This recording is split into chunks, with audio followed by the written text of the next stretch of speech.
Second reading of the Great British Energy Bill. Lord Hunt of King's Heath. I beg to move that this bill be now read a second time. My Lords, it's a great pleasure for me to open the debate on the Great British Energy Bill and to welcome the interest shown by so many noble lords. I particularly welcome the maiden speech of my noble friend Lady Beckett. It is almost impossible to do justice to her remarkable career and her service to the country and to my own party. And it's a long, long time ago, but I particularly valued the discussions I had with her when she was Shadow Health Secretary, and I wish her a very long and happy membership of your Lordship's House. I welcome too, my Lords, the maiden speech of Lord McKinley. He comes to this House with considerable experience in the other place. He earned the admiration of so many people in the country and in Parliament by his brave battles following sepsis. He is very welcome to your Lordship's House, and we look forward to what he has to say. My Lords, our country faces huge challenges more than 2 years on from Putin's invasion of Ukraine, as families continue to pay the price for Britain's energy insecurity. At the same time, we are confronted by the impacts of the climate crisis all round us, not as a future threat, but as a present reality.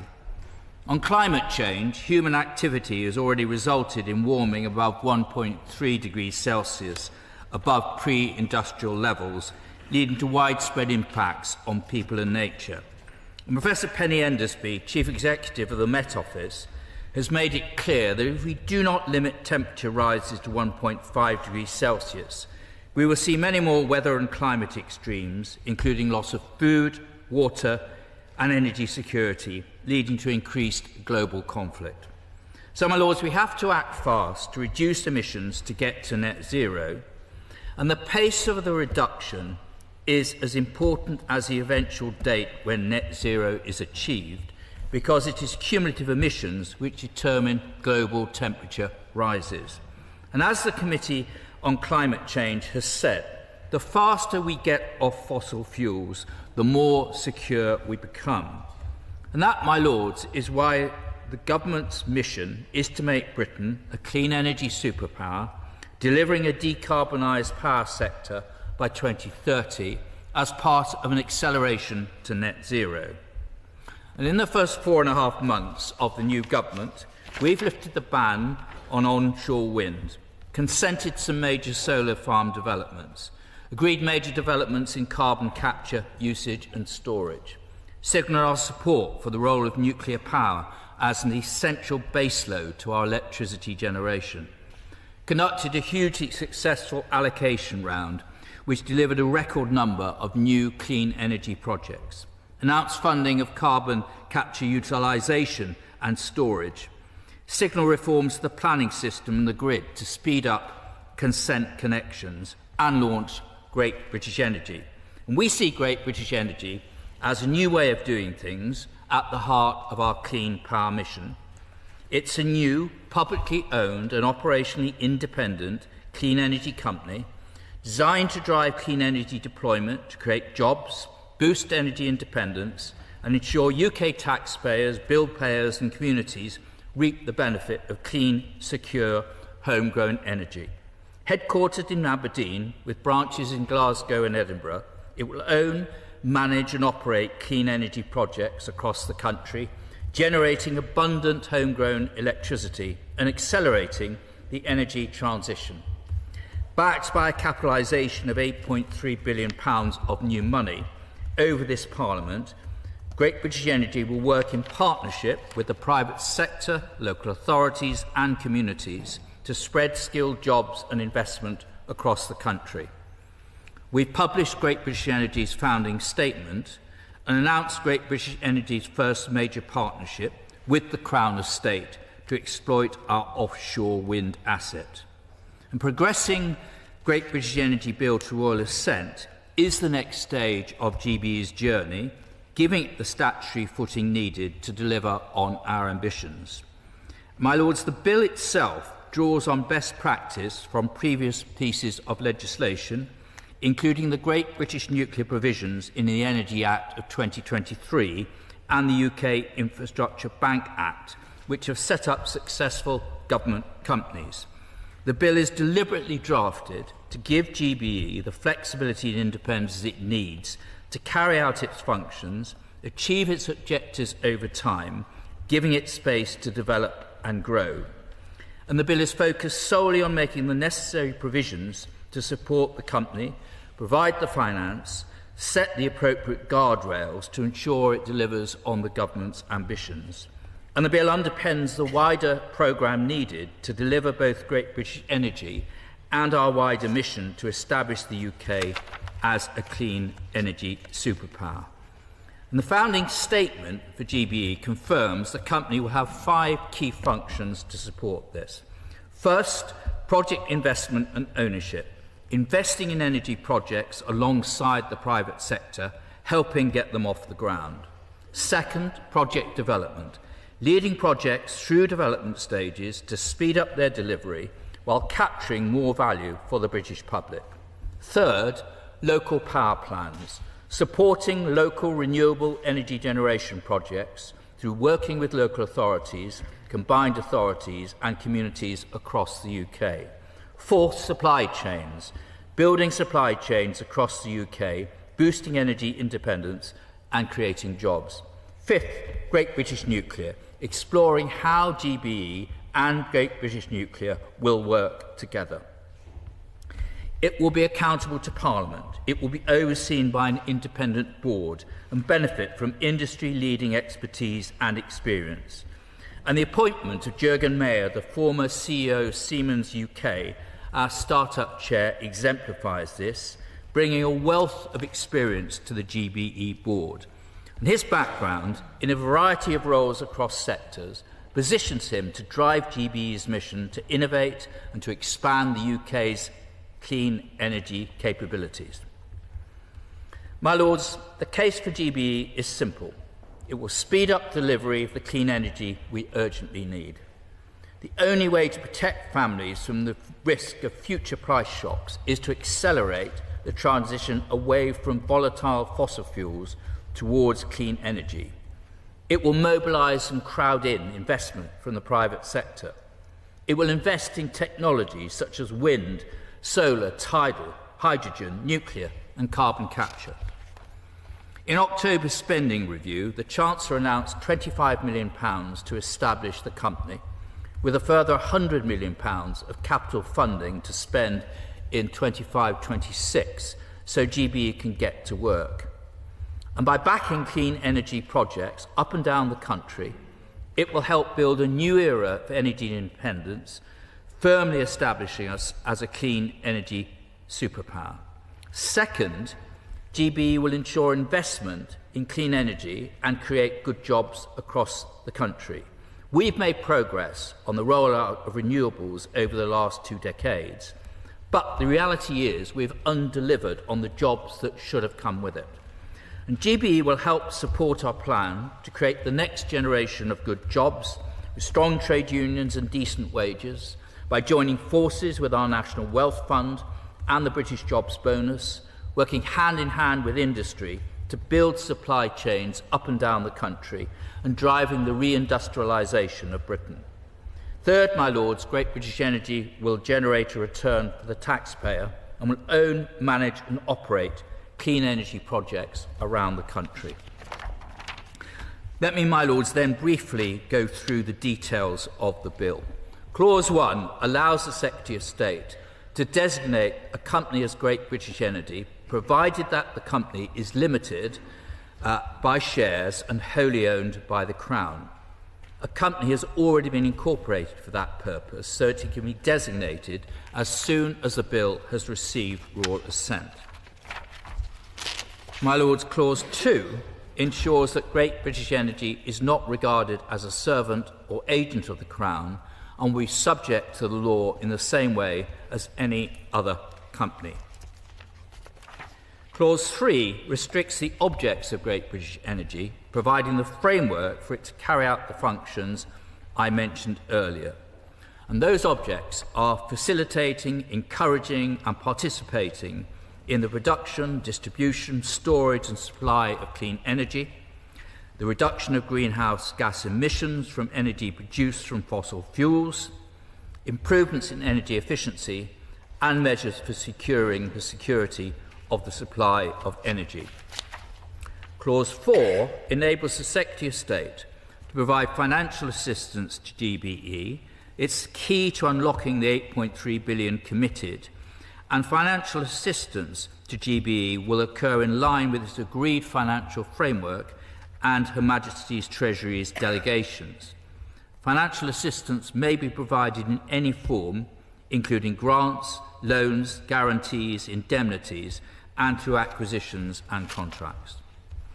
Now, Clause 5 requires the Secretary of State to provide Great British Energy with more detail on where it should prioritise and focus its activities via a statement of strategic priorities.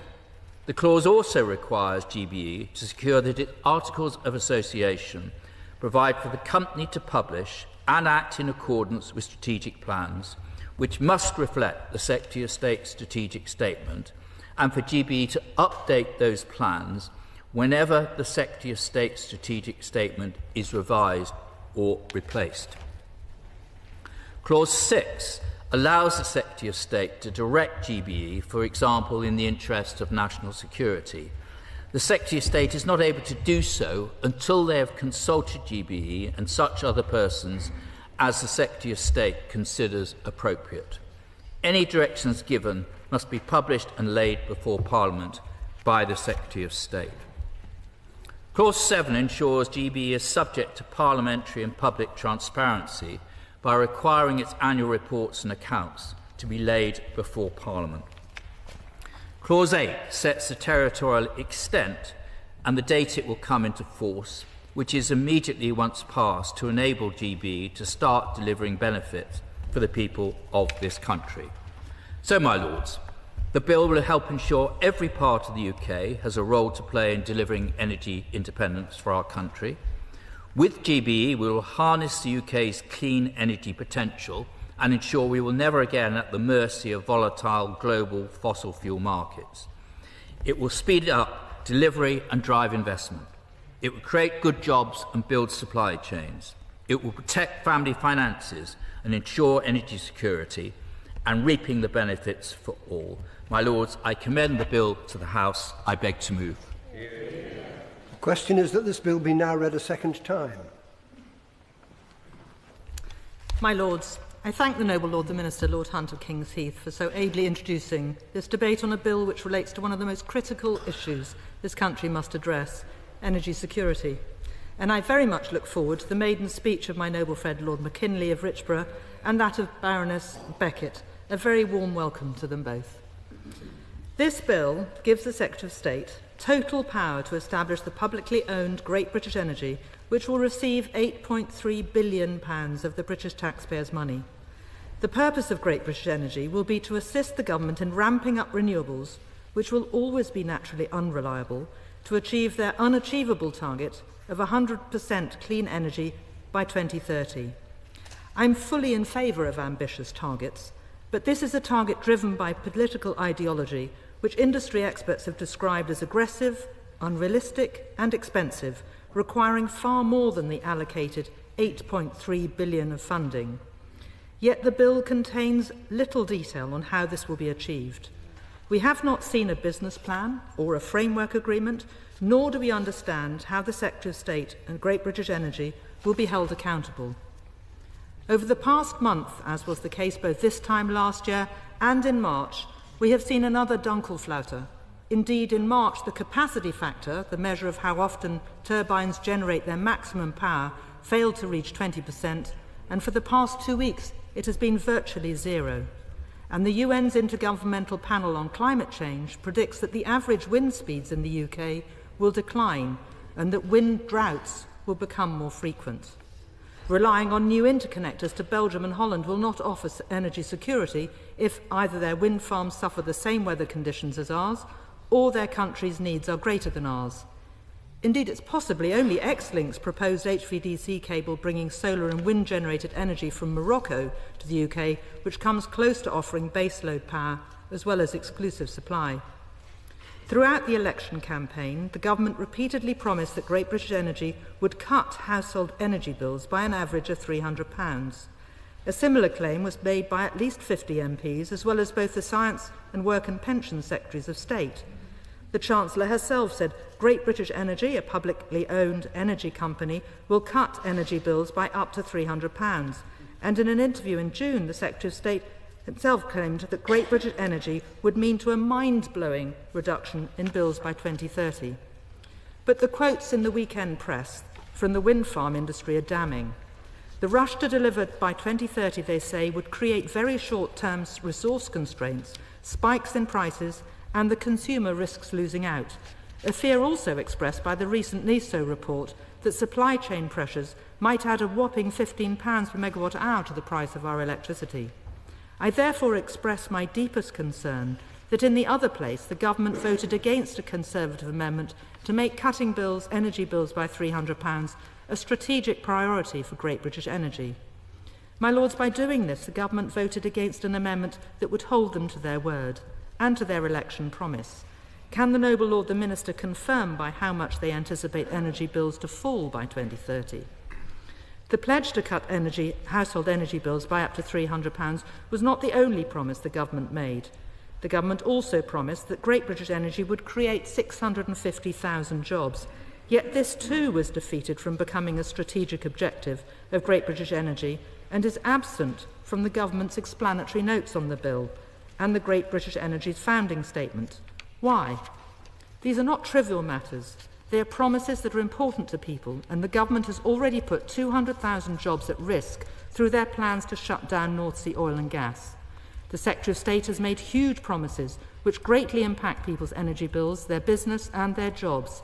It is therefore crucial that the government is held accountable. Will the noble Lord the Minister tell the House how the creation of Great British Energy will impact employment in the UK?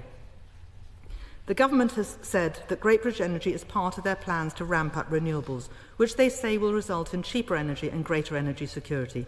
This is simply not true. Instead, the government's renewable plans will cost the British people. Analysis by Cornwall Insight found that the contracts for difference round that the Secretary of State bumped up will increase people's energy bills. Secondly, if we build renewables faster than we can develop and connect them to the grid, the constraint payments needed by 2030 could increase bills by hundreds of pounds. And why wasn't the need for long-term energy storage realised before the approval of all these huge solar farms being built on prime agricultural land? Thirdly, the cost of the transition to renewable energy will be paid for by consumers through environmental levies on bills. The Office for Budget Responsibility has forecast that this tax will increase by 23% by 2030, highlighting the upfront cost of the government's ambition to decarbonise the grid by the end of the decade. In fact, households in the UK are expected to pay the equivalent of £120 per year via green levies to fund the government's race for clean energy. This is far from the government's promise that Great British Energy and the race to renewables would cut bills. My Lords, it is clear that the cost of an investment in renewable energy projects will be incorporated into prices. Consumers will not only be burdened by environmental levies, but experts have also warned that the funding required to build new electricity pylons and overhead wires, enabling the connection between wind and solar farms to the grid, is and will be added to bills in the form of network charges. The government has not modelled the cost of constraint payments, network costs or green levies. What is more worrying is that the government has deprioritised new technologies such as small and advanced modular reactors. The inescapable truth is that intermittent, non-dispatchable renewable energy sources can never compete on level terms with nuclear power, which harness the extremely high energy density of nuclear with very little fuel and very little waste. For its entire life cycle, it is the lowest carbon electricity source, and that's even before the potential uses of its excess heat, such as the creation of green hydrogen, are taken into account. Shockingly, solar requires 17 times more material and 46 times as much land for the same installed capacity as nuclear. Moreover, these new technologies will not only bring supply chain opportunities, jobs and inward investment, but will attract data centres such as Microsoft to the UK if we can deliver the kind of co-located energy sources as offered by companies such as TerraPower, X-Energy and others. In the meantime, by increasing the windfall tax by 3% in the budget, the headline rate of tax imposed on UK oil and gas firms is 78%. Energy firms have described this as a devastating blow. This hike will cut investment in UK natural resources and oil and gas production and will make the UK increasingly dependent on imported supply. Not only will this compromise the UK's energy security, but consumers will also be exposed to price fluctuations. If investment in UK oil and gas decreases, the revenue generated from the energy profit levy, which the government are relying on to help fund Great British Energy, will decrease. £12 billion in tax receipts have been lost from the North Sea to press ahead to end oil and gas licences, a move no other major economy has taken. This, combined with £8 billion, which will be spent on Great British Energy, is a staggering £20 billion. I come back to the details of the bill, or the lack thereof. I repeat that we have not seen a business plan or a framework agreement. This is deeply concerning. We have learnt that Great British Energy will be headquartered in Aberdeen, incidentally in a country totally opposed to nuclear power, but that the chair himself will be based in Manchester. Another promise was that Great British Energy would turn a profit for the taxpayer, yet there's nothing in the bill that elucidates an investment profile or even a targeted rate of return. Why not? The British taxpayer must be able to see what the Secretary of State is doing with £8.3 billion of their money. My Lords, we've also not seen an explanation of how this bill is different from the UK Infrastructure Bank, which was set up to do exactly the same thing. Great British Energy is almost a duplicate of the UK Infrastructure Bank. This was established to provide loans, equity and guarantees for infrastructure to tackle climate change and funded by £22 billion. Great British Energy seeks to do something extremely similar, but gives far greater powers to the Secretary of State. The UK Investment Bank Bill had important accountability and report measures which are removed from this bill. Why is this, and why should taxpayers be burdened twice? Furthermore, how is Great British Energy going to link in with the under-resourced Great British Nuclear, which has yet to receive this government's encouragement to craft a vision that industry, government and the private sector can work collectively towards? Indeed, the word nuclear doesn't even appear in the government's new industrial white paper, and the Minister reported at the All Peers briefing last week that Great British Energy will not be investing in nuclear at all. So what is going to happen to Wilver? In conclusion, this legislation is premature, lacking in detail, and fuelled by an unrealistic target which will be unnecessarily costly to the people, jobs and economy of this country. This is particularly concerning given the wide-ranging powers the bill gives to the Secretary of State and the absence of accountability measures and a business plan. We need clarity from the government on the priorities and the intention of Great British Energy, and I hope that the noble Lord the Minister, indeed the Minister for Nuclear, for whom I have the greatest respect, will engage constructively with these concerns. My Lords, I declare my interests as Chair of Peers for the Planet and would like to start by thanking the Minister for his interaction before this second reading debate and for the very clear way in which he explained, the clear and the positive way in which he explained the bill. I also look forward to both maiden speeches, and it's a particular pleasure for me to speak before the noble Lady Baroness Beckett. We actually celebrated last month the fact that it's 50 years since we both entered the House of Commons in 1974. She, of course, had a much longer career in the House of Commons and a very prestigious one than I did. I spent much more time in your Lordship's house, but it's an enormous pleasure to be reunited when in discussion of this important bill. My Lords, I welcome the bill and I welcome the opportunities that it presents in accelerating progress towards the government's clean power ambitions and delivering emission reductions. The objectives the government has set out for GBE are laudable, but it will be a large, complicated agenda and a short runway to achieve it. I don't share the gloom of the noble Baroness Bloomfield. I think that there are opportunities here and I certainly don't take the view that this is cost that we should not indulge in. We all know from the day that the noble Lord Stern reported, so the reports have gone through ever since, that the costs to this country and the cost to this world of not taking action on climate change is in 10 and 20 and 30 years far higher than the costs of action. But I do agree with her that as currently drafted, the bill is very broad brush, a skeleton without much flesh, and it's clear that much will depend on the statement of strategic priorities and plans which will be given by the Secretary of State under Clause 5 of the bill.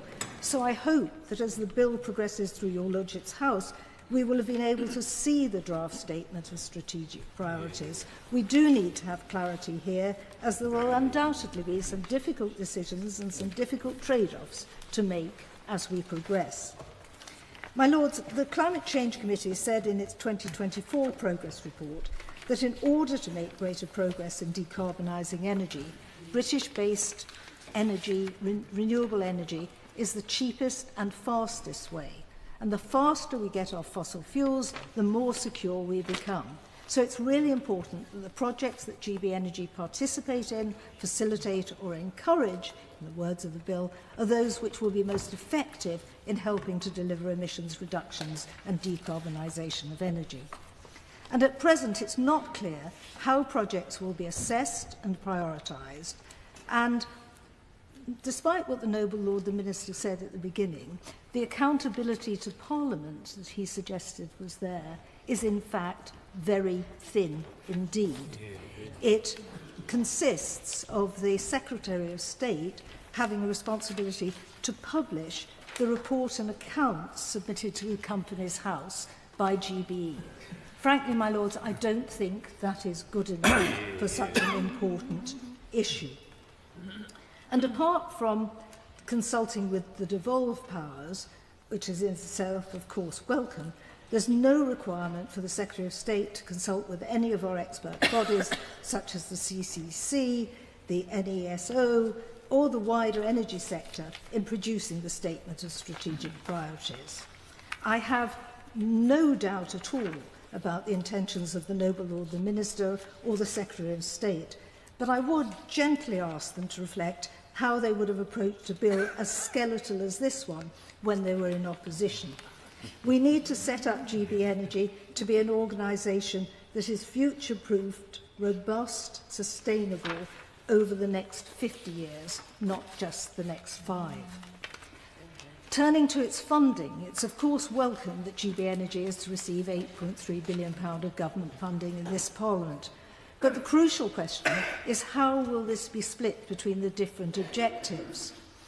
There will need to be an assessment of what proportion should go to reduction of greenhouse gas emissions or improvements in energy efficiency, and some clarity as how competing funding options will be prioritised really is necessary.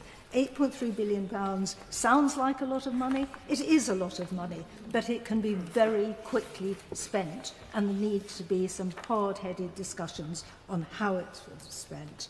So it would be helpful if the noble Lord the Minister in response could say a little about how the government plans to assess and prioritise projects and ensure that they benefit communities and offer best value for money for the taxpayer.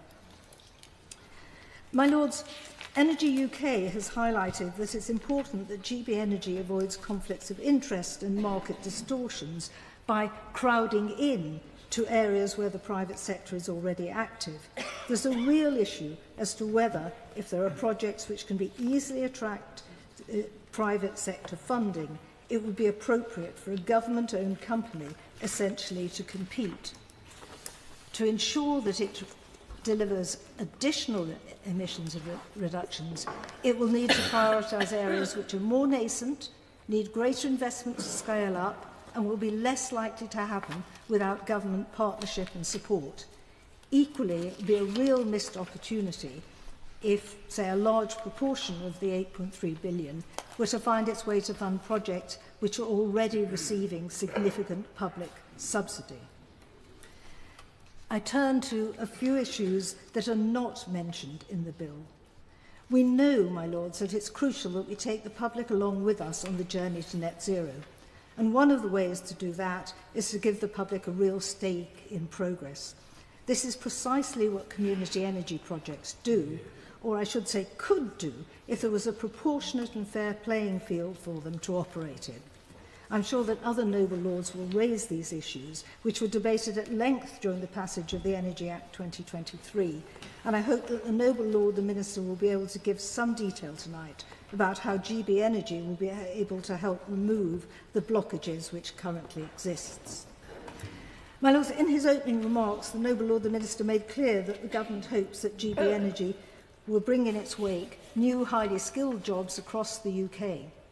But again, there is nothing in the bill to explain how this will be implemented and how we can ensure that the skills of workers in our oil and gas industry are not lost and that those workers are supported to transition to new green jobs should they wish to do so, as well as ensuring that younger workers are being skilled up to join the new green economy. My lord, NISO's advice to DESNES highlighted the huge challenge ahead to achieve a clean power system by 2030 and concluded that this is possible with the right interventions and in a way that doesn't overheat supply chains and can offer, I quote, opportunities for local growth and good jobs and, again quoting, positive impacts on nature, the environment and public health. And may I, just before I end, focus briefly on those positive impacts on nature. As the noble lord, the Minister, knows, we are in a double-headed crisis. Climate change and biodiversity loss are two sides of the same coin. One exacerbates the other. In establishing a new company which will control substantial assets, there will be in many cases, an opportunity for them not only to reduce emissions, but to work to restore our native biodiversity and towards our mandated Environment Act targets by, for example, incorporating nature-based solutions and habitat restoration in the building of renewable infrastructure.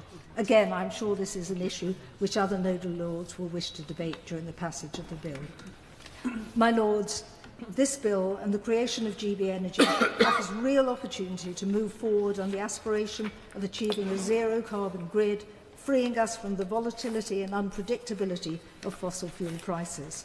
I look forward to working with other noble lords to ensure that when we return this bill to the Commons, it will establish an organisation that is effective, transparent and accountable and equipped to take on the challenges it will undoubtedly face. Yeah.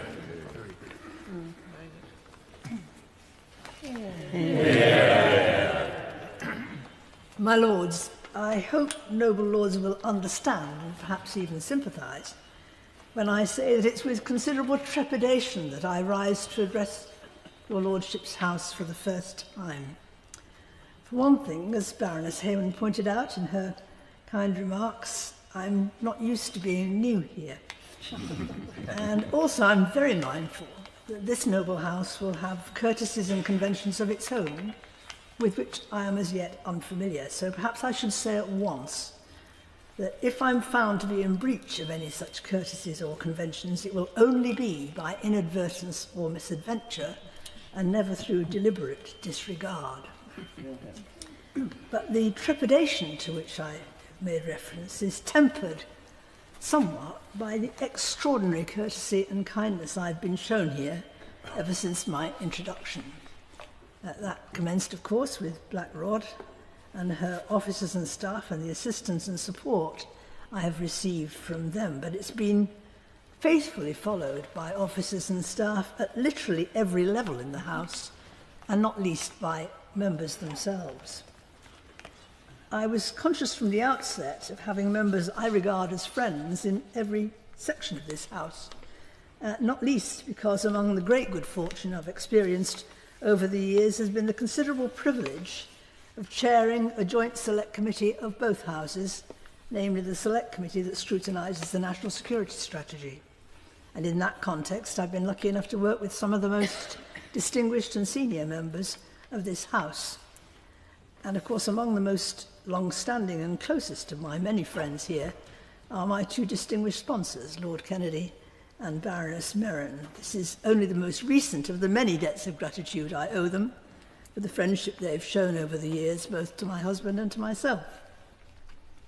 And I'm particularly pleased to have the opportunity to participate very briefly in today's debate for two principal reasons. First, I recall some years ago hearing our Prime Minister speak, I think it was at a Labour Party conference, but I wouldn't swear to it, when he suggested that in the years ahead, some country was going to become the world leader in a number of key policy areas, including climate change, and saying, why shouldn't it be Britain?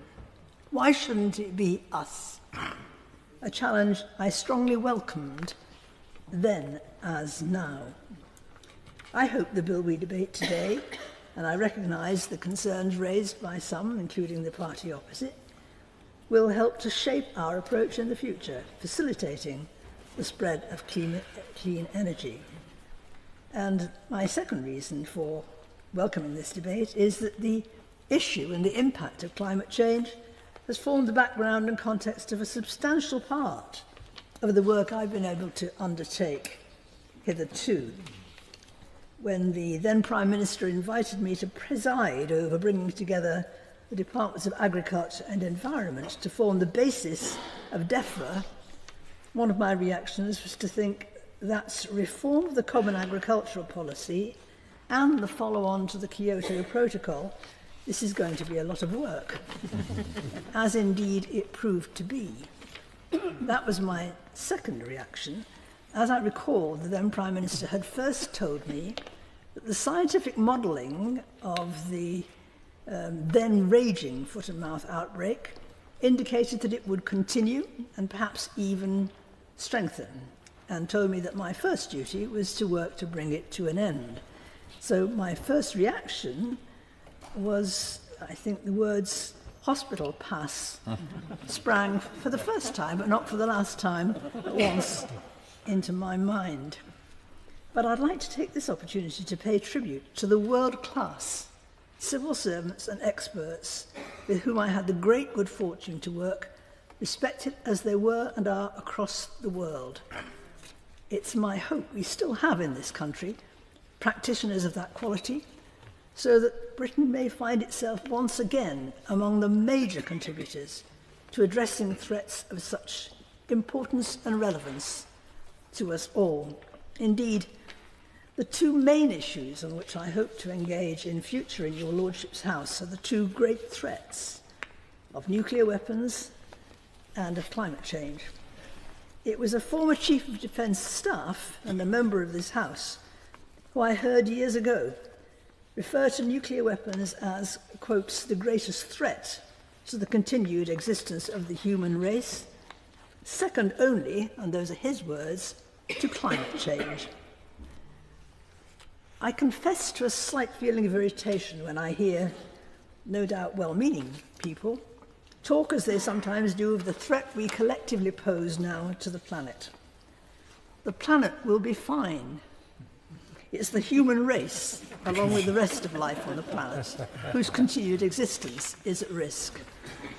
However, I welcome, of course, the serious degree of concern which such comments reflect, and wish I could be sure and confident that that degree of concern is universally shared, especially at the most senior levels of power and responsibility across the world. I've been advised that the underlying purpose of a maiden speech to your Lordship's House is, in effect, to introduce oneself to this noble House. So perhaps I should say at once that I'm extremely conscious of having enjoyed considerable good fortune over my years in public life. I did not set out to pursue a life in politics, although, as I say, in doing so, I've enjoyed considerable good luck along the way, and even my first job in an engineering apprenticeship taught me a number of useful life lessons. I went from a quiet convent school to an engineering factory in Manchester's Trafford Park, which housed then a workforce of some 20,000 strong, including about 2,000 apprentices, of which some 20 were women. apart from the discipline of physically clocking in and out, especially at lunchtime, I learnt the necessary ability to at least appear impervious to anything said to or around you, often at considerable volume, something which remains occasionally relevant and useful to this day. Those days, though, reinforced what's since been a lifelong love for British manufacturing, and I always felt myself blessed to have, over 40 years in my then constituency, the last manufacturer of rail rolling stock in this country to have capacity to design, manufacture, test and service new trains. And separately, but equally importantly, the civil aviation headquarters of Rolls-Royce, a source of great pride to all who live in and associate with the city of Derby. I'm honoured to be a member of this noble house and will endeavour to make a useful contribution here, and in which endeavour I know I'll enjoy much assistance and support, for which I should be extremely grateful. Yeah. It was really nice. My Lords, I look forward to the maiden speech of Lord McKinley of Richborough, who is very welcome to this House. Could I say what a great personal pleasure it is to be able to follow the truly excellent maiden speech of my noble friend Baroness Beckett. I told her I would say it was excellent even if it wasn't. But it has turned out exactly as expected to be brilliant. My noble friend Baroness Beckett has made a contribution to public life that is second to none in this House. She has served in the governments of Harold Wilson, James Callaghan, Tony Blair and Gordon Brown. There are others who may have served as many Prime Ministers, but many of those other Prime Ministers only lasted 49 days. Whilst my noble and learned friend Baroness Harman has the longest continuous record as a female member of the other place, my noble friend has the longest service of all as a female Member of Parliament. 45 years. First elected in October 1974. There was a break between 1979 and 1983 when there was a misunderstanding with the electorate of Lincoln and they elected a Conservative and indeed continued to elect a Conservative until 1997 when my noble friend Baroness Merron was elected on behalf of Labour. But in 1983, my noble friend Baroness Beckett became the Member of Parliament for Derby South, and she served the people of Derby South until 2024. She never forgot Lincoln, if for no other reason than she married Leo Beckett, the chair of the Lincoln constituency Labour Party. Leo and Margaret, if I may call her that just for this remark, were always together. The most famous couple in the Labour Party, more Jenny and Nye than Victoria and David, but very much loved. Leo sadly died in 2021 and is much missed by everybody who knew him. My noble friend, within months of entering the House of Commons in 1974, was made a whip. And then, over the next 35 years, she held a series of offices, including Secretary of State for Trade and Industry, Secretary of State for Environment, Food and Rural Affairs, Leader of the House of Commons, and Foreign Secretary.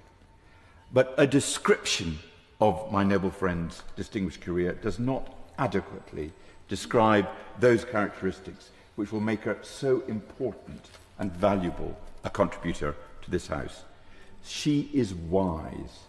Those years in government from 1997 to 2010, she was the wise owl whose advice we wanted. In 1997, there would have been those who thought she might be an early casualty, but the Prime Minister and all the Prime Ministers that followed very quickly realised there was no more reliable and insightful persons on his front bench than my noble friend. And she ended up as his Foreign Secretary, with both of them, the Prime Minister and herself, leaving government on the same day, albeit the next Prime Minister had her back on the front bench within 18 months. Second, she is loyal. She's been a member of our party for longer even than those 50 years. She is universally loved. She held our party together during the dark days which followed the tragic death of John Smith.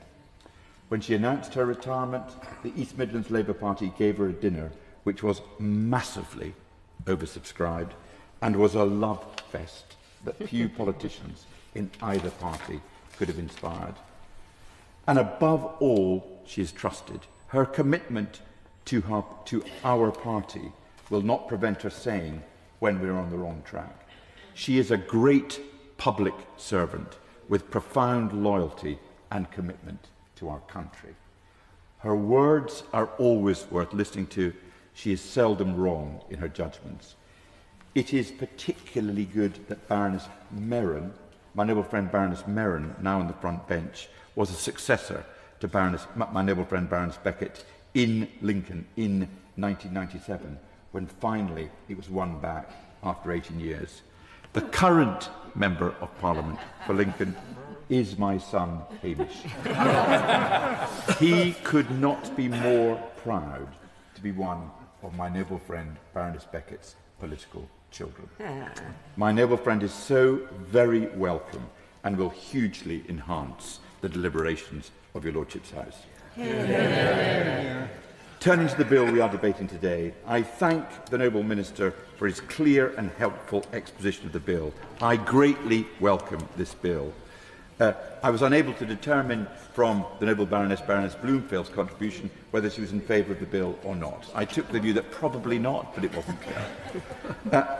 The merit of this bill is it will bring British public ownership back into the United Kingdom energy system, albeit through a state-owned private company. All agree that the clean energy revolution which is required will not come from either public or private sector investment alone. There has to be a combination. And the effect of the creation of Great British Energy is likely to promote the crowding in, not the crowding out, of private sector projects in this field. They have to operate together. The government's description of the working of the company seems right, and I quote, "Led by its own chief executive officer, Great British Energy will be overseen by an independent fiduciary board rather than ministers, benefiting from industry-leading expertise and experience across its remit.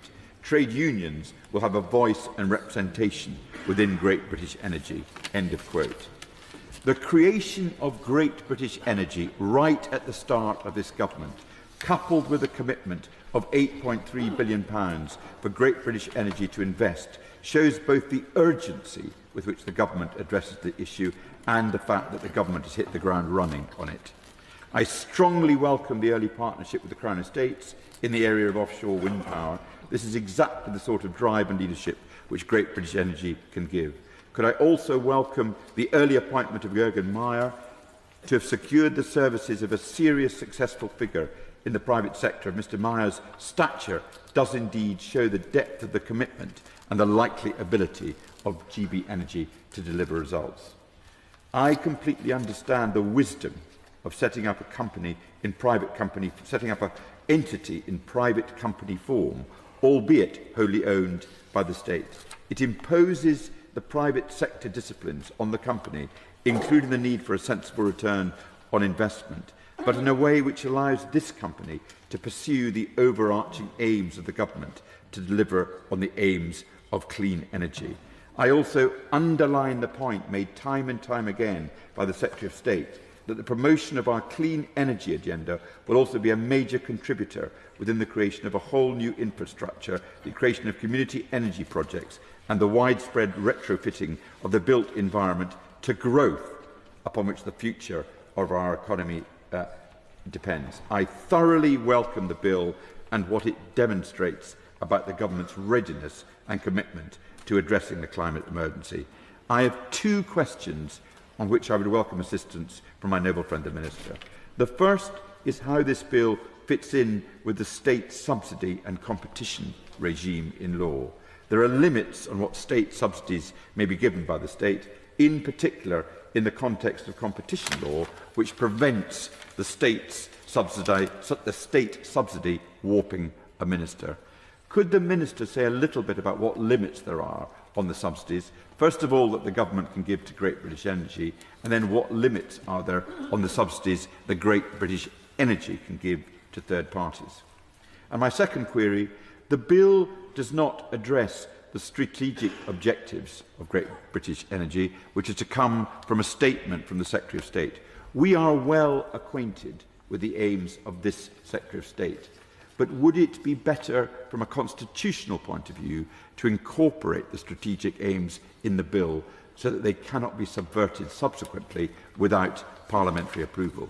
We know this House has always been keen to repel skeleton bills.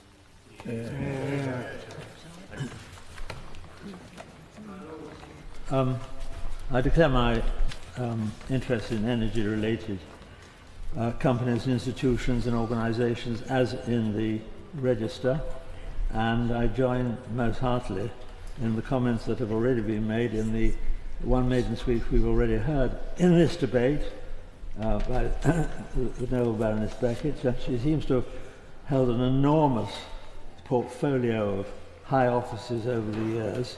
Indeed, it seems to make many of us look like sort of part-time politicians, the way she has swept through the offices of state. I think Secretary of State for Trade, just mentioned by the noble Lord, Foreign Secretary, and if my memory serves me right, and I have to say my memory serves me wrong more and more nowadays, but if it does serve right, I think she was leader of her party as well. Anyway, a considerable and major figure who was honoured to have amongst us in grappling with the huge new issues which are sweeping into politics and policy today. And I'm also obviously looking forward to my noble friend, the amazing Lord McKinley's maiden speech, which I shall we'll all listen to with enormous interest.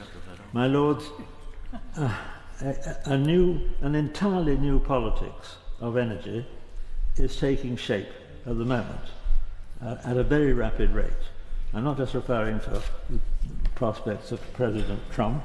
Of course, he's announced he's going to break totally with all the major assumptions on which this bill and many other energy policies are based. So we'll have to think anew on all that. I'm talking about the fact that we're heading into yet another era of oil surplus, oil and gas surplus. It all goes up and down in very volatile ways, it always has, and will continue to do so. The new Secretary of State, Mr. Miliband, has said that he has, I think, 3 priorities. He's got many, but 3 particularly. Save the planet, that's the climate change challenge, of course.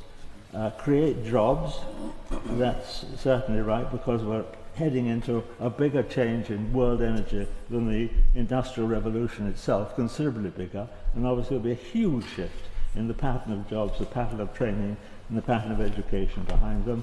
And also, his third concern is lower energy prices, and I'm very glad to hear that too, because it makes me uneasy all the time, as I'm sure it makes all of the lordships, that probably 3 or 4 million families are waking up every morning in this United Kingdom of ours in desperation and apprehension about the coming winter and how on earth they're going to pay, or even try to pay, the necessary energy for hot food on the table, for heating, for cooking, for hot water, and for a comfortable home, which in fact they know they can't do. The sums still don't add up, energy cap or no energy cap.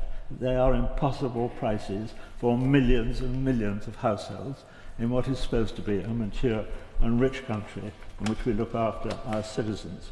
So I'm very glad that he puts that as one of his trio. Maybe there are others. So how is this new body, the Great British Energy Company, going to help tackle all this? And I think the first thing that I'd like to add, which hasn't come up in very much in any of our recent energy debates, is that we must be clear about what the real situation is. You see, to get to an all-electric society, which I think the government's aim is by 2030, or is it by 2035? I'm not quite sure for all electric. But to get there by either of those dates requires 5 times more electricity than we are generating now. People say, no, that can't be true. I was just looking at the briefing of the voice of the energy industry, who say, oh, it's all right. Today, the UK's electricity grid is powered more by renewable and low-carbon sources of energy than fossil fuel. Well, wait a minute, that can't be right. It sounds right, it may be true at this moment, but if we're talking not about electricity grid, but about UK's economy, then that is powered, in fact, vastly more by fossil fuels than by, than by renewable energies of any kind. This is a complete misapprehension in what is the reality, which is that renewable energy provides now slightly under 10% of the total energy usage of this nation. And it's the other 90% that has got to be decarbonised if we're going to get anywhere near a net zero by 2030 or by 2035. So I think it is important to start with a realisation of the colossal hill we have to climb in order to get into a situation where net zero of any kind, even by 2050, is even faintly achievable. 27 million households now use about 6 kilowatts a day of electricity. That's in today's situation we're talking about. If all gas and oil are illegal, unavailable, just not there by 2030, they will need 29 kilowatts per household. This is on average, obviously, some much more, some less. This will be, as I say, about 4.5 to 5 times what is presently produced. In this nation now we produce every day about 60 megawatts, 65 megawatts of electricity. Half of that comes from renewables, as I just said. On good days, all of it comes from renewable, but on average over the year, 30 to 40 megawatts comes from renewables. I think the most sober estimates between now and 2030 or 2035 is that we need 200 gigawatts of clean green energy, plus a backup system of intermittency because the wind doesn't blow all the time, and we're not there yet on redeveloping and rescuing our nuclear industry. The decisions have not yet been made, and we have all the problems of storage and hydrogen yet to solve, although they play their part in the future, and their place will come. In short, my lords, fossil fuels may be fading, perhaps they are over the next 20 to 30 years, but electricity demand in modern economies will not be fading. On the contrary, it will be growing.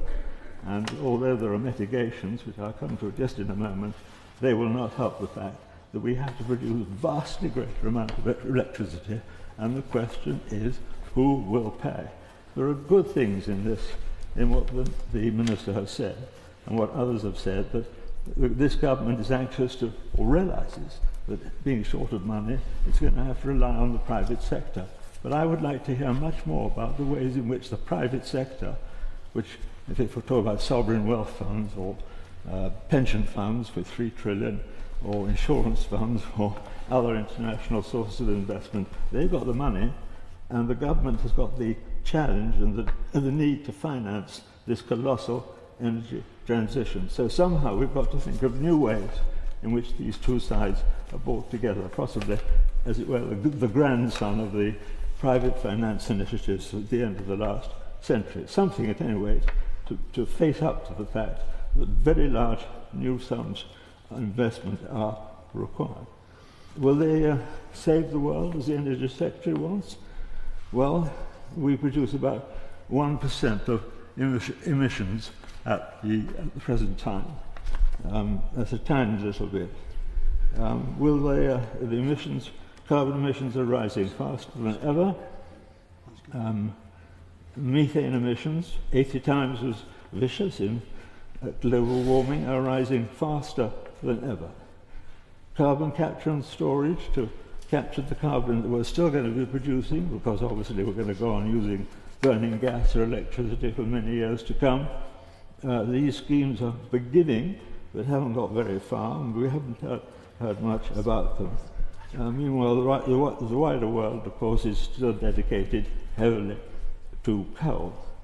Jobs, as the Secretary of State wants, yes, of course there'll be a lot of more green jobs. But many jobs are going to be lost in the energy transition.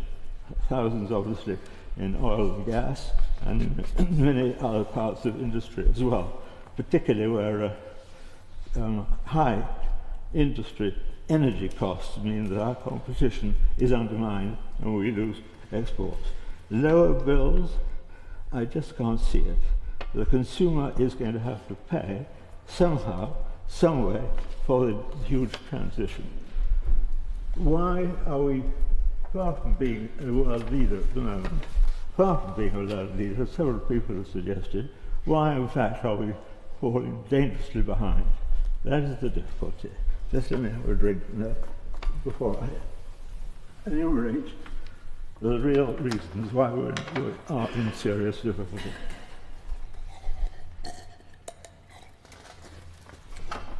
Excuse me. I'll take it, Drew. Thank you, sir. First, the nuclear situation is a mess. Hinkley is turning out to be immensely expensive and immensely years behind on timing and years over budget. A proposal for sizable C as a replication of Hinkley is a very questionable proposition. No private investor is going to touch sizable C with a barge pole. It's going to take 20 years, 20 billion to build, and 10 years so 20 billion to cost, and 10 years to build. Will not help at all with the move towards net zero. Second, the entire grid needs a remake to accommodate the switching stations to bring our electricity from the North Sea, which has got to increase at a very great scale, to the market. We can bring it to the coast. It has to be then transmitted by an entirely new system of pylons to the people, to the consumers, industry, and homes. Just as an example, the Hinkley transmission system, which is being put in now, has taken 10 years to get going. It took 7 years of planning argument, followed by 3 years to build. Third, besides that, about 1,000 to 1,500 new pylons are to be required. They can't go underground, we're told, by a national grid. I'd like to hear a lot more as to what Great British Energy can do to change that situation, because otherwise that's going to be years and years of planning as well. Fourth, the interconnector system, on which we're going to rely very much from all the countries around us, as well as from Morocco, is falling behind and is not yet underway at the pace it should be. Fifth, we're trying, according to the Times newspaper, to take the whole thing at breakneck speed, and we all know in politics that the faster you push people without consent, the slower the actual realization at the end. Sixth, heat pumps are not yet fully efficient, especially below 40 degrees Fahrenheit, and therefore can't solve the problems of the heat in domestic homes in the way we want. Sixth, this new organisation seems to be part of a sort of political or institutional indigestion. We have this now, this energy GBE. We have the Great British Nuclear already, which is, and how they relate, I have no idea. We have NESO, that's yet another, that's the order of the whole system of energy, or said to be. We have Ofgem, of course. We have the National Wealth Fund, who are deeply involved in this area. We have the UK Infrastructure Bank, and we have many more ministries, all having a finger in the energy pie. The need for coordination and and working out the salaries of every individual and so on is going to be colossal. I think we have an old socialist Adam showing through here of it's all right. It's like the old Neddy system on which I actually served many years ago. It's all right as long as we deal with the big boys in the trade unions and the big corporations, and the other 99% of the enterprises in this nation can just go hang. That is not, I'm afraid, going to solve the problem any more than some of these many other organisations. All the world, my lords, is on fire at the moment, and energy reliability for a modern industrial nation is absolutely essential. This morning we had Lord Cormac's memorial service, in which someone reminded us that Lord Cormac would wisely ask about new policies, is it a plan or is it a story? And frankly, even after listening to the marvellous clarity of the noble Lord Hunt, I'm not at all sure which it is. I am sure that the great British energy system needs to get its climbing boots on, because the mountains it has to climb are very high and very dangerous. And this is the serious situation we face, which we're only just beginning to address, and there is a long, long way to go.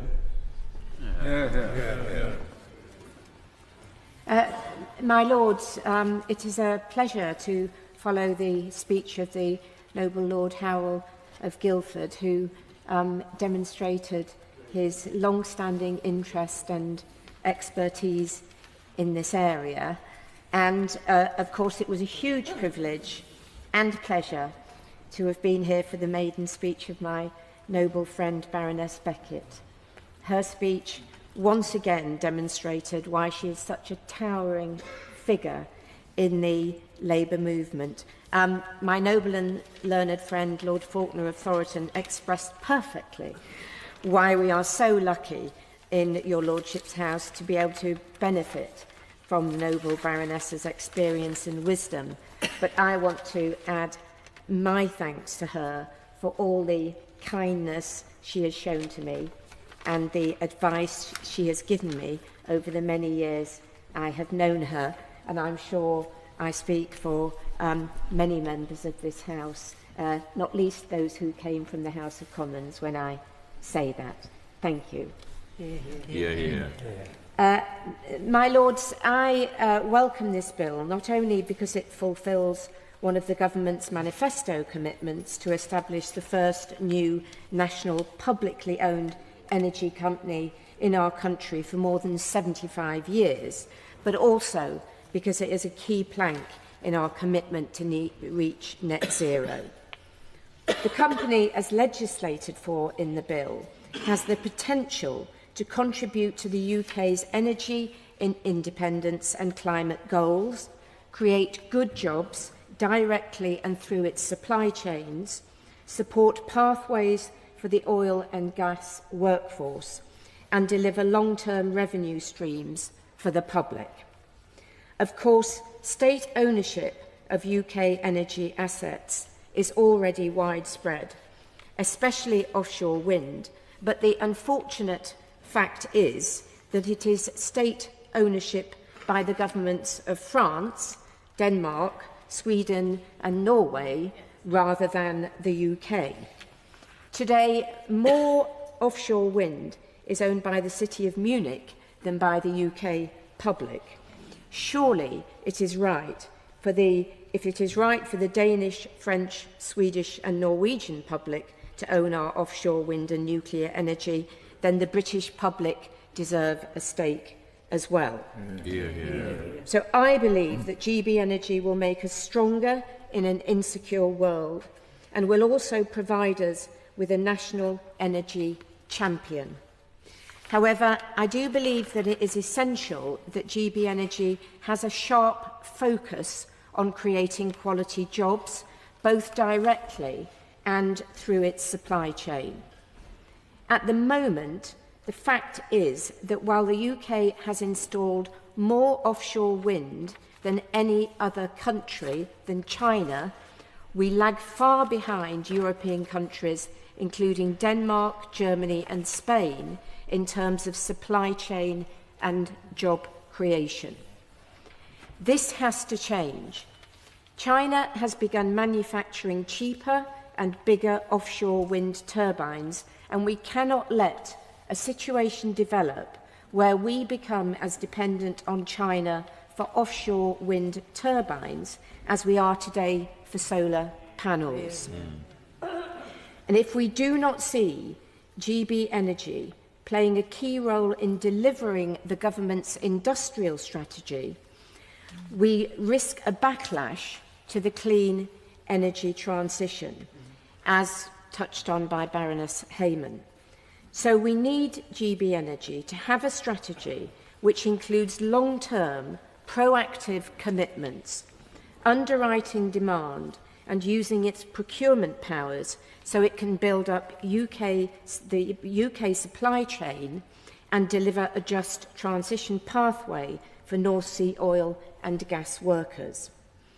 My noble friend the Minister may be aware, for example, of the proposal for a small modular reactor national manufacturing centre of excellence, which would present a British high-value manufacturing industry-led approach to deliver the first-of-a-kind SMR here in the UK, and, as it happens, would be based in South Yorkshire. I do hope the Minister will agree with me that this is exactly the type of UK-based manufacturing that the Government and GB Energy should be supporting. As my noble friend the Minister said in his opening speech, the GBE's founding statement said that the company's mission would be to drive clean energy deployment to create jobs and boost independence.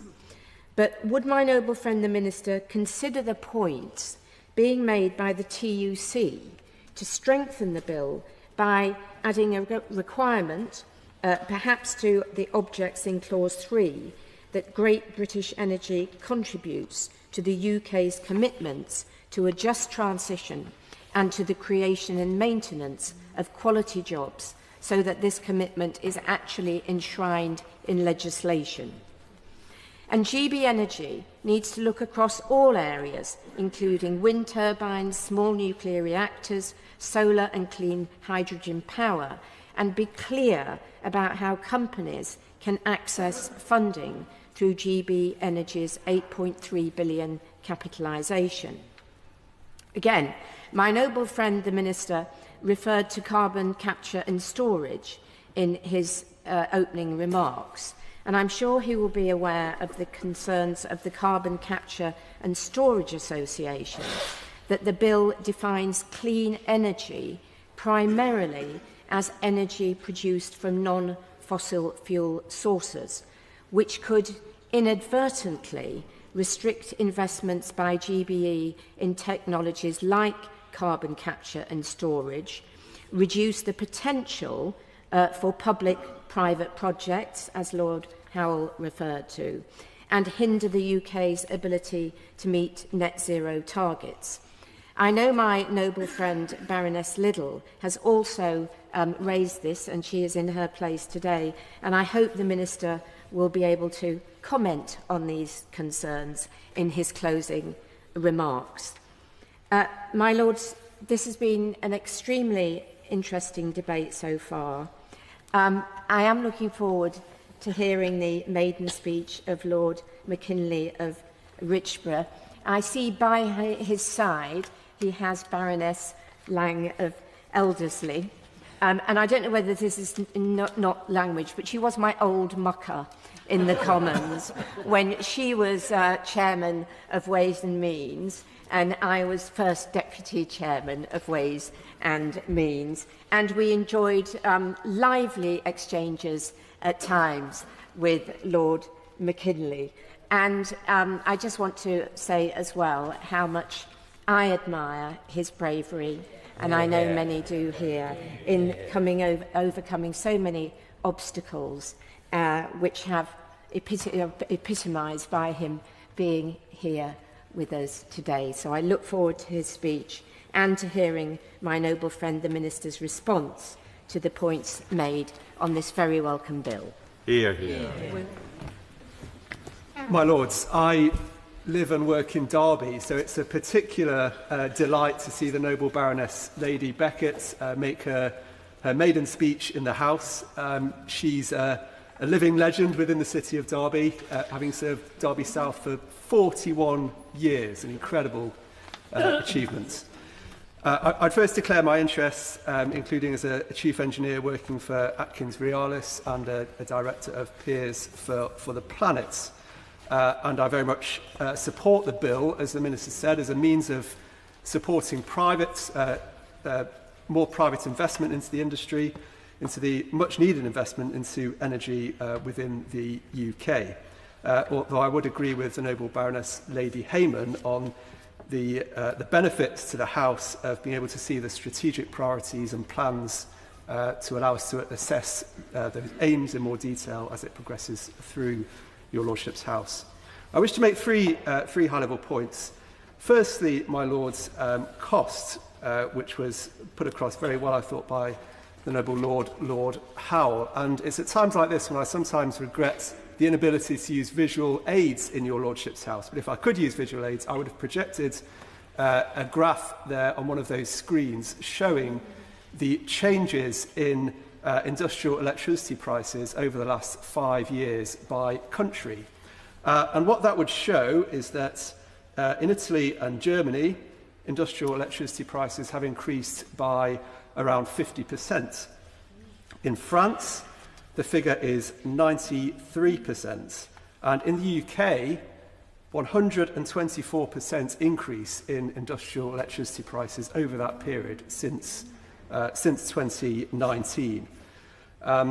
Which highlights the particular challenge of energy prices within the United Kingdom. And that compares to the USA, where prices have increased by 21% over that period and are now a quarter of the price that we see in the UK.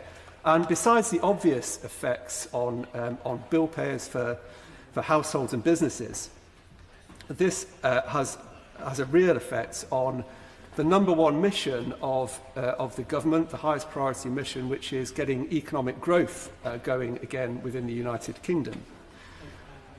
That is an absolute priority, but many companies I've spoken to in recent months have set out they simply can't make. They want to invest in the UK, but they can't make the numbers stack up in terms of their business case, due to that high electricity price if they are energy-intensive users.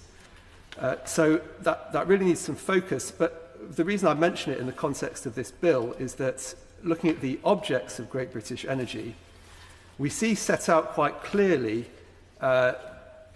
decarbonisation, sustainability, and also security of supply. But we don't see cost, which is conspicuous by its absence. And I would come at this from the point of view of join-up across the other agencies within government that are looking at the energy system. For example, the National Energy Systems Operator. The legislation that sets NESO up in the Energy Act 2023 clearly set out those responsibilities in terms of cost, sustainability, security, the three sides of the energy trilemma. So from that point of view of consistency and systems alignment, I think that there's a real opportunity here for the government to consider that as an object or duty for Great British Energy, given its priority for economic growth and the other missions. Secondly, my Lord, systems governance. Now, what's been really welcome from the government has been the way it's set out the importance of local area or local governance in terms of the energy system. In recent years, we've seen a lot of work done on top-down energy system governance, but we haven't seen that corresponding plan for how the energy system is going to be governed bottom-up, from local authorities up to regions, up to the national level. And that is absolutely vitally important if we're going to deliver a coherent energy transformation to net zero over the coming years. So it's been really encouraging to hear about the potential role of Great British Energy, as the Minister set out in his remarks and as the Minister set out in another place.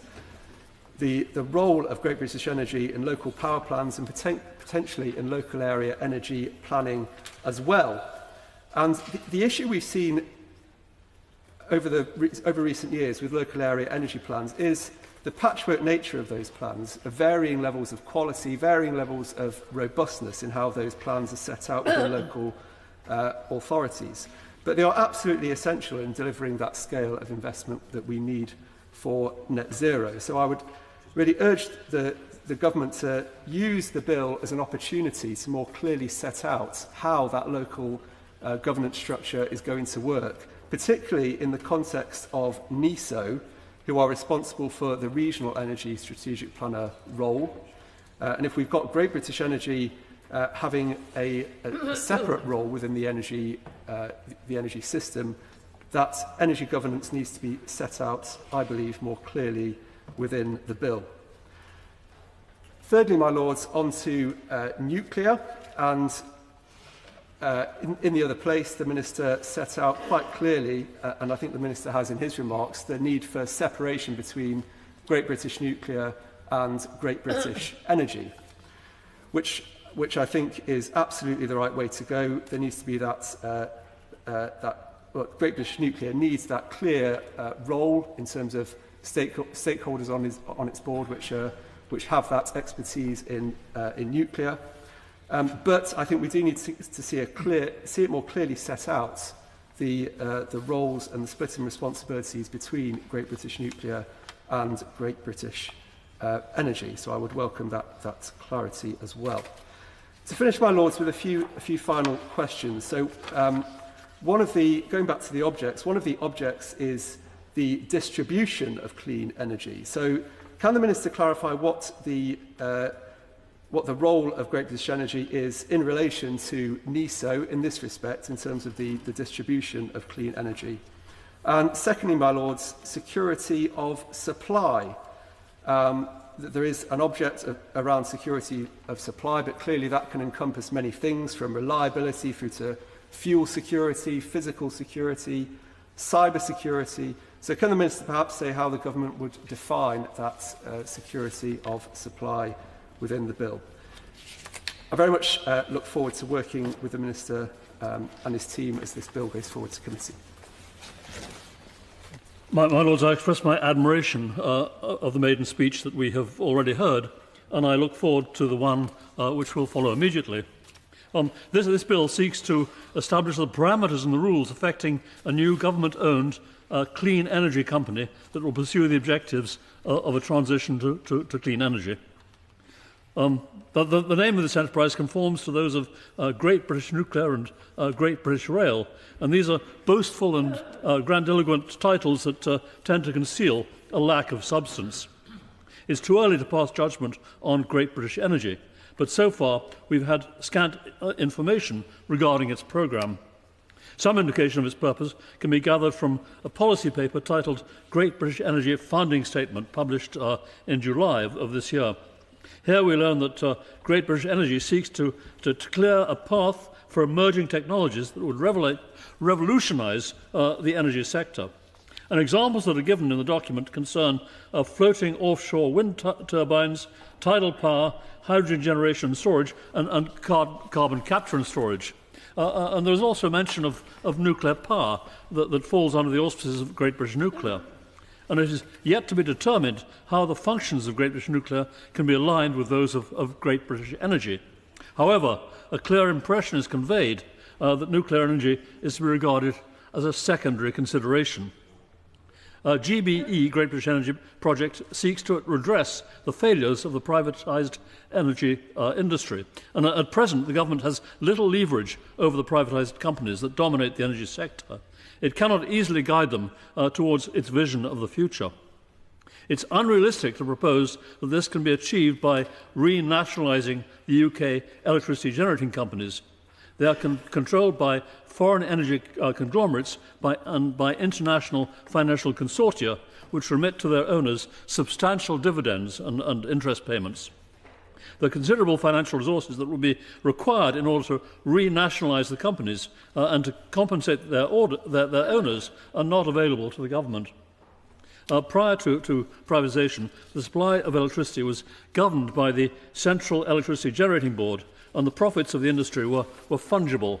They could be devoted to the maintenance of the generating capacity and of the national grid, and they could be used to aid research and development that was undertaken by the UK Atomic Energy Authority. Nowadays, the only way in which the industry's profits could be deployed for such purposes is by imposing levies on the private companies of the industry. The previous government has done this hesitatingly by imposing levies on the oil and gas companies. But this has been a temporary measure to defray the exorbitant energy bills that have been affecting domestic consumers. It appears that the present government share these inhibitions, but nevertheless there are indications that the levies will continue and that the money raised will be used to support the transition to clean energy. Perhaps it's hoped that eventually green British energy will become a major player in the energy markets, capable of deriving large profits that could be deployed for the maintenance and for the development of the energy infrastructure.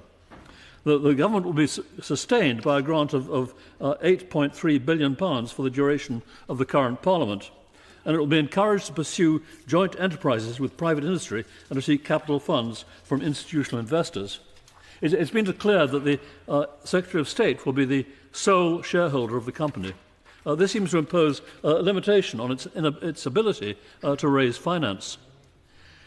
Since it will be precluded from issuing shares, it will have no opportunity for attracting individual personal investments from ordinary citizens.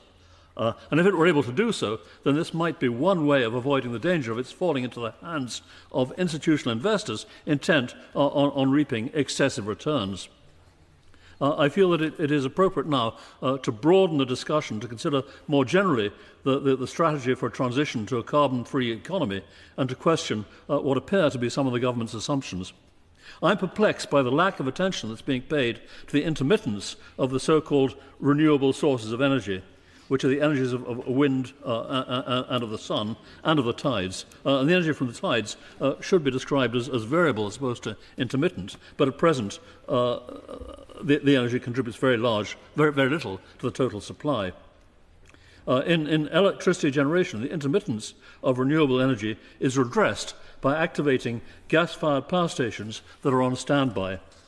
And to achieve the target for staunching the emissions of carbon dioxide, these must be eliminated, or else their emissions must be captured and stored. But the technology for large-scale carbon capture and storage is not available. And notwithstanding the reliance that is placed upon it by some parties, one is inclined to be sceptical about its prospects. Nor, given the insecurity of its supplies and the volatility of its price, does it seem appropriate to continue to rely on natural gas as a major source of energy. Another way of redressing the intermittence of renewables is to rely on supplies of electricity generated abroad and imported via cables. This implies an undesirable dependence on supplies that are largely beyond our control. In the case of a temporary restriction of supply, it's possible also to limit the demand for electricity by raising its price to encourage consumers to limit their usage and to encourage manufacturers to suspend their operations. But this is bound to have damaging consequences. A heavy dependence on renewable sources of energy implies a need to store the energy by accumulating it when it's plentiful and by drawing upon its stores when it's scarce. The only viable means of storing energy on a large scale is to use its surpluses to generate hydrogen. The gas can be used to power electricity generators when there is a dearth in the supply of renewable energy. But for this option to be viable, a vast and expensive infrastructure is needed for generating, storing and using the hydrogen. And when these facilities are taken into account, the costs of using renewable energy on a large scale seem to be excessive. It should be observed that the storage of hydrogen would be in direct competition with the storage of carbon dioxide captured from the emissions of industrial processes. Both gases would require to be sequestered in caverns, which could be salt caverns on land or exhausted oil caverns, or oil wells rather, at sea. And at present, Britain has a dearth of facilities for gas storage. This is because we've been able to rely in the past on plentiful supplies of North Sea gas, which could be treated as if they were on tap. This analysis points inevitably to the need to exploit nuclear energy to generate our electricity. The needs to generate hydrogen could be used either as a store of energy or directly in industrial processes, could be met most effectively by high-temperature electrolysis powered by nuclear energy. The conclusion must be that it would be cheaper to rely on nuclear power for satisfying most of our energy requirements than to depend upon renewable sources of energy. Nuclear power is a tried and tested technology that can be implemented rapidly. However, Britain's nuclear programme has been beset by hesitation and delay. It seems that we are intent on relying on foreign suppliers to create a fleet of small modular reactors. We've failed to support our native projects that have been pursuing advanced nuclear technologies. And we've driven away some of the promising projects of foreign origin that have sought to establish themselves in Britain. My Lords, I am particularly grateful to be in this place and very, very lucky because just over a year ago my luck had sincerely run out, and I have to give thanks to my dear wife, now Lady McKinley, for her forthrightness, her robustness, her insistence that a DNR notice and palliative care was not in order for me, and that they should fight for me till the end. But once we got over that small hiatus, I thank the NHS for keeping me alive, getting me on my feet and getting me in the state that I am today. But particular thanks to the Right Honourable Rishi Sunak, the previous Prime Minister, for including me on the dissolution list. Hopefully a recognition that I had a little more to give to the political life of this country that I could no longer do adequately as an MP at the other end, a job that I thoroughly enjoyed, and I'm sure noble lords who have taken that route into this place will know exactly what I'm talking about. My great thanks to the staff of this House, and I'm looking at some that I've had a relationship with for many years. Thanks to Black Rod and the doorkeepers and the many other staff who have rallied round and offered me help and assistance. I may look like I need help, but it's not quite as deep as you might think. There will be many noble lords in this House, once they see my office on the first floor, right next to a lift very close to here, who will be green with envy because I have a rather nice room on my own, complete with fridge. So you may get an invite and a welcome there in due course. But as I said, on the 28th of September last year, completely out of the blue, within 24 hours, or 12 hours actually, of feeling perfectly well, I was given 5% chance of living. The sepsis started from nowhere. They said that it was down to pneumonia that was having no symptoms. I had a clear chest. So it was completely out of the blue, which I think highlights the danger of the disease. It's not a disease in itself, it is yourself trying to fight off a disease and doing it particularly badly and going into overdrive. And I think there is a lot to be learned about sepsis, a killer of 48,000 people a year in the UK. Some will be, dare I say, very end of life and little could be done, but there would be many, many thousands or tens of thousands for which lives could be saved or bits and pieces can be saved. And that's worth doing. So I will be devoting, amongst other things, a lot of my efforts and the voice that this place gives me to highlight sepsis, working with great charities like Sepsis UK, who I've already done a lot of work with. Because this isn't a condition, a disease, which is looking for some magic bullet that is yet to be found, which might be true of some forms of cancer. This is easily solvable if you find it early, if you recognise it early, if you can recognise that your loved one is feeling possibly the worst that they have ever felt in the whole of their life. And thankfully, my wife asked that question, could this be sepsis? So I got through it after 7 months under NHS care. I spent a lot of time just over the bridge in St Thomas's Hospital and very grateful to see so many colleagues from the other place and some from this house could come and visit me on a regular basis. It's what kept me going, and I didn't feel that I was really out of the swing of politics for too long, despite laying in a bed for a very long time. I was unlucky. Many people go through sepsis and they may lose nothing. They might find themselves with brain fog. They might find themselves with temporary conditions that will recover. But many people do lose bits and pieces. They might lose a few fingers. They might lose a bit of a foot. I was very unfortunate because of the extent of the clotting that I lost all 4 limbs. They were all amputated on the same day, 1st of December last year, a day for obvious reasons that I will not forget. But after that, after the NHS having spent probably many hundreds of thousands of pounds keeping me alive over a very long period, you then come to the position of what shall we do to get people like me on their feet? Do we provide them with appropriate prosthetics? Now, the prosthetics you see here are trial ones. I know we shouldn't be using props in this place, but I hope noble lords might forgive me today. These are provided by the private sector. These are on trial. Because the NHS, obviously not wishing to spend too much money on perhaps items that aren't going to get used, might give me these in year 3. But I want to get on with life in year 1.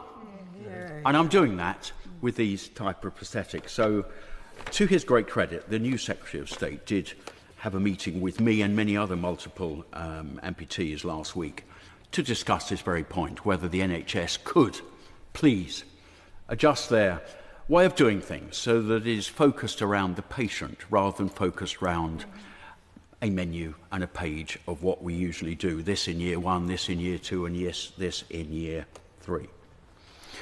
Now, what was I in my normal old life? I still am in practice, and it's in my register of interests. I'm in practice as a chartered accountant, chartered tax advisor.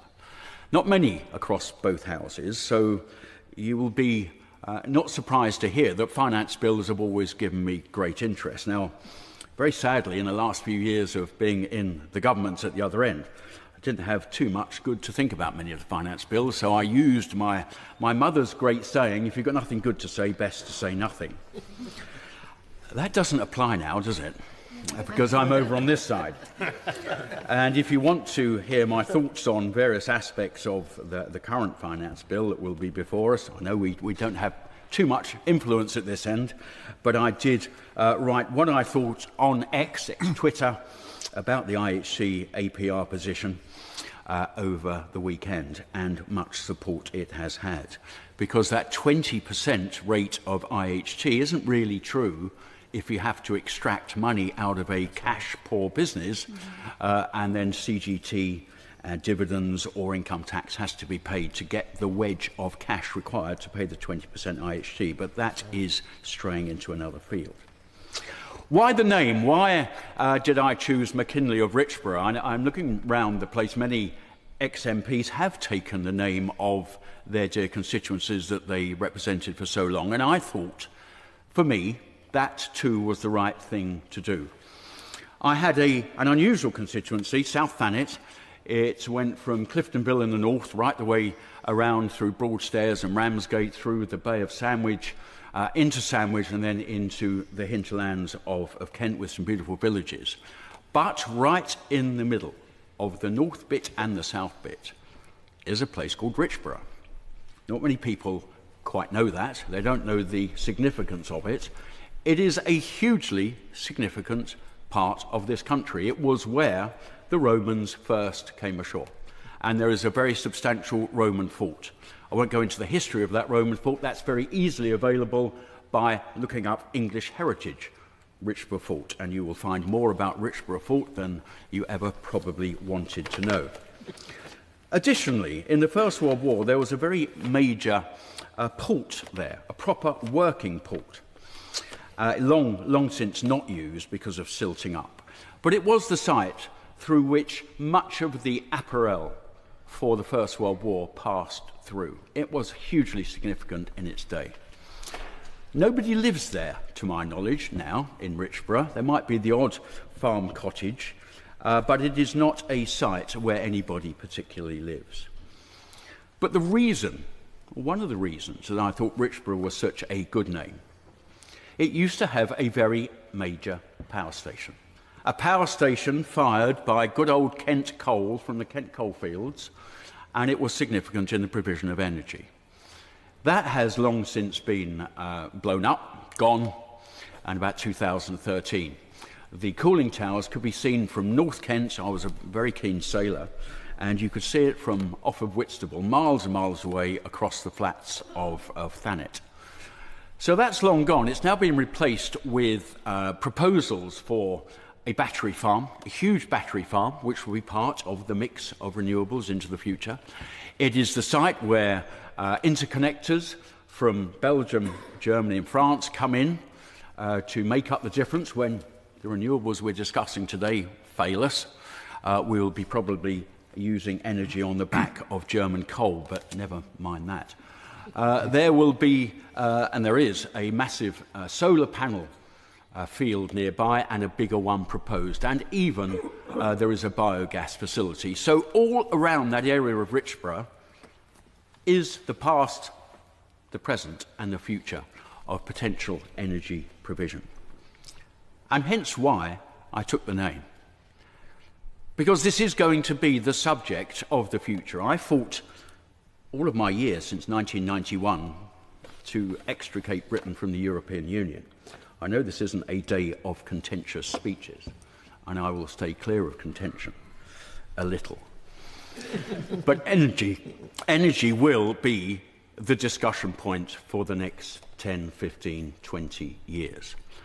And I founded the Net Zero Scrutiny Group of both peers and MPs because of the importance of that. Not least because I'm minded of, nobody can actually tell me who came up with the phrase. It's either Benjamin Franklin, General Patton, or John F. Kennedy. Take your pick. But the phrase goes, if everybody is thinking the same, nobody is thinking. And my worry is on this topic, nobody is really thinking, because we're all have been working to the same pattern and the same hymn sheet. This is too expensive, too complex, too important, too changing of our lives, when frankly most of the rest of the world are giving up, for us just to let this go on a nod. And hence why I thought today's debate on GB energy was a very good one to be making my maiden speech. And also not least because I can have 15 minutes rather than about 5. But this is going to be a topic that will run, and I will be taking a full part of it. But getting towards a close, just on that name, Richborough, I do sincerely thank the outgoing Prime Minister, who represented the seat, or still does, of Richmond. And so not only is it a nod to my former constituents who were so bold and so brave, and I'm so thankful that they supported me for those 9 and a bit years I was an MP for them, it's also a little nod to the outgoing Prime Minister, who so graciously gave me this life peerage for me to continue my work. So, noble lords, thank you for listening. A day of non-contentious speeches from me. There will be a lot more around the corner to come. Thank you. My lords, it's a great privilege and pleasure to follow and pay tribute to my noble friend, Lord McKinley of Richborough. It was an outstanding maiden speech from an outstanding new member of this House. Robust, inspiring, informative, energetic, and with a touch of provocation, which he uncharacteristically toned down. Lord McKinley is a friend of mine who I'd known before his illness to be as courageous intellectually as he proved to be physically. He's a fighter and a winner, and mercifully, his lovely wife, Cotty, is also a fighter. Mm-hmm. And we're grateful to her for ensuring that Lord McKinley is with us today. He entered the Commons in 2015 for East Thanet in a very forcefully fought by-election, general election, when both Nigel Farage and the comedian Al Murray had the temerity to stand against him. And I'm glad to see he saw both jokers off and had the last laugh. He is refreshingly different. I rapidly discovered when I got to know him as when he entered the House in my last Parliament, refreshingly different from so many of the new intake, in that he wasn't just a SPAD and a PPE graduate, like so many of them, but actually had a science degree and an accountancy qualification. So he takes into account facts and figures, which is terribly refreshing in Parliament, I find. And noble lords will find that they have to contend with his facts and his figures in debates that are to come. He told me that his mother gave him a piece of advice early on in life: above all, to your own self be true. And that he always has been, and it's perhaps one reason, he says, why he didn't become a minister in the House of Commons, because he was quite prepared to back up his beliefs with his vote, and clearly the whips didn't think he would cease to do so if they tried to buy him off. But he had more influence in the House of Commons than many who did have a period on the front bench, which most of them did during the rapid turnover in the last Parliament, and through, not least, the Net Zero Scrutiny Group, which I have the privilege to belong to, and the Common Sense Group, and the European Research Group, in all of which he was an influential person. So we look forward with enthusiasm to hearing his combative, well-informed contributions to this House in the years ahead. I also pay tribute to the noble Baroness Beckett.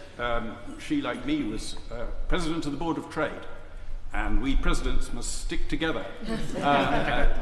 Probably not all presidents would meet her approval currently, but I've always admired her contribution in the House of Commons over an enormous period of time. My Lords, I want to welcome this bill, which is essentially a prospectus, as an incredibly attractive investment opportunity. And I use the word incredibly advisedly, because, of course, it's backed by 22 of the most prominent people in this country, the members of the Cabinet. True, none of them have ever launched a company before. Indeed, none of them have ever worked in the private sector. But that perhaps gives them a clarity of view, which enables them to see investment prospects which have escaped the attention of commercial businesses up and down the country.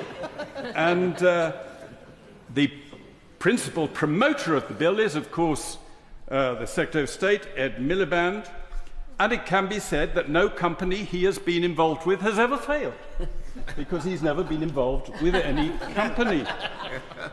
He will have the power to issue directions to the board about anything.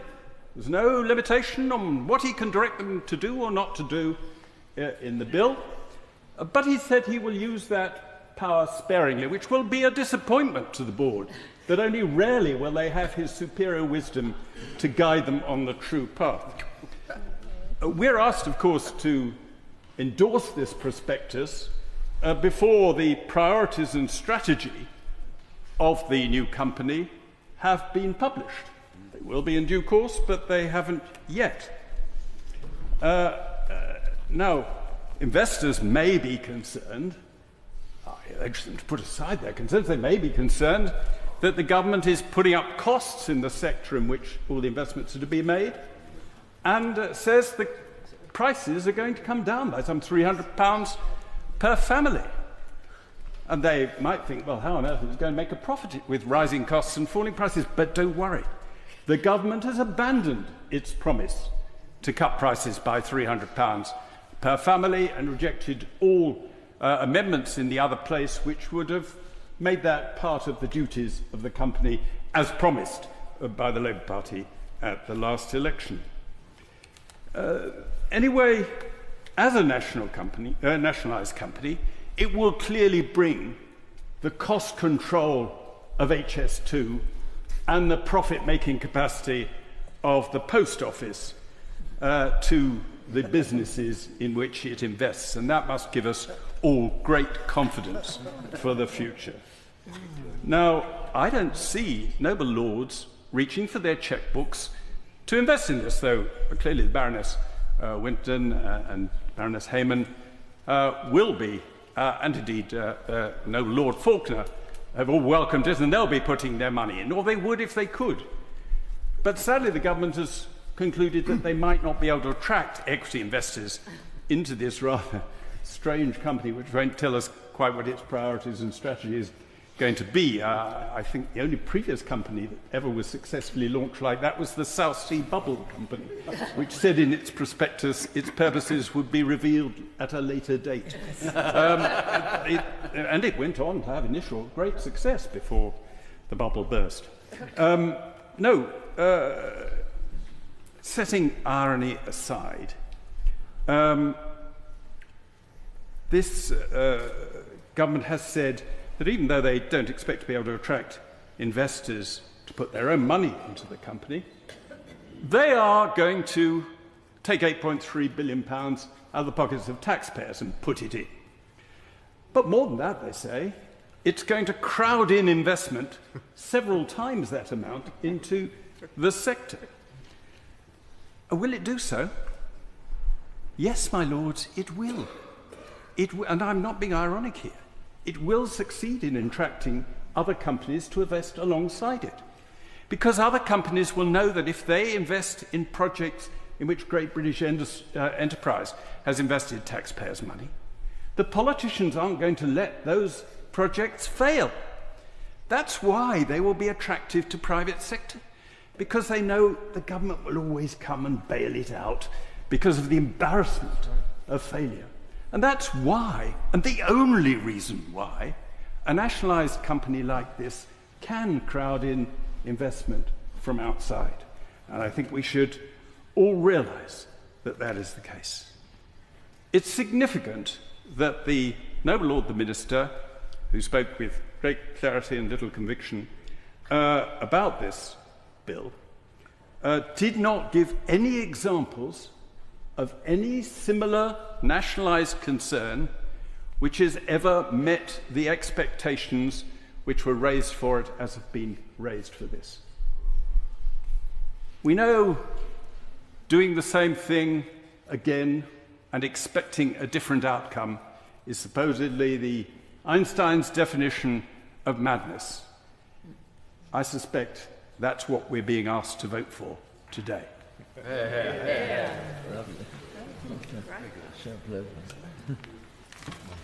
I've always been an admirer, my lords, of sovereign wealth funds. They enable significant investments targeting strategic national priorities for the benefit of their relevant populations.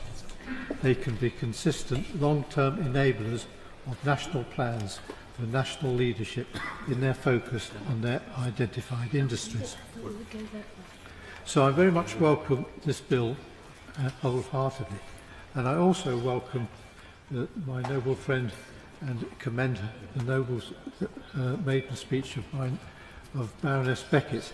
Her words were inspirational, and I very well recall when years ago she brought about the merger of the Department for the Environment and the Agriculture Ministry into the new department we have today.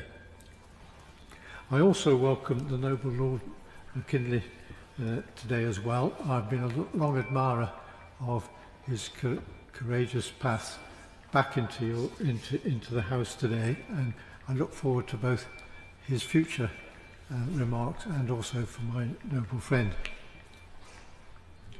There can be no higher or more important task than transforming the national economy towards a more sustainable future to stabilise the threat of ever more damaging climate change. The science is indisputable. The world is accelerating through the threshold of 1.5 degrees warming above pre-industrial levels, jeopardising the 2 degrees limit in the Paris Agreement. That more public ownership does not occur more in the UK is curious. Indeed, allowing almost welcoming foreign ownership of all parts of the economy has often been a long-term detriment to the interests of the nation. It enables foreign owners to set their own objectives and priorities to their own overseas interests and enables virtually unfettered reshaping of the relevant company invested in. Other countries undertake national plans. For example, in France, the French have prioritised nuclear power and the Danes have forced it to focus on offshore wind projects, including projects in the UK. I'm sure the government is correct to focus on all renewable energy in the pursuit of net zero for more competitive sources in the long term. The government is to be congratulated on bringing this legislation forward so early in the new Parliament. It must start as soon as possible. However, I have one major concern. Can I ask my noble friend the Minister how this energy public ownership can be protected in future from attacks from some rogue future Conservative administration? Is he confident all necessary steps are contained in the legislation to keep Conservative privatisations and other asset stripping or sell-offs from undermining this public investment into projects? The debate between the relative merits of public ownership and state enterprise is ultimately sterile. There are good and bad examples to be found within both definitions. The emphasis must be to enable effective management to be accountable for their stewardship. I'm concerned under Clause 1, Sub-Clause 4, that the Secretary of State has the power to revoke the designation of Great British Energy by notice. Am I right to be alarmed that this is an open goal to the Conservatives? Public money under public ownership of such a fund should be consistent and for the long term. It must be shielded from short-term political interference and be appropriately financed. On previous assessments, total infrastructure requirements on the pathway to net zero has been assessed at £28 billion per year. While that ambitious investment by government may be beyond reach in the near term, is my noble friend confident that £8.3 billion capitalisation over the course of this new Parliament would be sufficient? Does he envisage this to be a sufficient part of essential investment and confident in the checks and balances necessary to be effective value for money to public funds? Perhaps when my noble friend comes to reply, could he explain how recent announcements on investments in carbon capture and storage may go ahead in conjunction with the structure of this bill? And in this I refer to the remarks of my noble friend Baroness Winterton. Great British Energy must be more than a bit player in hastening the nation towards energy security from renewable power sources. While welcoming this bill and noting the issues debated in the other House, I would like to draw attention to a few areas of interest in the setting of objects under Clause 3 and strategic priorities under Clause 5. Great British Energy aims to ensure clean, homegrown energy makes Britain a clean energy superpower by 2030. The NESO's recent Clean Power 2030 report identifies demand flexibility as a key factor in achieving clean power. Does the Minister agree that this assessment and acknowledge that the UK's clean energy plan should also focus on the demand side, which, unlike supply side flexibility, is not subject to the same administrative, regulatory or cost barriers that are often seen with supply chain solutions for clean energy? Does he support NESO's plans to offer demand flexibility service, a scheme facilitated by the smart metering network all year round. The Clean Power 2030 report identifies demand flexibility as a key factor in achieving clean power. Alongside the government's investment, does the Minister agree that the smart metering network can help households to adopt more flexible, cost and effective behaviours through better understanding their usage? While investment is urgently needed into clean homegrown energy, there are also existing assets that can help the government and our mission to making Britain a clean energy superpower. Does my noble friend the Minister agree that in a time of fiscal constraint, alongside this bill, the government needs to take advantage of existing national assets like the smart metering network, as this can help manage energy demand and be harnessed to unlock wider benefits, such as identifying and targeting support to retrofit energy inefficient housing? Furthermore, it does seem rather counterproductive to withdraw renewable energy sources by temporarily closing down their supply at various times. Can my noble friend the Minister confirm that energy storage is indeed part of the objects contained within this bill?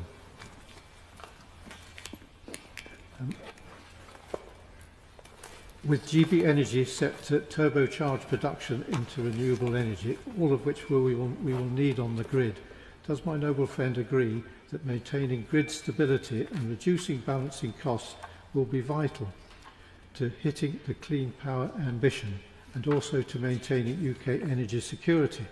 And will he also look at how the smart metering network can help the government deliver that much needed stability and flexibility? One of the aims of the Great British Energy Bill is to ensure more value for taxpayers, for bill payers, and taxpayers. Does the Minister agree that existing infrastructure, like smart meters, which provide more accurate information about energy usage, leading to lower consumption and bills, has also quite a major part to play in the government's plan to reduce those energy bills? And for example, in the British Grenade, the GBE bill also outlines ambitious plans for clean energy development in the future. Many households do continue to face fuel poverty. Does the Minister acknowledge that better utilising that existing infrastructure to deliver solutions more quickly, whether by saving users money on their bills or providing anonymised data which can identify those most at risk and living in fuel poverty and would benefit from that targeted assistance? Can he confirm that rather encouragement and examination of these smart meters and their progress can be part of the government's agenda? It is interesting that this second reading debate is happening today, when on Wednesday we are celebrating or rather drawing the nation's attention by Fuel Poverty Awareness Day. May I finally draw my remarks to a close by noting how appropriate it is that my noble friend Lord Hunt of King's Heath is once more the Minister introducing a landmark piece of the legislation, as it was he who introduced the climate change legislation into your Lordship's House in 2008. I wish this legislation as much success as he brought with that bill. My Lords, I declare my interests as set out in the register. It's a great privilege to follow the noble Lord Grantchester, who has always put his finger on some very important points that he raised with the Minister, which I'll be coming to myself later. My Lords, it's been a particular pleasure to listen to two outstanding maiden speeches. The noble Lady Baroness Beckett is clearly going to bring great wisdom to this House, and I very much welcome her and look forward to many contributions from her in the future. My Lords, my noble friend Lord McKinley spoke from the heart with a really stirring speech and raised some very pertinent issues about sepsis, which I hope we revisit as a House, and I hope the government is receptive to those. And again, I look forward to working alongside my noble friend in the future. My Lords, the noble Lord the Minister, Lord Hunt of King's Heath, set out very clearly, I think, the aims of the Great British Energy Bill, and I thank him for that. As we debate this issue, clearly the government is representing the country at COP29 in Azerbaijan. I think that conference comes to an end at the end of this week, and I think it's right that they are there representing the nation. I hope that in raising points about this legislation, this prospective legislation, and criticising it, we don't lose sight of the undoubted challenge of the age. I think the challenge of the age, climate change, and that what I hope will remain a largely bipartisan approach to recognition of that challenge, although the way we tackle it may vary and we may have differences on that. The global response needs to be very much recognising that challenge, and a challenge that doesn't recognise ideologies. It's a question not of ideology, it's a question of survival, and I hope that we approach it very much on that basis. I had the great honour of being the Lord's Minister in the Department of Energy and Climate Change at the time of the Paris Climate Change Conference, and worked there alongside Amber Rudd, who was outstanding. And I had the great privilege of actually signing the Climate Change Treaty at the United Nations on behalf of the United Kingdom. That treaty was an important milestone, my Lords, and we must not lose sight of the fact, as I say, that this is the challenge of the age, and the issues that we're raising, I think, are issues of how we meet that challenge. And as a party, we need to remember that Margaret Thatcher first identified, I think, this important challenge, and that's been followed up by notable contributions by my noble friend Lord Deben, my noble friend Lord Sharma, Amber Rudd, and many others, and we shouldn't apologise for that.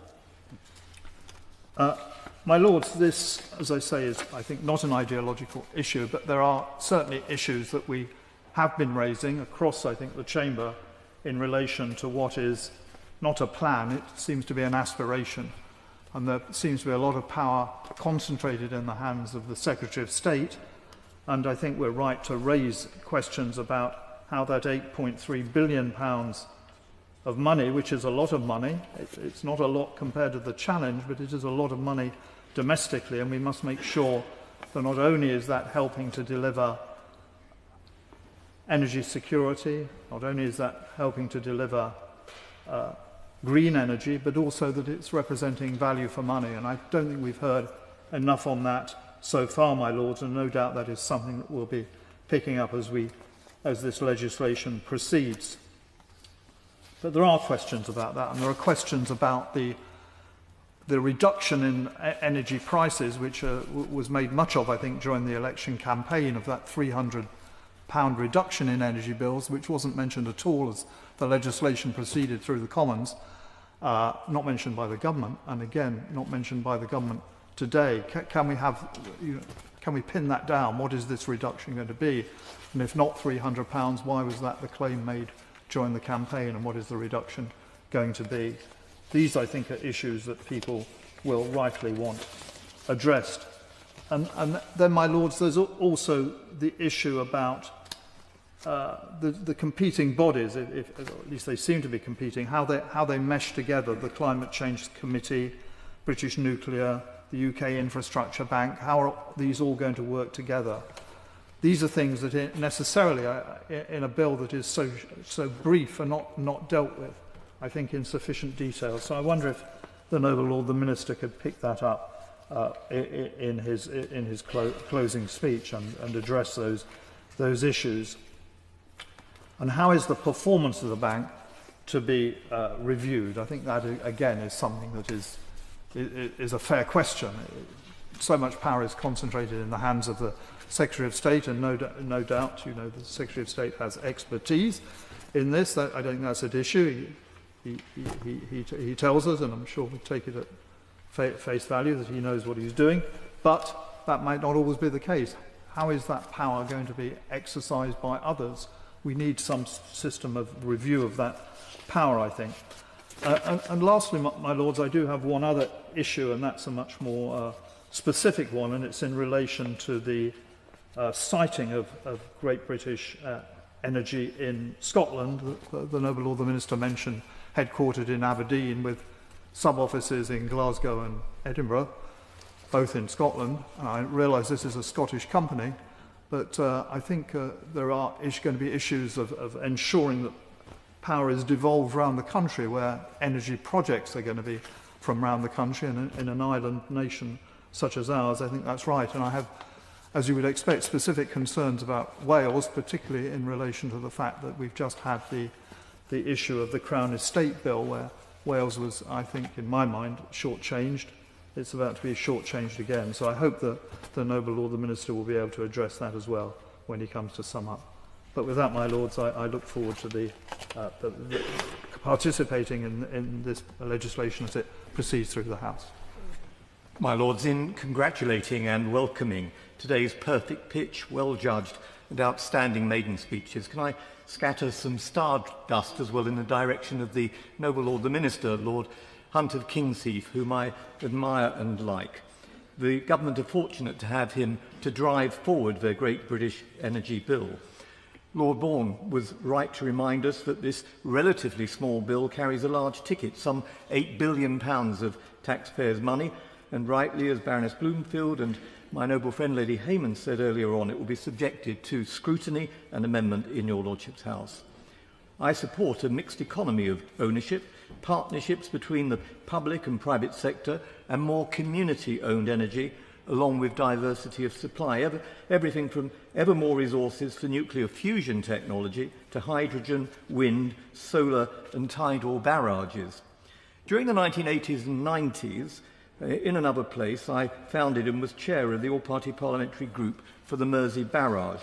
Although the then government promised me it would consider the barrage project as part of the non-fossil fuel obligations and renewable energy policy, it never happened. The Mersey barrage would deliver enough clean, predictable energy to power hundreds of thousands of homes for 120 years, creating thousands of local jobs and turning the Liverpool City region into a worldwide centre of excellence. I hope that the Minister will agree to meet with me and with Steve Rotherham, the Mayor of Liverpool City region, to help ensure that this unique opportunity provided in this bill is not squandered as it was some 40 years ago. My Lords, in introducing the bill in another place, the Right Honourable Ed Miliband rightly pointed to the absurdity, referred to indeed by the noble Baroness Lady Winterton in her remarks earlier on, that the city of Munich owns more of our offshore wind capacity than the British government. Well, he has a point, but the missing reference was to mix a metaphor, not to the elephant in the room, but to the CCP dragon, and that's what I want to address my remarks to today. We all know that dragons wallow in sulphurous caves snorting fire. Perhaps that is why China is responsible for around a third of global CO2 emissions. It's pumped out more pollution in 8 years than the United Kingdom has in 220 years. It's building the equivalent of 2 new coal-burning power stations every week. It's doing this to build its industrial and military might, and certainly not to do its bit towards tackling climate change. And take wind power, where Minyang Smart Energy, China's largest wind turbine firm, is involved in several projects in the North Sea.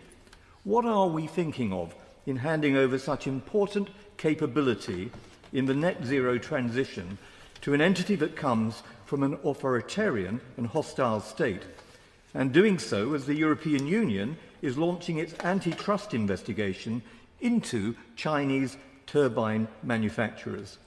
My Lords, recall that the Joint Committee on Intelligence and Security says China has been able to, I quote, successfully penetrate every sector of the United Kingdom's economy, that Chinese money was readily accepted by the government with few questions asked, and that external experts concluded very strongly that the government does not have any strategy on China, let alone an effective one. Now, my Lords, instead of resilience, we have dependency. We currently have a trade in goods deficit of £32.3 billion, which we seem intent on adding to.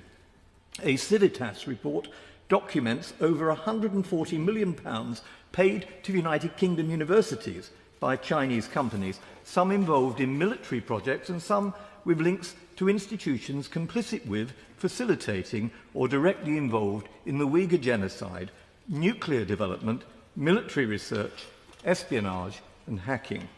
Civitas identified an existential threat and says that China's ambition at a global level is, I quote, to become a technological and economic superpower on which other countries are reliant. That represents the greatest risk to the United Kingdom. In recognising that threat, your Lordship's House gave all-party support to my own successful amendments to earlier legislation, the Procurement Act, the Health and Care Act and the Telecommunications Security Act, and for the removal of some of the 1 million Chinese-made surveillance cameras now in the United Kingdom. With RUSI, I've also raised the flooding of our markets with Chinese-made electric cars, along with Chinese-made cellular modules that are components in non-Chinese-made cars and other electronic equipment, which can be used to spy on us and to displace cars made by workers in democratic countries. Southeast Asia is awash with Chinese EV car plants and sales, and it's producing electric long-haul lorries and mass-produced cheap EV cars for the mass market. It's doing this, my lords, to dethrone and destroy our automotive industry and to enhance its ability to withstand a blockade following the military occupation of Taiwan. It will also cost around 100,000 European car workers their jobs by the end of the decade, and many will lose those jobs because we simply can't compete with slave labour. The Secretary of State himself has said there should be, I quote, no modern slavery in any part. So, my lords, can the Minister say what assessment there's been made of reports that there are 96 companies relevant to the automotive sector and the production of electric cars operating in the Uyghur region, including 38 that have previous documented engagement in state-sponsored labour transfer programmes highlighted by the International Labour Organization, and reports from Human Rights Watch detailing the use of slave labour in aluminium production, with Xinjiang accounting for 9% of total global supply. Note too, my lords, the call from 50 legislators for Volkswagen to end its presence in Xinjiang and the damning red flag notice to Volkswagen from Morgan Stanley Capital. A US Congressional Select Committee has found 2 Chinese EV battery producers, CATL and Goshen High Tech, have links to companies operating in Xinjiang and forced labour programmes. Their report connected both companies to XPCC, a Chinese paramilitary company sanctioned for its links to gross human rights violations in Xinjiang, and their customers include BMW, Volkswagen, Mercedes, Volvo, Stellantis and Renault. I also note that Hikvision and Dahua, now banned across the UK from so-called sensitive sites and with links to Uyghur internment camps, are selling EV chargers and kit, boasting a facility, and I quote from their own advertisements, to scan licence plates and check them against a DVLA database. And the supply chain doesn't end there. Quite recently, as part of an inquiry into the Democratic Republic of the Congo, I took testimony from Nobel Peace Prize laureate Dr. Denis Mukwege. He raised concerns about Chinese exploitation of critical minerals for green technology in the DRC. Cobalt is essential in making lithium-ion EV batteries. 75% of global cobalt comes from the DRC, and 80% of its output is owned by China. Cattle is linked to the Chinese state enterprise CMOC, which operates multiple copper cobalt mines in the DRC. 25,000 children are working in cobalt mines. Dr. Mukwege asked what weight is attached to the use of the child labour when it comes to our own purchasing policies, and I hope the Minister can tell us. But may I also draw the Minister's attention to the Sheffield Hallam University's Helena Kennedy Centre for International Justice report entitled In Broad Daylight, Uyghur Forced Labour and Global Solar Supply Chains. That report indicates that the PRC has placed millions of indigenous Uyghur and Kazakh citizens from Xinjiang into what the regime calls surplus labour and labour transfer programmes, or as we should call them, modern-day slavery state-operated programmes. Be clear, my lords, workers cannot refuse to work, can't refuse employment, or challenge the inhumane conditions of work. We're talking about the forcible transfer of population and enslavement. The report concludes that the solar industry is particularly vulnerable to forced labour in the Uyghur region and identified 90 Chinese and international companies whose supply chains were affected. And in 2023, another report from Sheffield Hallam called Overexposed found that transparency has decreased in the solar industry, making it increasingly difficult to verify whether supply chains are free from risk of Uyghur forced labour. In responding to these findings, could the Minister also ask his noble friends in the Ministry of Defence what response it has made to the December 2023 BBC report that the British Army was investing £200 million in solar panels made by companies believed to have exceedingly high exposure to forced labour in China? The PRC global market domination across the solar photovoltaic supply chain has been expanding rapidly, with 98% of global polysilicon and about 2.1 million tonnes used in almost all solar panels produced in China, and about half of that is produced in Xinjiang. The Secretary of State has confirmed that he is worried about slave labour in the supply chains. So can the Minister tell us whether the Secretary of State was warned about companies involved in solar panel production in Xinjiang before awarding contracts to them, and if so, why he went ahead? And can I also ask about the Forced Prison-Made Goods Act of 1897, given that Xinjiang has been referred to as a vast prison and that British law prohibits the importation of prison-made goods, will the Minister say what consideration has been given to compatibility of the importation of goods made by Uyghur prison labour with that Act of Parliament? Against the backdrop of the 2021 House of Commons decision to name a genocide by the CCP against Uyghurs in Xinjiang, the admirable Labour Member of Parliament, Sarah Champion, the chair of the International Development Select Committee, tabled an all-party amendment to this bill in another place to tackle what she called sinister dependency on forced labour programmes in the supply chains for solar panels. She said the UK has become, her words, a dumping ground for dodgy solar, tainted solar goods. And that has other implications for the UK too. In July, during the King's Speech debate, I raised the Mallard Pass solar project, which uses Xinjiang-produced solar panels. On August the 1st, in a reply to a written question, the Noble Lord the Minister said ethical procurement is considered at paragraphs 4, 104, 109 of the Secretary of State's planning decision. But, my Lords, isn't it the case that elsewhere in the planning decision it states that human rights concerns are not a reason to refuse a planning application? If so, why is that, and shouldn't this bill be used to change it? Today, my Lords, Sir Keir Starmer, the Prime Minister, has been meeting Xi Jinping. Reports suggest that he raised sanctions against 7 parliamentarians, of whom I'm one. These are trivial in comparison with Uyghur genocide. Can the Noble Lord the Minister tell us whether that issue was raised, and if so, what was the response? To end, on several occasions I've been privileged to stand with the Noble Lord the Minister when he moved amendments about forced organ harvesting in China.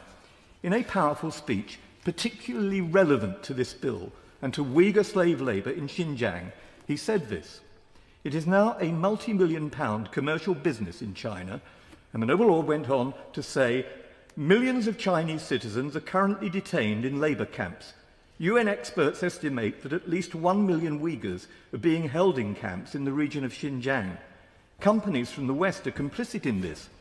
Adidas, Nikkei, Zara and Amazon are among the Western brands which, according to a coalition of civil society groups, currently benefit from the forced labour of Uyghurs in Xinjiang. In July this year, a 13-ton shipment of hair products from Xinjiang worth more than $800,000 was seized by the US Customs and Border Protection. This shipment included wigs made from human hair, which is hugely concerning considering the many reports and personal testimonies of female Uyghur Muslims having their heads forcibly shaved in the camps. The Noble Lord the Minister reminded the House that parliamentarians had the opportunity to strengthen legislation and, the Noble Lord's words, to prevent British complicity in such crimes and to send an important signal to other countries. He reflected that such as 5G and potential Chinese investment in new nuclear energy presented dilemmas. He concluded that there must be a time when we take a stand. My Lords, the Noble Baroness Lady Kennedy of the Shores was sanctioned with me by the PRC for doing precisely that. Although she's unable to participate today, we'll work together at later stages in moving all party amendments to create a human rights-centric approach to greener energy supply. Let's put that insistence on the face of this bill and amend it accordingly. Let's do as the Noble Lord said and make a stand. My Lords, it's a privilege and a pleasure to follow on from the powerful words of Lord Alton. I should begin by declaring my interest in terms of energy, both decentralised and nuclear energy. When I first picked up the bill, I was surprised actually just by how slight it appeared to be. And as I listened to the debate, it put me in mind of some remarks from Blackadder. And you might recall the episode in question when Blackadder decided he was going to become an explorer. And Lord Melchett says to him, "The foremost cartographers of the land prepared this for you. It's a map of the area that you will be traversing." And he hands him a blank sheet of paper. "They'd be grateful if you could just fill it in as you go along." I get the impression that much of the serious work of this bill will be filled in later. And that is in itself a principal challenge. Lord Howell raised some very interesting points, centred around where we currently stand and the importance of honesty. Our challenge as a nation right now is that for many people in the land, they believe that we are close to achieving many of our aims in terms of decarbonising our electricity. And they are wrong. But they believe that because quite often they are misled by well-intentioned individuals. The challenge remains very simple. When I last checked the current electricity generation and its sources, today at 5 p.m, over half is generated by gas. Renewables account for less than 10%. That is an extraordinary gulf that we will have to achieve in very short order. And tellingly, much of our resilience comes not from domestic, but actually from our interconnectivity to the continent. And since we have these periods of great calm, which affect not just the United Kingdom, but more broadly this part of Europe, the North Sea itself, the basin, we cannot always rely upon securing electricity generated from renewables from across the sea either. So I have great hopes for Great British Energy, because I think it has an opportunity to address some of the more fundamental issues. And I'm a little bit disappointed, if I'm being frank, that nuclear does not play a greater role in that. I do understand the shortcomings of some of the large-scale nuclear, but small modular reactors really have a part to play.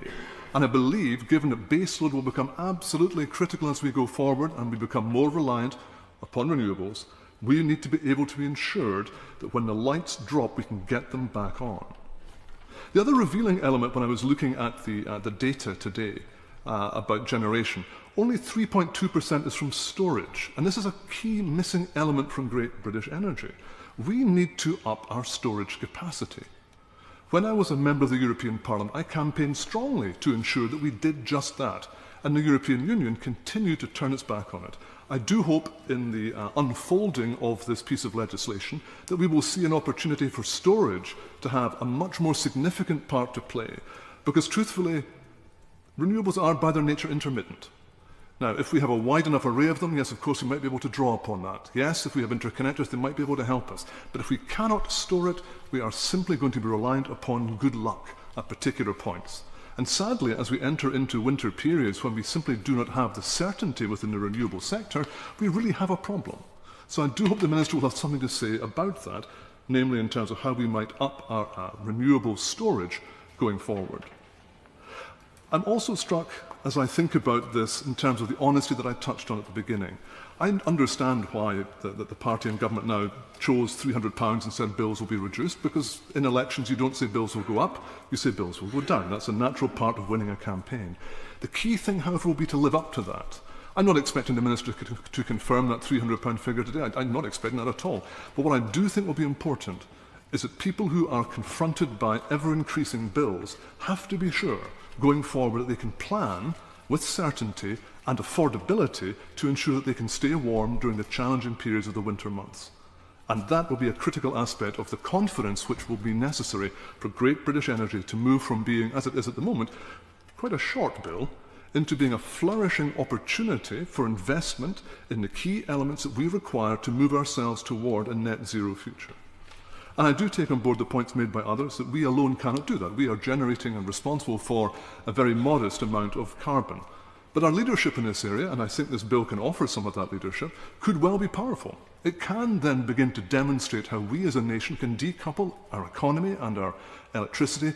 We can do that from our carbon generation. And if we can get that right, then we have a message to sell to those who can follow in our pathway.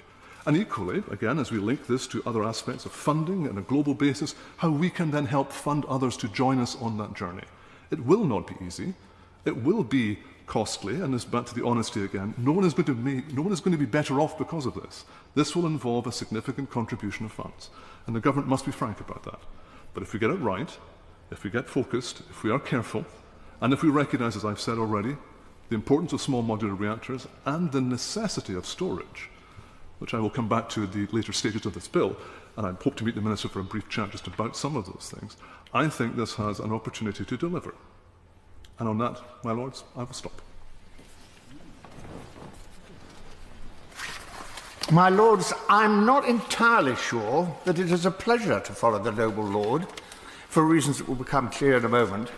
I think it would have been better, in my case, if I'd preceded the noble Lord. But nevertheless, it is a pleasure to follow him, obviously, and not least because he is a fellow Deputy Speaker of the House. Now, my Lords, I rise in support of the bill and its objectives, but can I begin by congratulating my noble friend Baroness Beckett on her maiden speech, and the noble Lord McKinley of Richborough for his maiden speech. And the House is very fortunate that this debate should have seen two such remarkable maiden speeches in the same debate. Now, Baroness Beckett is someone with enormous parliamentary experience. She was first elected to another place over 50 years ago. I well remember her myself as the candidate for Lincoln in 1974. And of course, she was later on the able, if only temporary, leader of my own party. And the noble and learned Lord Faulkner has said everything that might wish to be said about her remarkable career. But she's very welcome to this House. She mentioned that she knows something of it in advance by chairing the Joint Committee on National Security Strategy, and as a member of that committee, I know what she means. But can I also pay tribute to Lord McKinley of Richborough? What a remarkable personal story, and I think he has attracted the most universal admiration for what he has been through.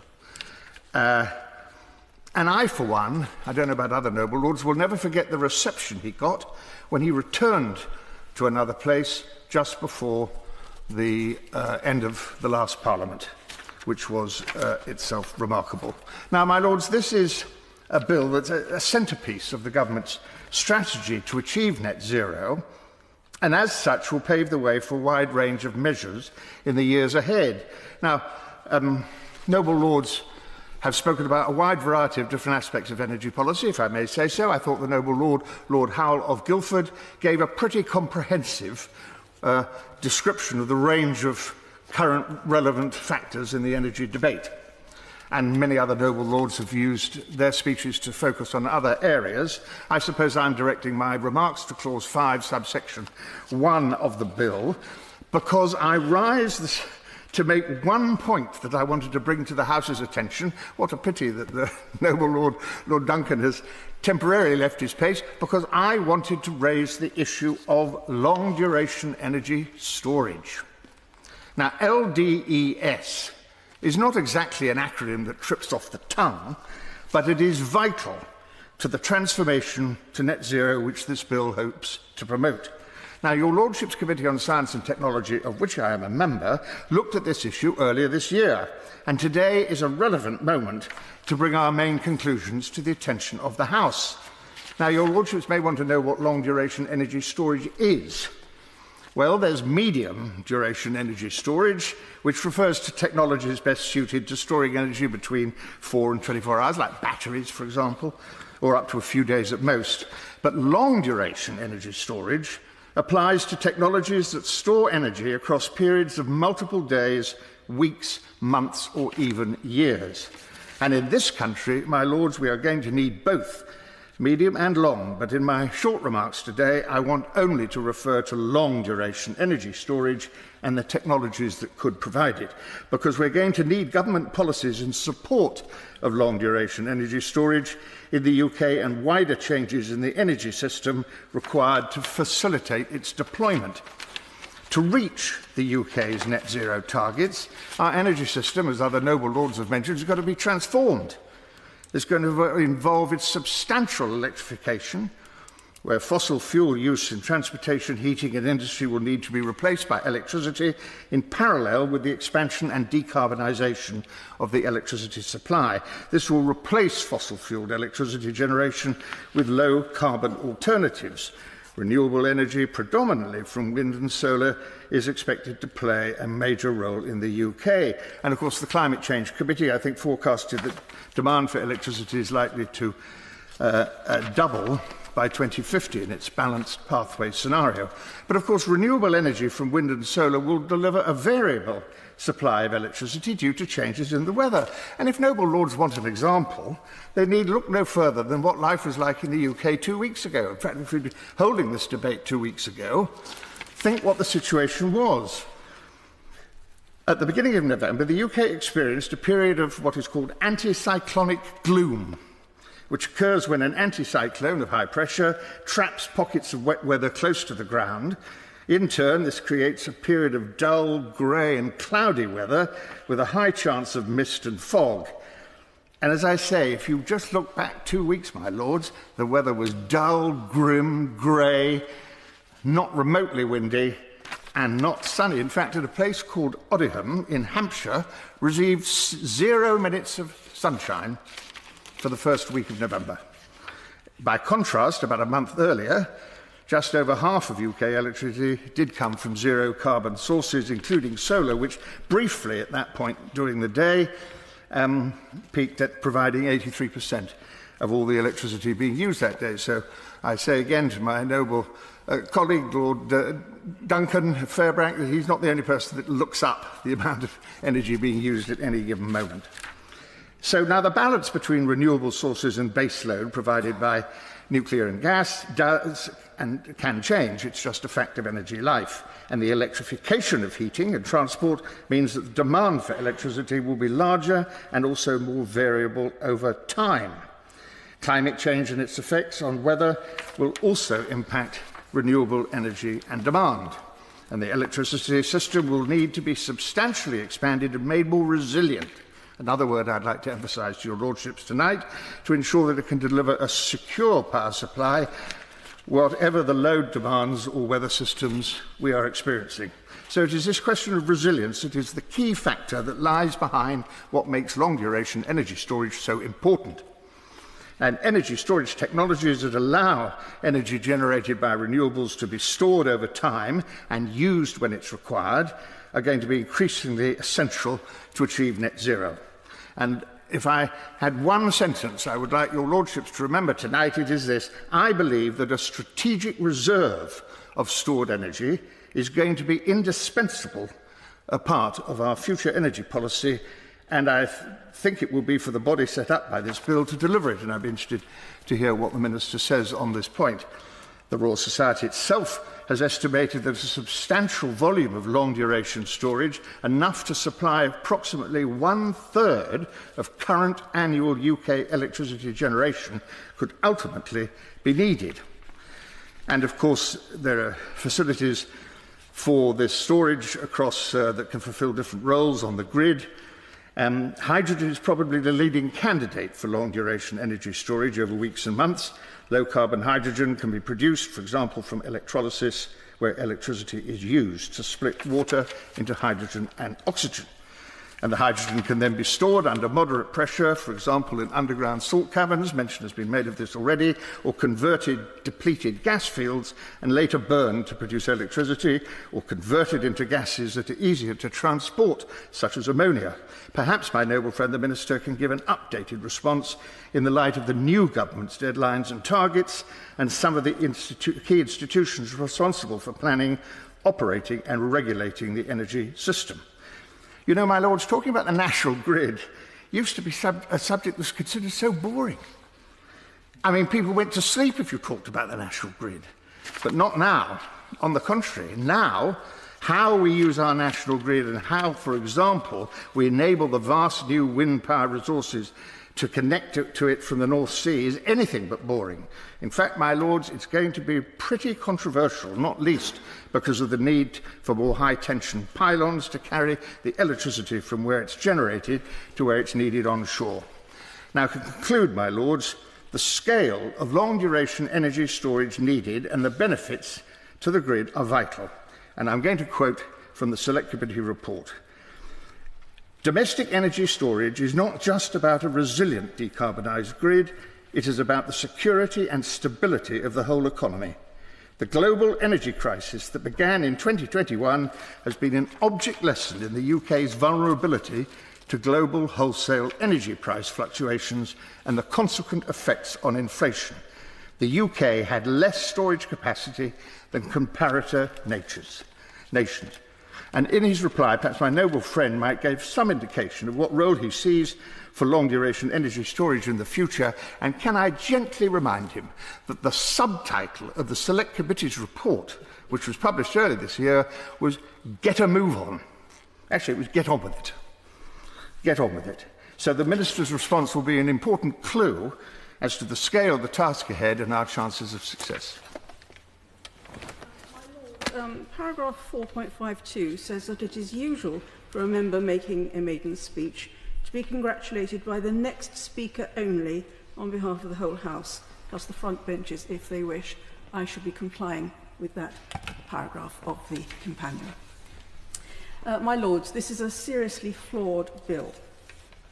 At first sight, the bill looks a bit like the 2023 UK Infrastructure Bank Act, which set up the body which has now renamed itself the UK Wealth Fund, though of course it is no such thing. And I shall return to that organisation later because it seems entwined in how Great British Energy will work.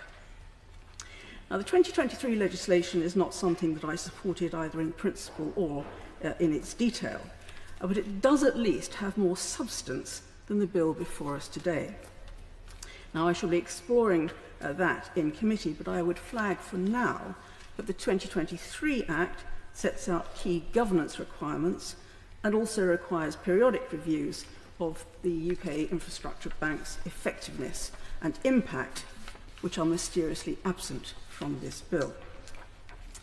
Another major difference is that much of the detail of the operation of the UK Infrastructure Bank was available to the House in the form of the draft of the framework document, which was then finalised after royal assent. Now, that document importantly covers strategic objectives, which have already been referred to, but it also covered operating principles, investment principles, as well as details of the company's capitalisation and the financial objectives. And it was quite substantial. It ran to 28 pages. So what do we have for this bill? As far as I can see, nothing at all. The so-called founding statement, published by the government in July, said that a framework would be established, and I quote, in due course. I hope that the Minister can update the House today on what that time-hallowed phrase means in practice for the framework for Great British Energy. Now, I'm sure the noble Lord Hunter of King's Heath is well aware that his job of getting this bill through your Lordship's House will be very much easier if the government published the draft framework document well in advance of committee. For example, we need to know how the financial regime for Great British Energy will work and what its financial remit will be, so that we can be sure that this bill contains appropriate guardrails and accountability measures. We also need to understand what money will be involved, and how it will flow into and out of Great British Energy. Now, the Labour Party in opposition talked up a green prosperity plan with a price tag of £28 billion every year. But that, of course, did not survive contact with reality. It eventually ended up with a plan to capitalise Great British Energy with £8.3 billion of new money over the whole of this Parliament. It might be a shadow of the earlier plans, but it is nevertheless a significant sum. One of my pastimes is reading budget documents, and so I've been hunting for the £8.3 billion in this year's budget documents, and I have to tell noble lords, there is no £8.3 billion in the government spending plans. Instead, there are a couple of references in Chapter 3 of the Red Book to providing funding to kickstart Great British Energy, and that amounts to £125 billion, and the noble Lord Hunter King's Heath referred to that earlier, and that comprises £100 million for capital funding for clean energy projects and £25 million to set up the Aberdeen headquarters. But that £125 billion is for 25-26 only. There is no sign of anything after that. Now, intriguingly, Chapter 4 of the Red Book goes on to say, and I quote, "As GBE is established, the investment activity will be undertaken by the National Wealth Fund, which apparently is going to help Great British Energy, and I quote again, to make initial investments as quickly as possible and draw on the National Wealth Fund's resources, experience and pipeline of projects." Now, I've never understood why Great British Energy was needed, given the existence of the UK Infrastructure Bank / National Wealth Fund, which my noble friend on the front bench referred to earlier, because that was set up to do lots of the green things that are referred to in the bill before us. Can the Minister explain the relationship between Great British Energy and the National Wealth Fund?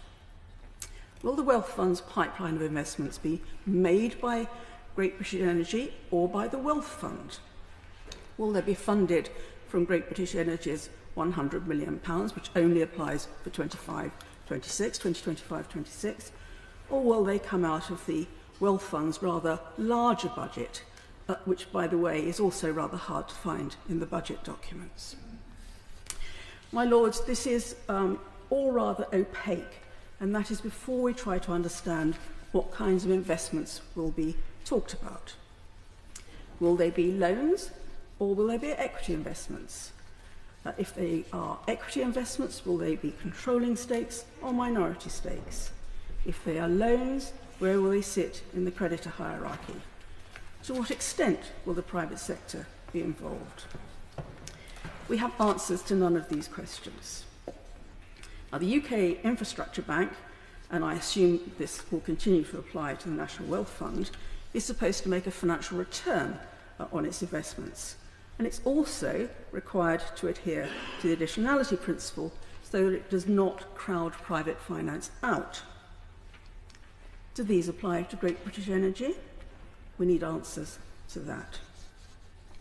My Lords, this is not only a bill with almost no content, it is a dangerous bill, because it grants almost unfettered powers for the Secretary of State for Energy and Net Zero, as other noble lords have pointed out. He sets the statement of strategic priorities, decides what financial assistance is given and on what terms, and he has an untrammeled power of direction. And as the owner of 100% of the shares in the company, he has the power to appoint or remove any or all of the directors.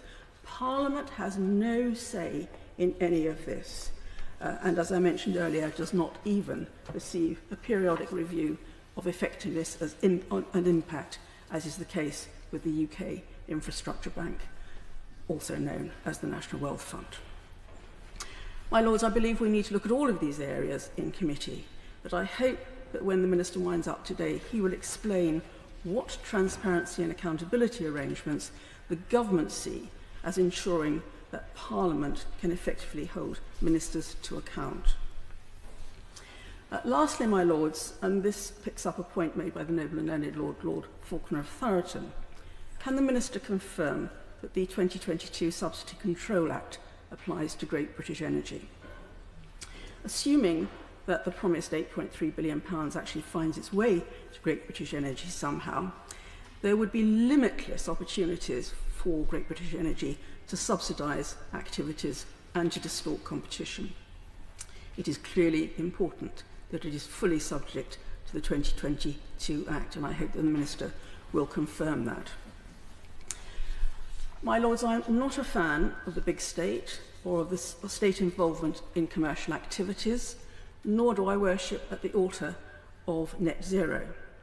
I do not like this bill at all. But I accept that as a manifesto bill, it will become law. It is, however, I believe, the duty of your Lordship's House to work during the passage of the bill to achieve clarity, accountability and transparency about Great British Energy, all of which are currently missing from the bill. My Lords, I am a supporter of Great British Energy, GBE, its purpose and the proposed flexible approach inherent in this bill. We need to quickly adopt the new generating technologies we have available to us. And apart from the drive to net zero, the main reason for my support is based on the issue of energy security. Having long maintained that food security of our nation is the most important role that any government has to play, I now think that energy security must come a pretty close second. Our cherished peaceful security from wars and even worldwide pandemics seems more precarious now than for most of the last 80 years. And thus, our ability to import electricity, or the fuel to generate it, must also be more precarious. But if we invest wisely, and we can harness the sources of power we are blessed with, wind, sun and tide, then I believe we can creep nearer to that energy security. And investing wisely is precisely what we all hope GBE will do. Now, one of the features I like about the proposals is that GBE will be taking equity in the businesses it chooses to support and not just giving loans or grants. In other words, it can enjoy the upside of a successful business as opposed to only shouldering the downside risks that loans or grants allow. In fact, I was pleased to hear that the government have an expectation that at some time in the future, GBE will hopefully be contributing to its own funding. And I was also pleased to hear that the government expects that some of its investments will fail. Frankly, if it only invests in guaranteed successes, it will not be doing its job. So although it sounds odd, I hope that some of its investments will fail, maybe not too many. However, hopefully GBE's ownership by government will give the private sector the confidence it needs to invest in this exciting energy transitional arena. I'm advised that for a successful transition of our electricity landscape, we need to attract some £400 billion worth of capital into power generation in the next 10 years. And in that context, my Lords, 1.6 billion per annum does not sound like very much. However, hopefully, and I fear there's a lot of hope here, my Lords, including from me, GBE's investments, if well used and specifically targeted to reduce risk for private capital, should pull in some of that outside investment that's so badly needed. But GBE's role will not only need to be in the wise and what I would like to hope to be magnetic in terms of attracting other investments, use of money, but it must also be an enabler. GBE needs to become a real driver of projects, using all the powers at its disposal to try to help clear away some of the barriers to the production and use of renewable energy. And as we all know, one of the biggest barriers lies in our planning system and our judicial review system, which can cause excessive delays and thus costs in so many of our infrastructure projects. I'm sure all noble lords will have read about the Lower Thames crossing, where before a single spade has been put in the ground, apparently more money has already been spent on planning and reviews than Norway has spent on actually completing the longest road tunnel in the world. And on this subject, it has always interested me that in France, where they pay over the odds for land compulsory taken by the state, property owners often fall over themselves to offer their land for state-run projects. And of course, these owners do not object at planning inquiries, nor do they instigate judicial reviews. So maybe there is a lesson there for our Treasury. Maybe it saves money in the end. So when it comes to energy projects, GBE must ensure there is a generous community involvement. In Denmark, the local community gets 20% of the profits of a local wind farm, and we need to do something similar here. And then hopefully our communities will be falling over themselves to have a magnificent wind farm on their doorstep. And I do think that our modern wind turbines are magnificent, my lords. I will leave others to speak about community energy companies themselves, who need all the support we can give them. However, in terms of speedy delivery of projects, my lords, the difficulty arises when dealing with the national grid infrastructure, pylons and the like, the plumbing, as it was referred to in the debate last Thursday. This infrastructure needs to grow by at least 4 times its current size to both deliver power to everywhere it is needed, but also to be able to receive power from all the generating sources that are going to come along. And some projects are currently being told they're going to be delayed by 10 years or more for the want of a connection. And we really cannot afford such delays, my lords. But the problem is that no project could possibly afford to financially involve every community along the whole route of its delivery line. So what is to be done? Well, first of all, National Grid has to work with generators to pull together various projects, particularly North Sea projects, to minimise the number of power lines needed from source to delivery point. Then I fear that a calculation has to be made by GB and the National Grid as to the extra cost of burying cables in certain places. And these costs are slowly coming down, versus the costs of planning delays and judicial reviews caused by objectors to such essential schemes. But I'm afraid I see this issue remaining the biggest fly in the ointment of our desired speedy energy transition, my lords. Now, turning now briefly to the details of the bill, with all the talk of flexibility and this new GBE being agile and fleet of foot, it surprised me that it should be specifically forbidden by law from going to the open market to raise some of its own money when needed. Clause 1.4 says it can only be wholly owned by the Crown. And I think that is a mistake, and we should amend that in committee. I think a minimum of 80% Crown investment would suffice to keep it essentially a Crown entity, but with some financial flexibility.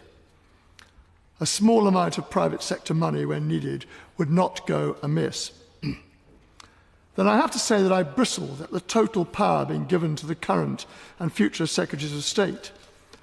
Again and again, the efficiency and success of GBE appears to depend on guidance and control by the Secretary of State. And nowadays, as has been made clear by other speakers, very few Secretaries of State will have the relevant business or entrepreneurial experience and skills that might help them to take good decisions. But having said that, I'm not sure what the right solution is.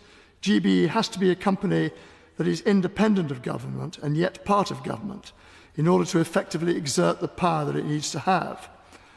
But to involve Parliament in any detailed decision-making role would clearly not be efficient. Parliament seems incapable of moving forward on the restoration of its own infrastructure, so it definitely should not be let loose on the national electricity infrastructure. Thus, I fear that, as envisaged in the bill, having the Secretary of State report directly to Parliament after having widely consulted is probably the best answer to protecting the taxpayers' money. But, and this is a big but, we definitely need to firm up on the consultation and reporting. For a start, in 6.3b, leaving the Secretary of State to decide himself who he consults with and how he responds to that consultation is an unnecessary surrender on the part of the taxpayer. And then in Clause 7, for the only reporting to Parliament to be what I would describe as minimal information required by Companies House is totally inadequate.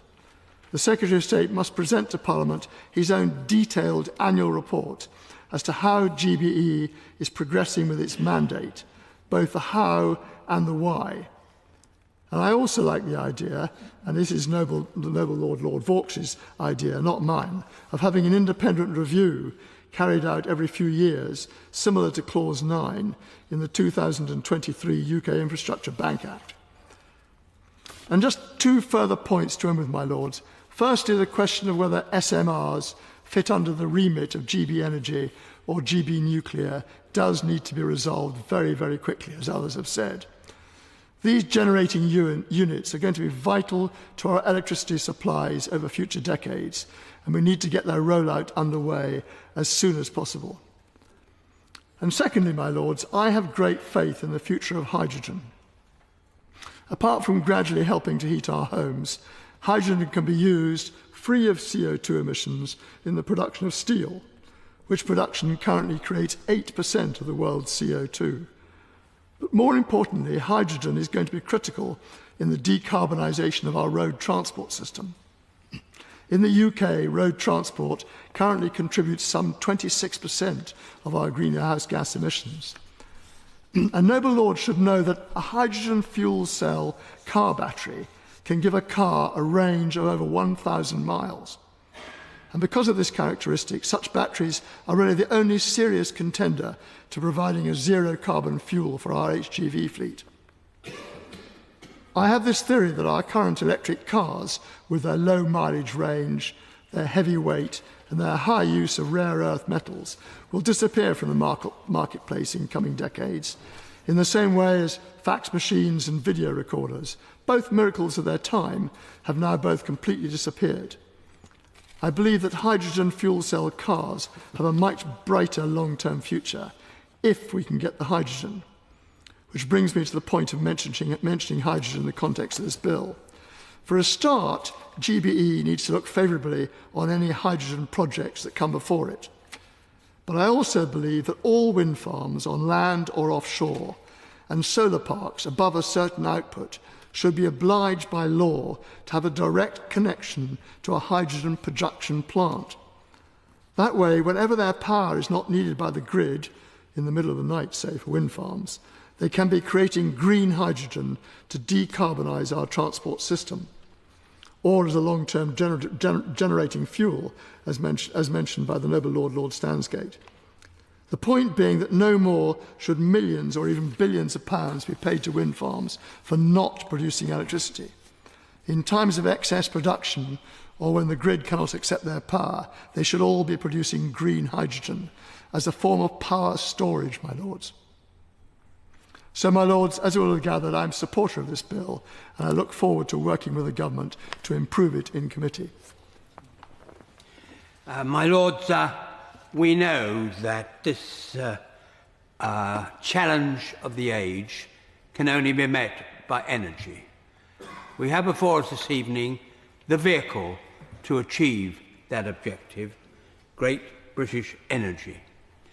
And there are, of course, a fair number of questions that have been raised in the other place, and indeed this afternoon, particularly about the relationships with the other energy corporations and agencies. I'm not going to get involved in that.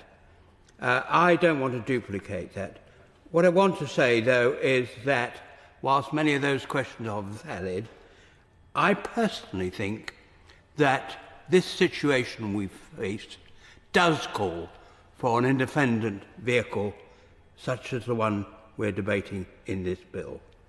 I think in historical terms, when I look at the state of our railways and compare the state of the railways on the continent of Europe, where they are all nationalised, I think for once that we need again to look at the success Europe has had in not dissimilar circumstances.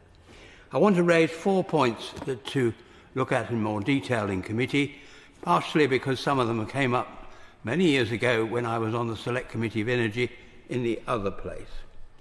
But the one that didn't come up then is hydrogen. We just heard some wise words on hydrogen. I've had a meeting with the Boilermakers Union. They know exactly what was put in when almost all domestic heating was put in with gas, and highly successfully done over many years. Work has been done on hydrogen mix with gas. The indication is that it is successful. The indication is that all that needs changing is the boilers, the burner to the boilers.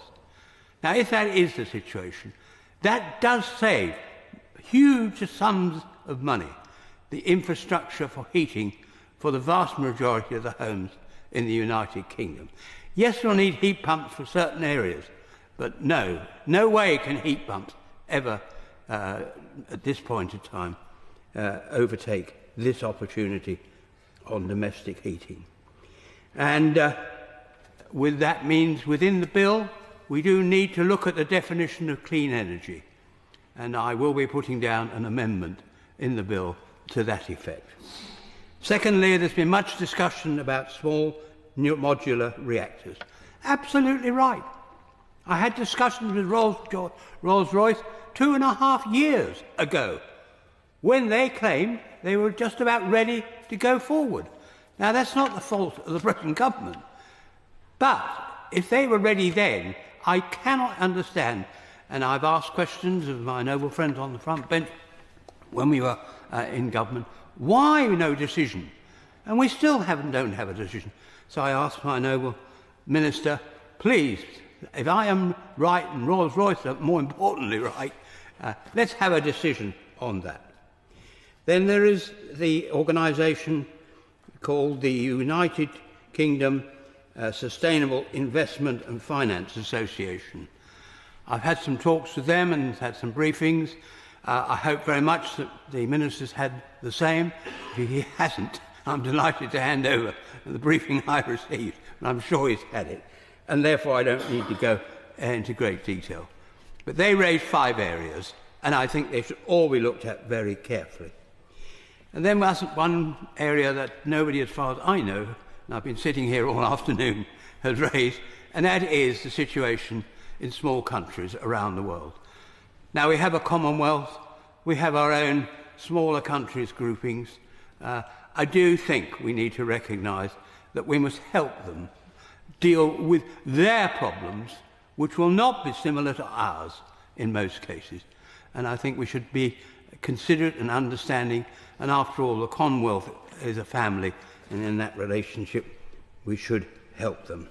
My Lord, the bill is a good bill as far as I can see. As I said, I will be putting down some amendments, but I wish the government well. It is so important that this is successful, and I'll do my best to help it on its way.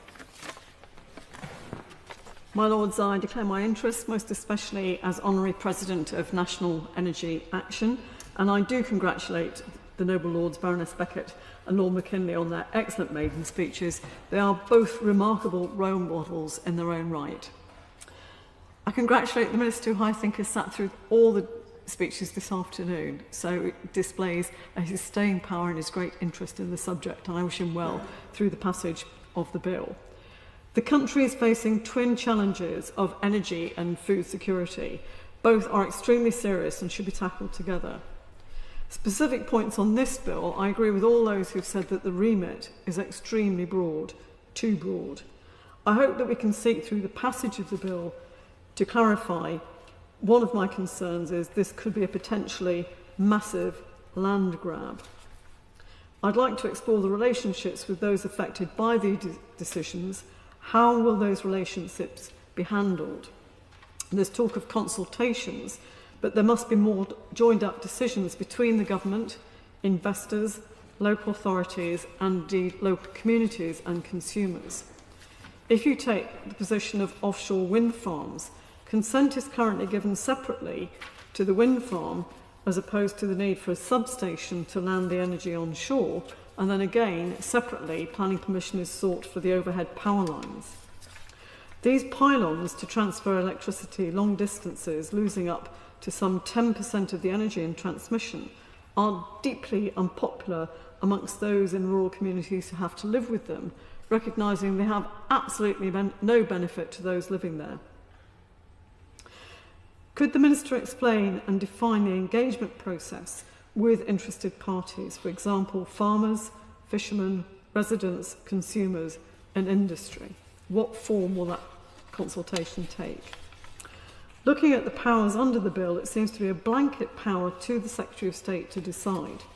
There is very little parliamentary oversight, merely reports to Parliament, and also the fact that once the Secretary of State, in Clause 5, he must prepare a statement of strategic priorities for Great British Energy, may revise or replace the statement, and that only place copies of that statement or revised statements before Parliament. I think we need to amend to have greater parliamentary oversight of the powers of the Secretary of State so that they are not completely untrammelled.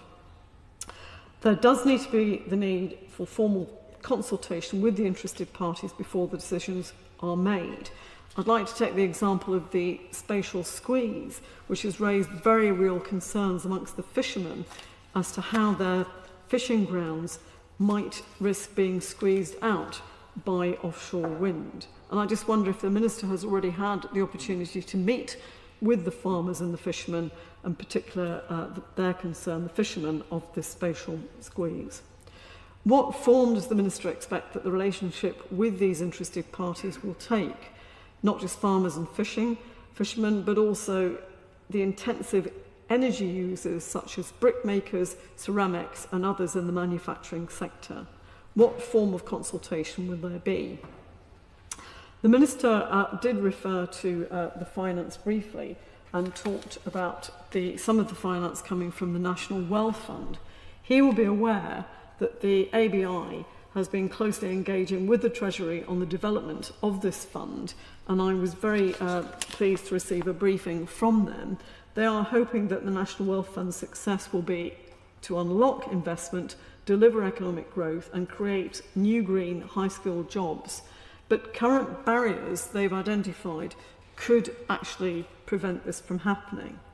Those barriers include a national transition plan, sector-specific investment roadmaps, especially for the 5 priority sectors identified by government, and I name them: green steel, green hydrogen, industrial decarbonisation, gigafactories and ports.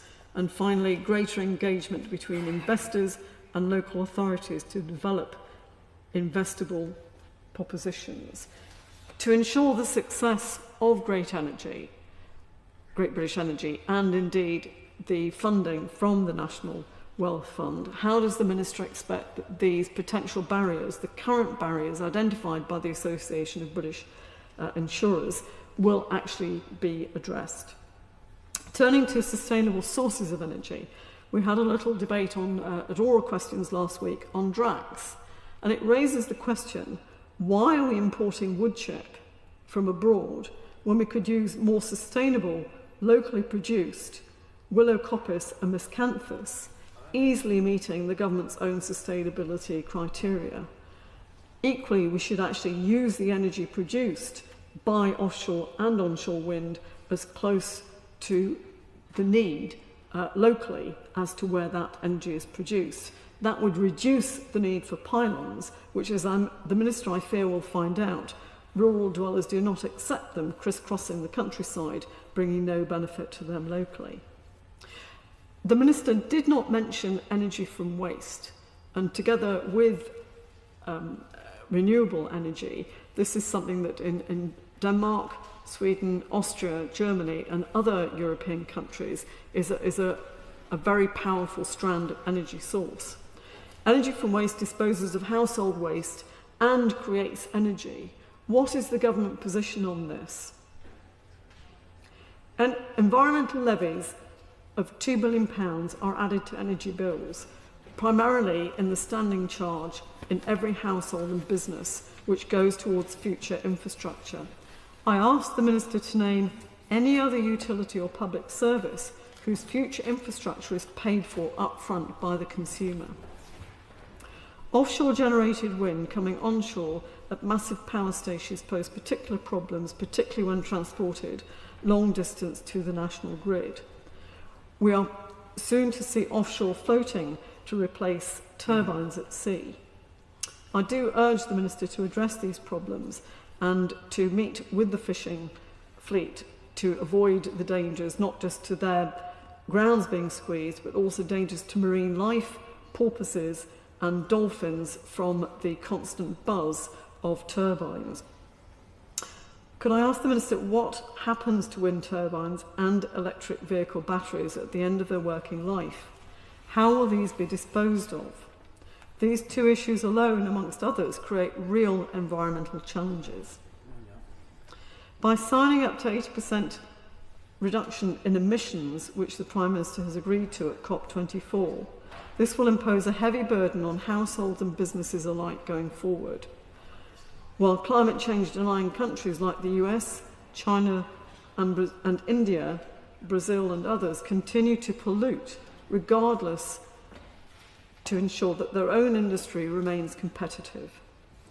In conclusion, I would simply ask how this bill to create Great British Energy will actually benefit Great Britain, given the massive impact the work of the company will have on the countryside, local communities, industry and consumers. I should start by declaring my interest as a small-scale generator of hydroelectricity. I do welcome the intentions behind this bill. An affordable, secure and decarbonised power system must be a good thing. But I do suspect that the stated timeframe of the next 5 years is rather over-optimistic. But again, I commend the intention. I would caution against rushing the transition too much.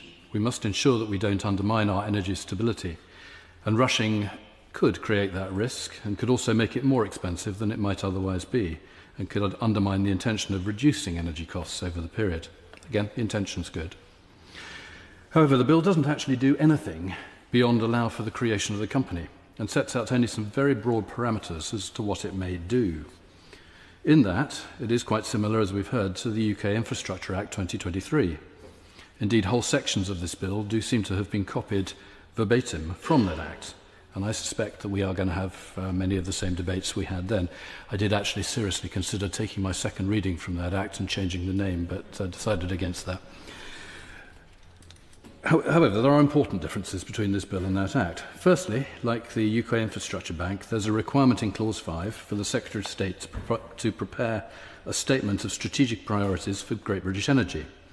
In the case of the Infrastructure Bank, the then government provided a detailed draft of that statement along with the detailed framework document that has been referred to by the Noble Lady Baroness Noakes before. So we were able to see then what the bank was actually intending to do and the assumptions around, for example, whether it would be required to make a positive return. That was extremely helpful. In this case, my lords, I understand the government has no intention to provide such a draft before the bill is passed. I hope that is wrong, but it sounds as if we're going to be having these debates rather in the dark, which is deeply unsatisfactory, but rather depressingly becoming something of a theme. The government has made many claims for the benefits from GBE, which the Noble Lord the Minister has repeated today. Being something of a finance nerd, it was therefore with great excitement and enthusiasm that I turned to the impact assessment.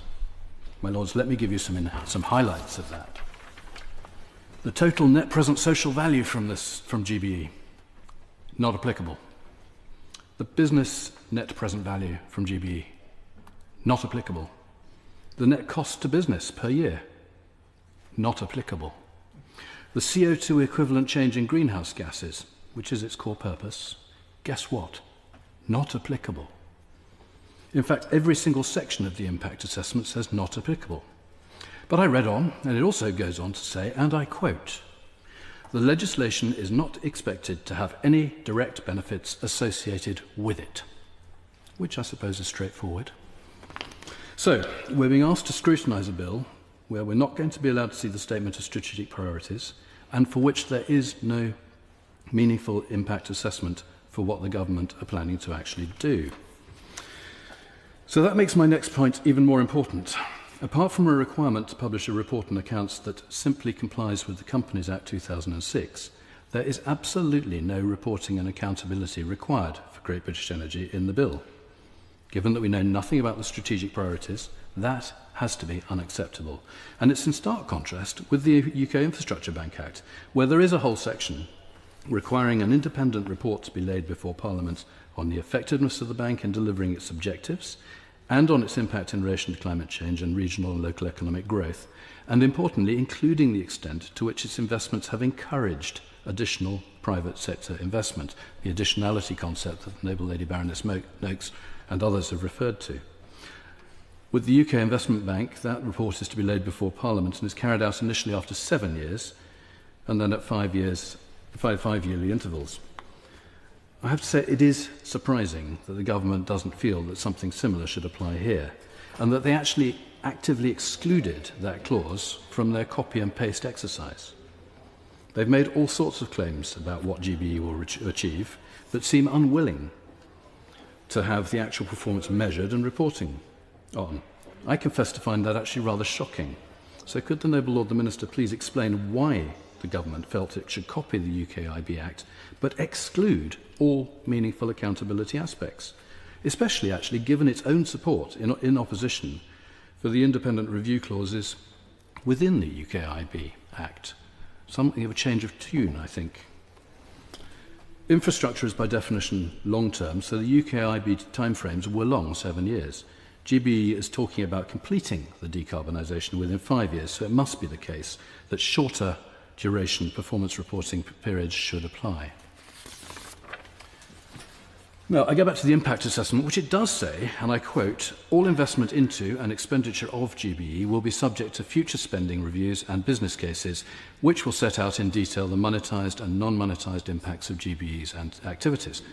That does sound promising, my lords. So could the Noble Lord the Minister explain how and when those spending reviews and business cases will be published, and whether they will be made available for scrutiny by Parliament?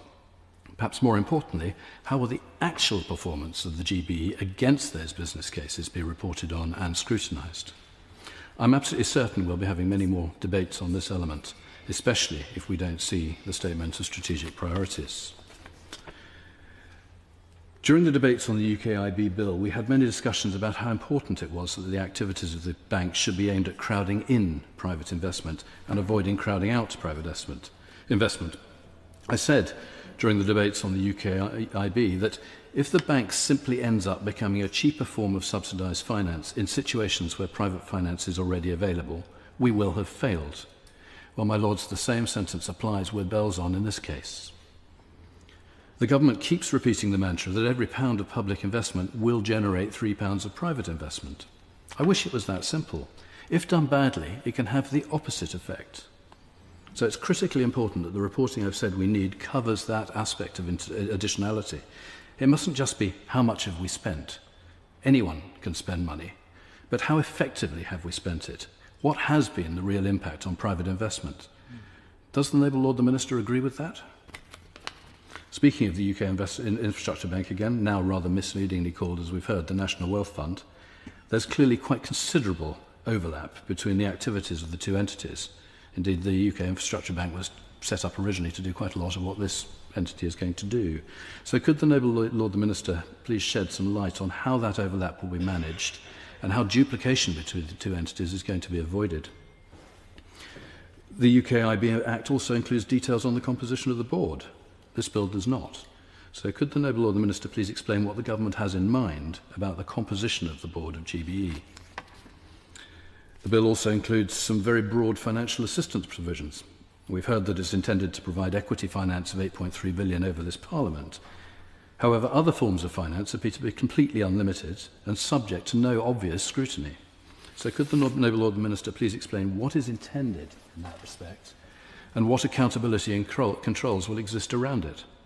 And how will any borrowing by GBE be treated within the UK debt figures? Somewhat related to that, BGE can only be designated if it's wholly owned by the Crown, and the designation will terminate automatically if it ceases to be wholly owned. So that would preclude the possibility of raising any external equity finance into GBE, although I suppose it might be possible into a subsidiary entity. Has the Noble Lord the Minister considered whether some flexibility, perhaps allowing minority external equity into GBE, might be advantageous? Finally, on a different subject, I have a proposal to add an element to GBE's objects. Since the end of the feed-in tariffs, the only way that domestic generators of electricity can receive any income from any excess electricity that they generate above their own usage requirements is through the Smart Export Guarantee. And whilst there are now some better export rates, most are still very low compared with the retail price of electricity. So there's little incentive for people to install excess capacity over and above their own usage requirements, put another 2 or 3 panels on their roof, for example. It would surely be a good thing to incentivise people to install more than they need. And I believe there is a way that can be done at zero cost for the government, and that's through a peer-to-peer trading facility, which would allow generators to sell any excess perhaps to their neighbours. The only way of doing that at the moment, as I know to my cost, is to wire them in, which is extremely expensive. That would allow the generator to earn more than the smart export guarantee rates, so providing a greater incentive to install more capacity, and it would allow the neighbours to obtain the excess power at a discount to their own retail cost. A win-win situation, I think. All that's required is a trading company to stand in the middle and perhaps to take a cut of the trade to cover the costs of the activity.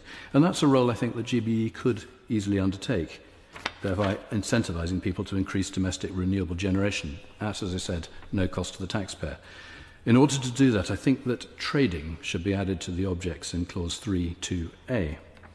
So, my Lords, I do support in concept what the government is trying to do, but I think there's an awful lot to do to improve this bill, especially around the areas of accountability where it really is woefully lacking. My Lords, I should declare my interest as an insurance broker for the energy industry as set out in the Register.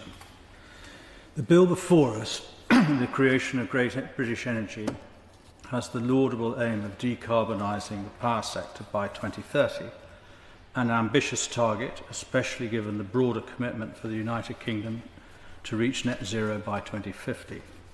Achieving such a transformative goal requires careful handling, not only in its practical implementation, but also in securing the support and understanding of the population. Energy is foundational to the growth for any nation, and growth is something we undoubtedly need.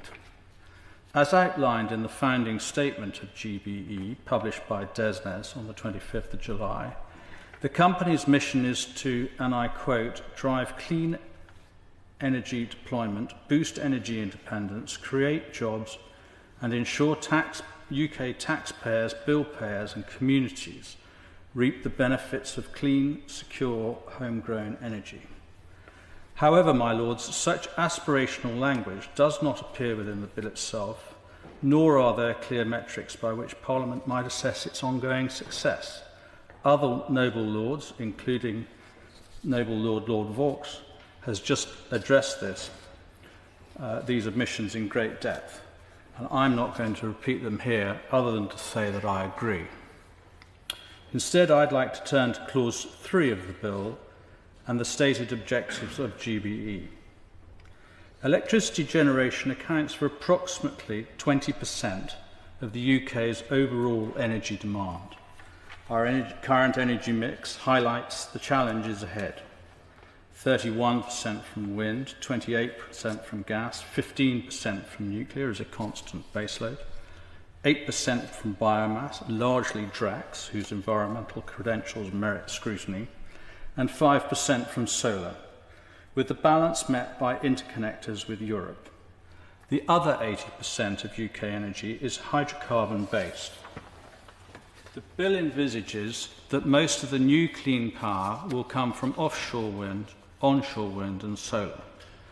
However, the scale of expansion is extremely challenging. According to the National Energy System Operators Clean Power 2030 report, offshore wind capacity must triple. Solar capacity must more than triple. Onshore wind needs to double. These are staggering targets that far exceed our historical rate of progress. As has been noted many times in your Lordship's House, the wind does not always blow and the sun does not always shine.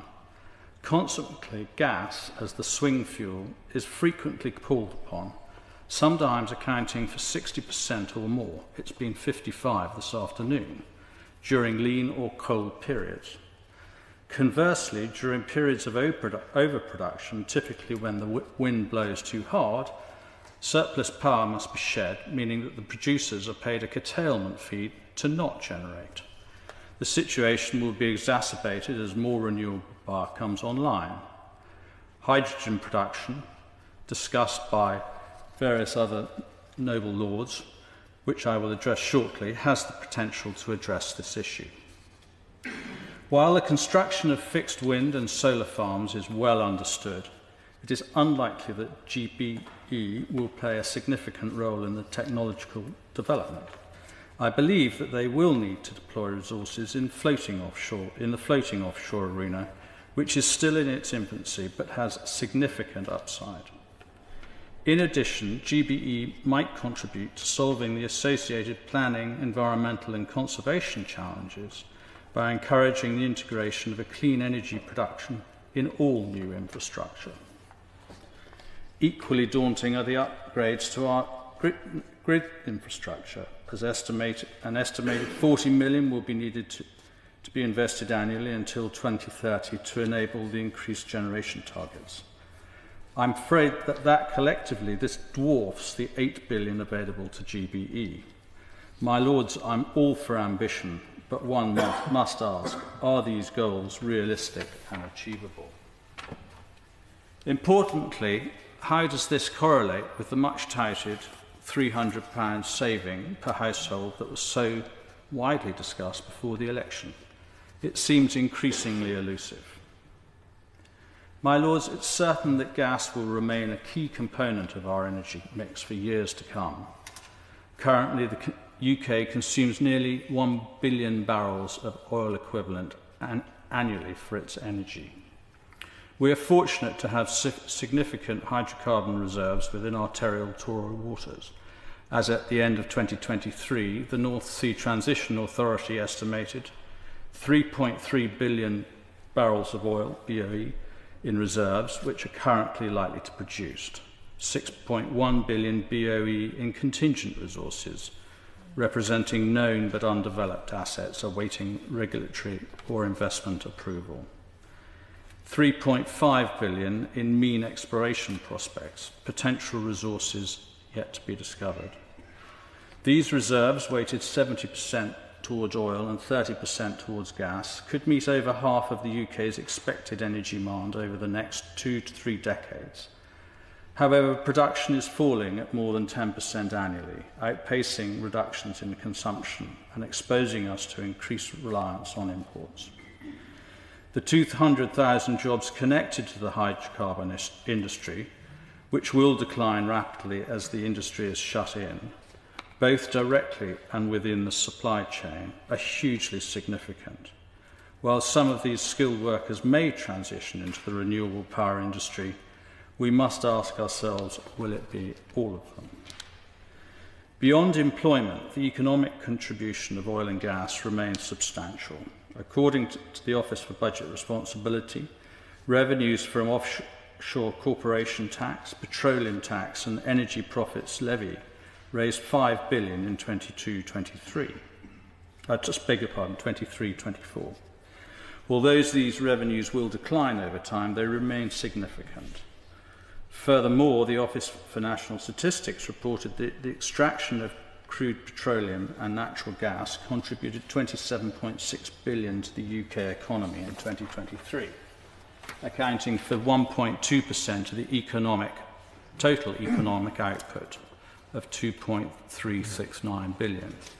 These figures remind us of the industry's enduring impact and the need for carefully managed transition. Recent gas discoveries, such as the Selene and Baker fields, underscore the remaining potential of the North Sea.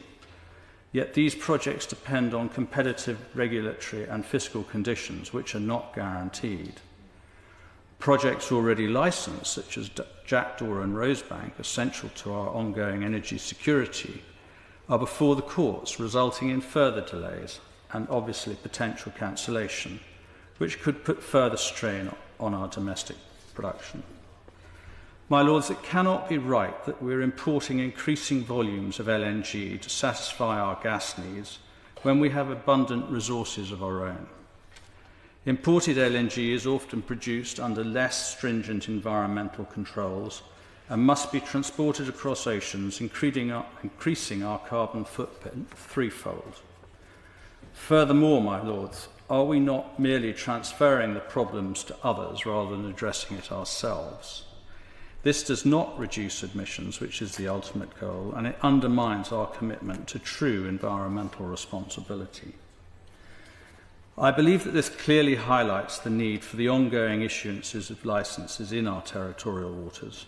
I strongly urge the Government to reconsider its current position and take action to support this vital initiative. My Lords, other noble Lords have discussed nuclear generation. It is certain that the country needs a smorgasbord of generation types, and it must be an important part. My Lords, I see two further areas where GBE may make a positive impact. Renewable generation is inherently intermittent, and while battery storage can address short-term issues, it cannot manage significant downtimes. Excess renewable electricity could be used to produce green hydrogen by electrolysis with no greenhouse gas emissions, which in turn could fuel hydrogen turbines during low renewable production periods. Developing the necessary storage and turbine infrastructure should be a priority for GBE, so preventing curtailment payments and generating electricity with the cleanest of fuels. Secondly, the development of carbon capture, utilisation and storage, CCUS, is crucial to the UK and to other countries. Due to geology, the UK have significant CCS potential, amounting to the equivalent of approximately 200 years of current carbon emissions. Its development will be crucial to UK decarbonisation and that of other countries too. It is not, of course, a single solution to emissions reduction, but could provide a crucial route for some sectors, such as large industrial users and gas-fired power generation. GBE should play a leading role in advancing this technology. In conclusion, my Lords, while I commend the ambition of this bill, I fear it may overreach its expectations of the industry's capacity to deliver.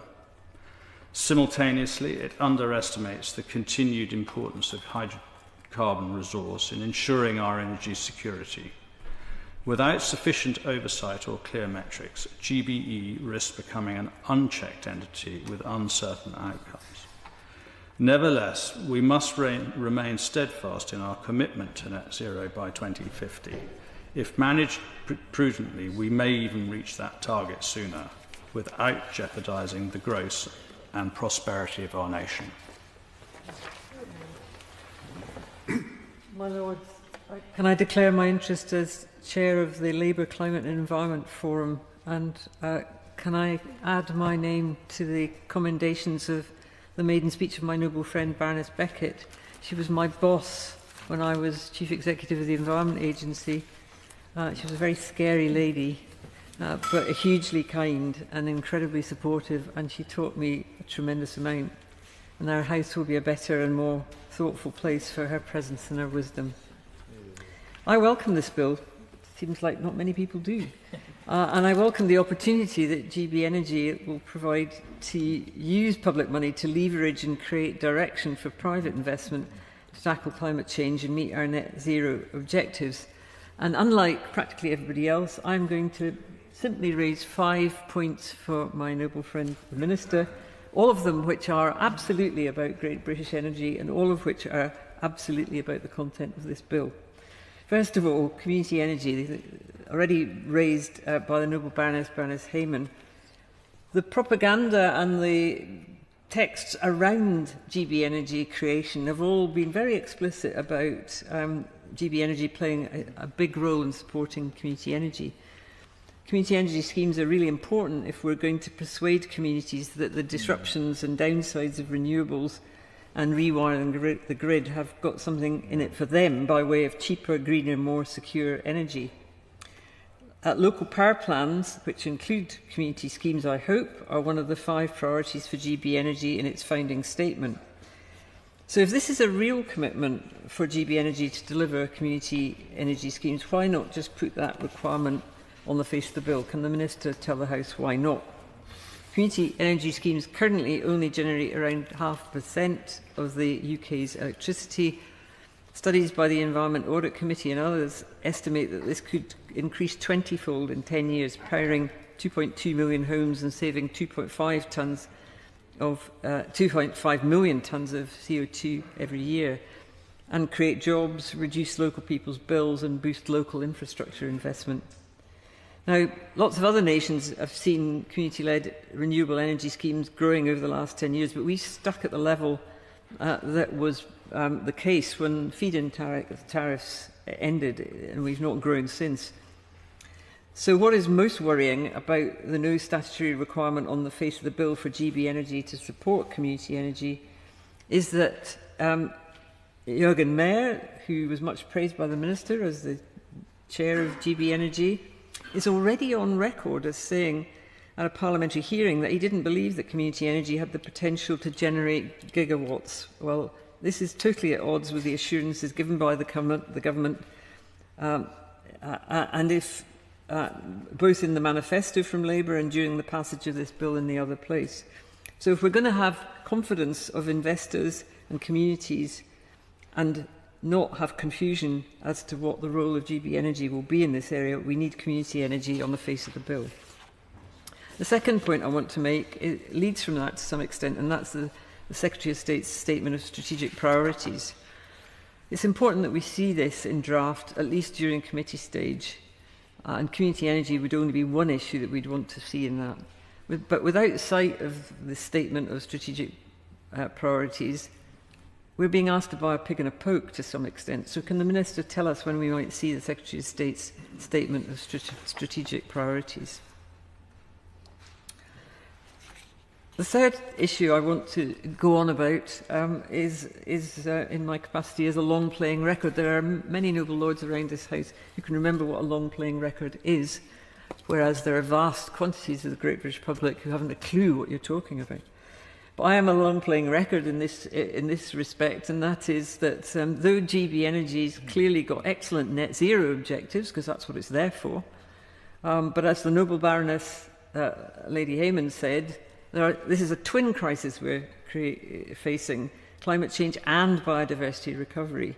So GB Energy needs to be given an objective on biodiversity recovery. It's going to have a role in de-risking and accelerating clean energy developments, and there's always a possibility at that point that there could be a trade-off between biodiversity and delivering net zero.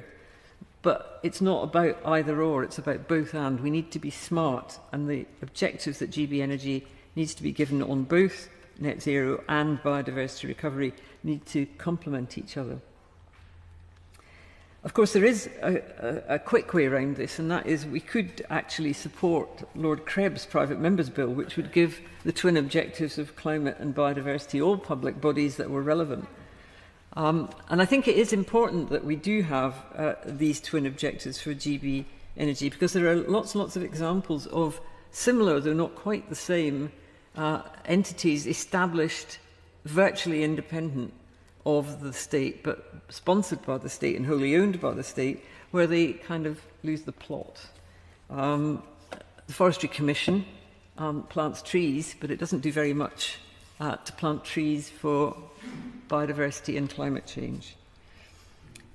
The water companies, who are basically creatures of the public purse, have gone seriously off the rails. So I hope we can make sure that GB Energy doesn't get a rush of blood to the head with its newfound independence and become so fixated with net zeros that it can't do anything else. The fourth point I want to raise is accountability. It's already been raised. We can all read the published accounts of PLCs from Companies House. They don't cast much light on many occasions. And it's important that this body, which has got an important role and a fair slug of public money, provides more back to both Parliament and to the public in terms of how it's delivering on its role. It needs to, first of all, provide a report on a regular basis about the Secretaries of State strategic priorities and how they're being delivered. And if the Secretary of State hasn't had the foresight to see community energy and biodiversity recovery as strategic priorities, we need reports on these, whether they're strategic priorities or not.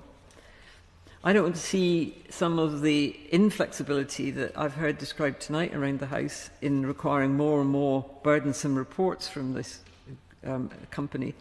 It's being set up specifically to give flexibility to allow government to influence the direction of an emerging set of technologies as they emerge.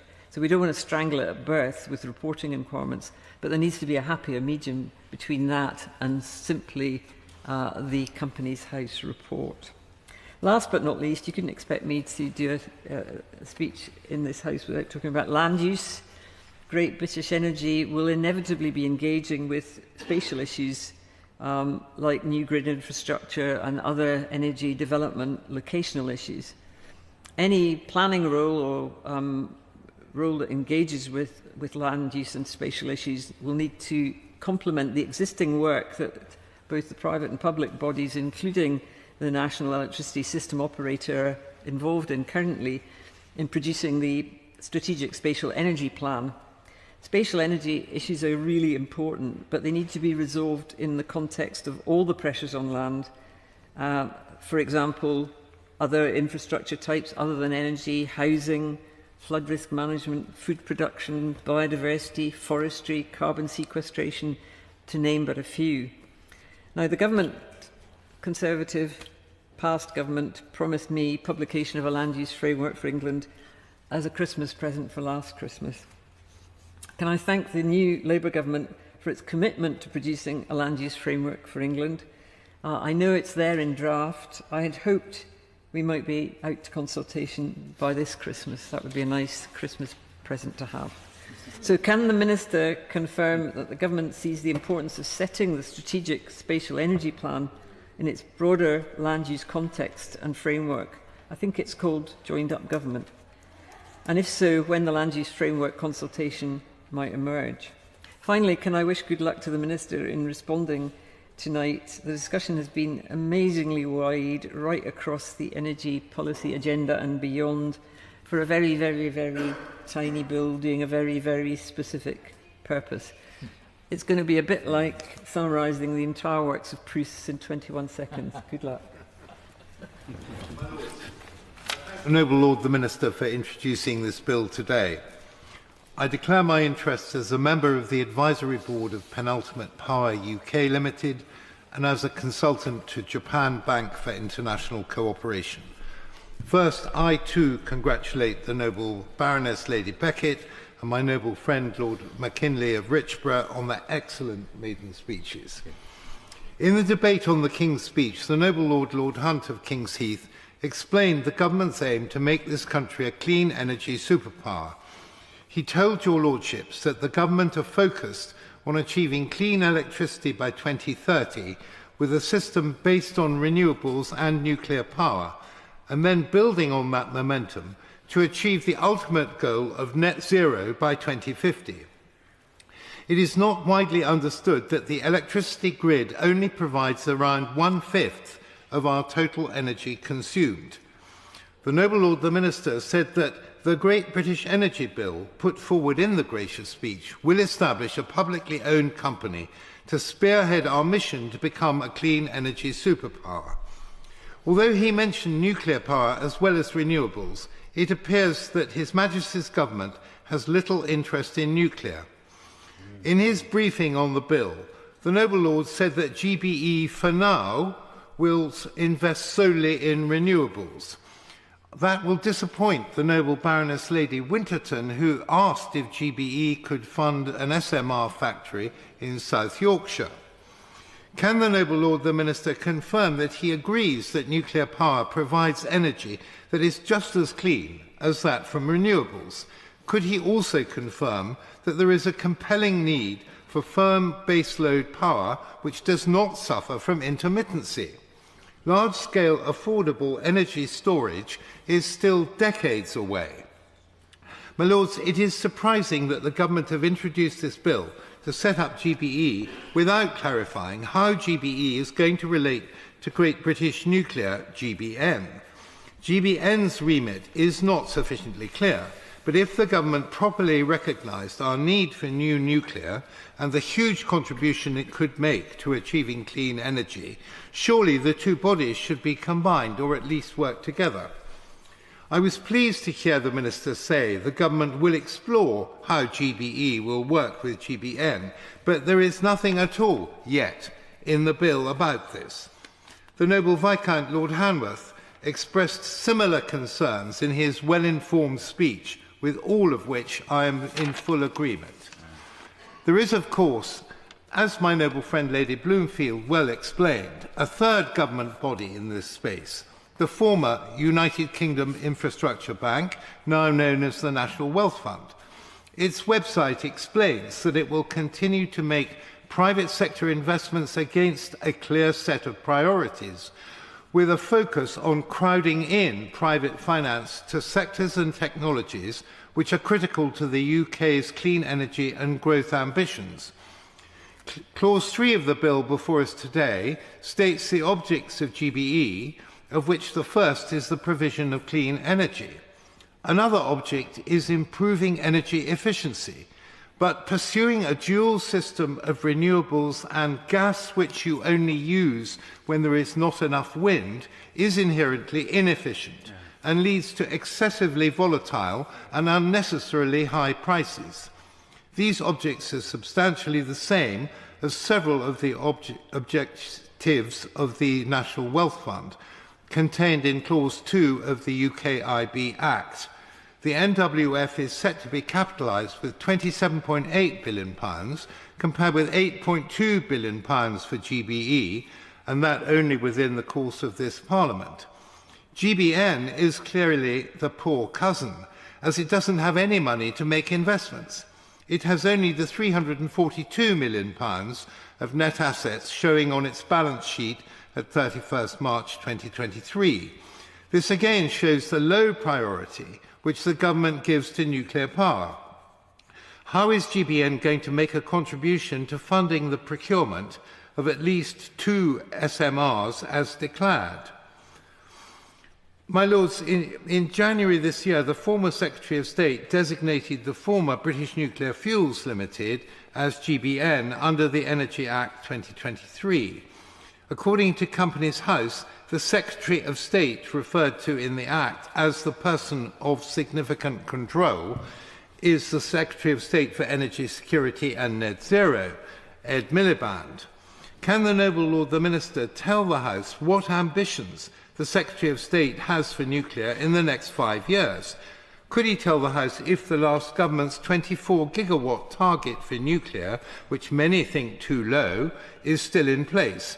And specifically, what are the targets for large gigawatt stations, SMRs and AMRs? My Lords, it's widely accepted that we need firm baseload power to provide electricity when the wind doesn't blow and the sun doesn't shine.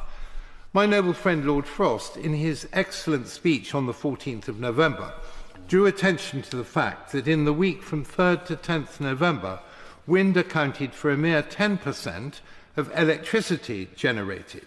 I have checked this fact on the National Grid's Energy Dashboard website.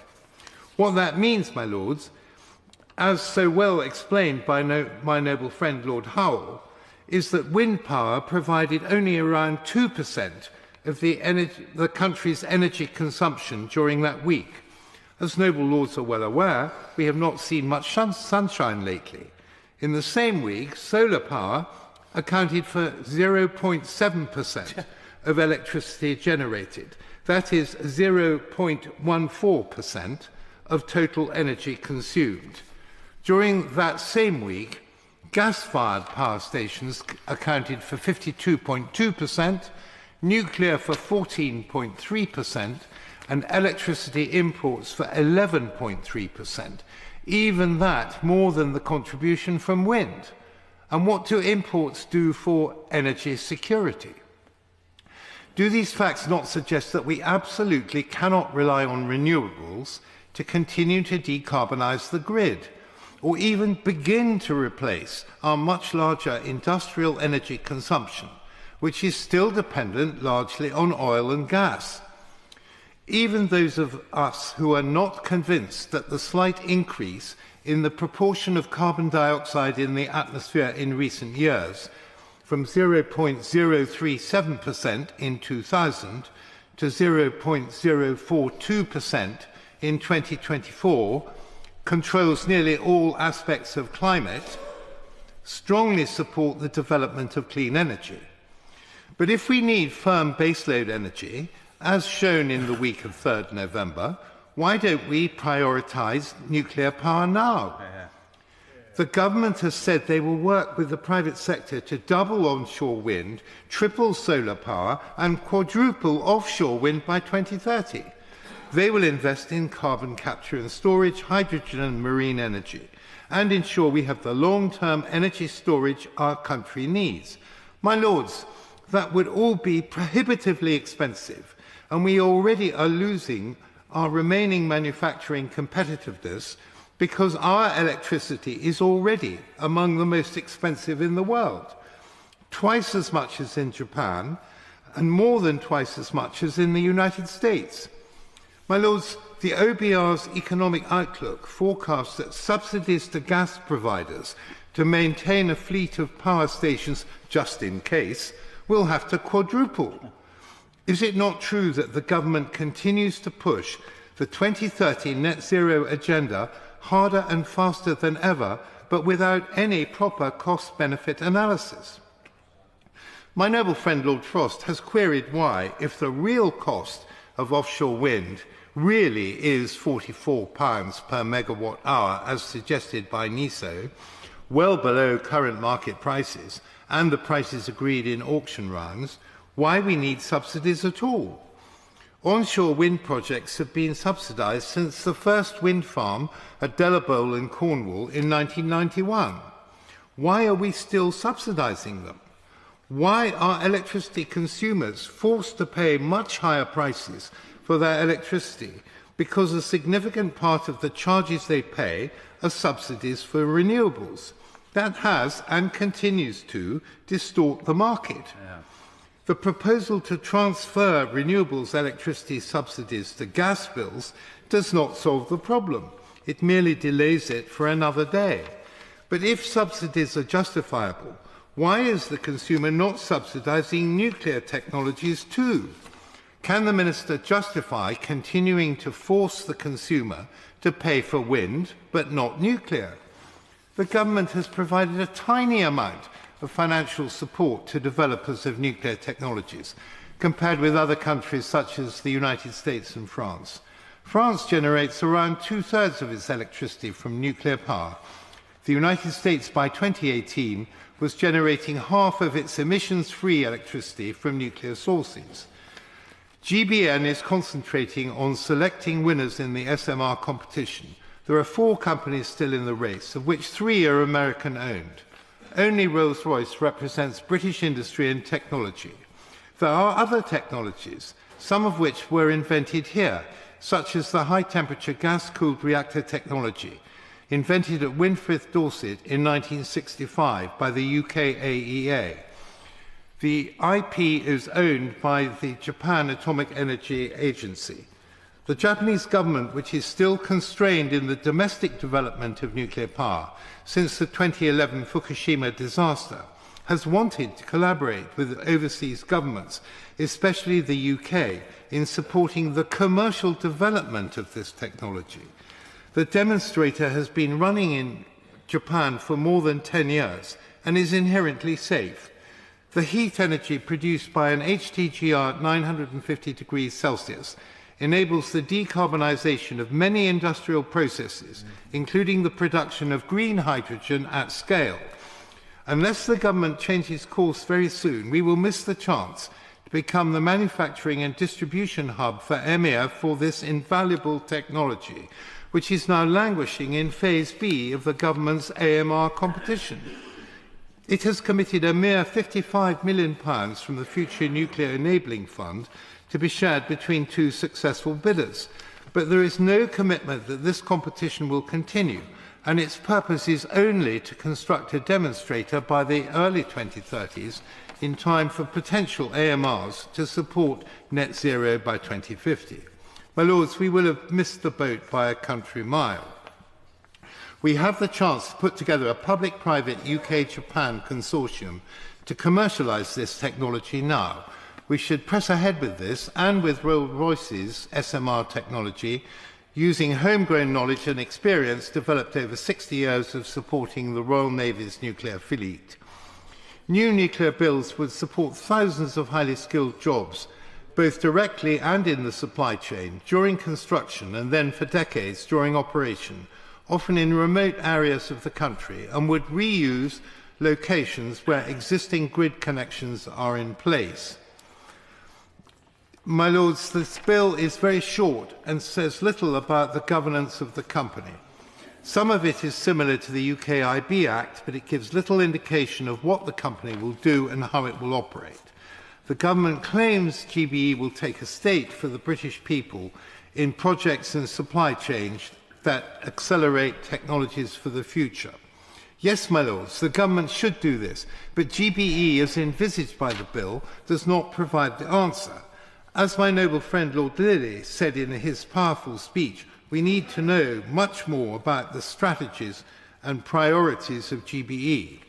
We may or may not be close to a climate emergency or climate crisis, but we are most certainly facing an energy apocalypse now. The government should urgently reconsider the role of nuclear energy and either bring GBE together with GBN now, properly capitalised to act as a catalyst in averting the energy emergency that we face, or at the very least devise a structure where possible nuclear energy projects are evaluated in a similar manner to renewables projects.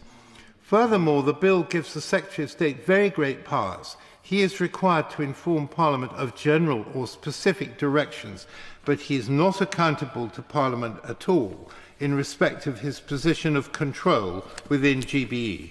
Parliamentary oversight needs to be strengthened. I apologise for going on for so long, my Lords, but it is very important. I look forward to working with noble Lords on all benches to carry out our duty to scrutinise and improve this bill. My Lords, it's a pleasure to wind in this debate. Before I start, can I welcome Baroness Beckett and her 45 years of experience and her wisdom to the House. I know that she'll make an important contribution here. Can I also welcome Lord McKinley as well? Not only did you beat Al Murray and Nigel Farage on the same night, but I'm so delighted that you beat Sepsis as well, and I wish you well in your campaigning in this House. It was personally emotional for me when you entered, so I do wish you well. My Lords, on these benches, we welcome this bill. This is a really important and timely bill. But we do have some concerns with the bill and the way it is set out. And many of your lordships have similar concerns as well. And they relate to the clarity of strategic objectives, the purpose, definition and scope, and the lack of reporting and accountability and oversight within the bill. So Baroness Bloomfield, Baroness Hayman, Lord Ravensdale and Baroness McIntosh and others have all raised these points. Other areas of the bill are not well enough defined, and that leaves us as legislators in a difficult position. Baroness Noakes said it's a seriously flawed bill. I don't agree with that. I think it's an important bill, but there are points that need clarification. I hope to work with members across the House to help clarify some of these matters, because this bill is important to our energy security and our future. I thank the Minister to start with and his bill team for meeting with us all cross-party before the bill. I think this is really important, and I welcome his commitment and his openness and approach to this bill. My Lords, this is a very short bill. In some respects, perhaps the bill is too short for its own good. The bill establishes Great British Energy, a publicly owned company solely owned by the Secretary of State. We've heard some members question whether other options might be appropriate to look at, whether that could be expanded slightly or changed.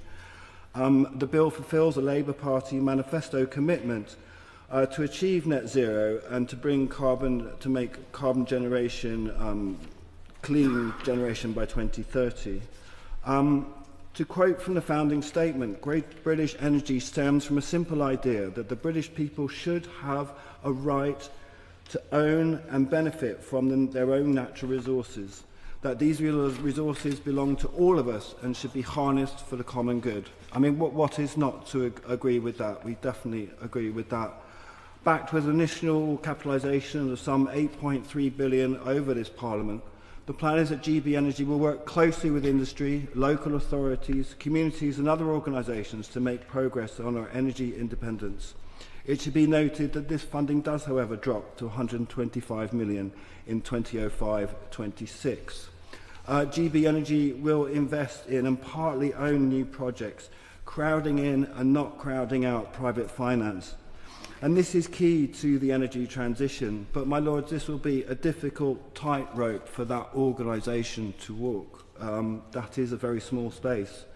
It aims to take on elements of risk, invest in emerging technologies and lay the groundwork for investment, helping to build the UK supply chains and deliver much needed jobs and growth. My lords, we have the third best wind resources in the world, which are still largely underdeveloped. We also have some of the highest domestic energy bills in Europe. But our continued dependence on the importation of gas must end. If we continue to lack energy independence, we will continue to be vulnerable to the vast fluctuations in the international markets, and it's always our domestic bill payers who suffer. Today, we are at the start of a cold spell in winter. And continued international tensions mean that actually the gas markets, the energy markets, are rising as we sit here and talk.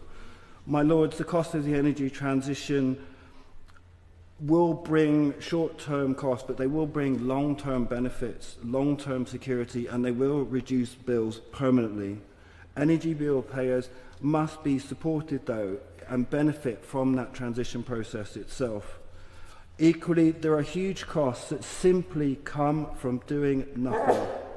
It is estimated that in 2022-23, the Energy Bill Support Scheme cost the government some £6 billion, with absolutely no long-term benefits at all. So when the Conservatives go on about costs, they should remember that the biggest cost of all is that of doing nothing.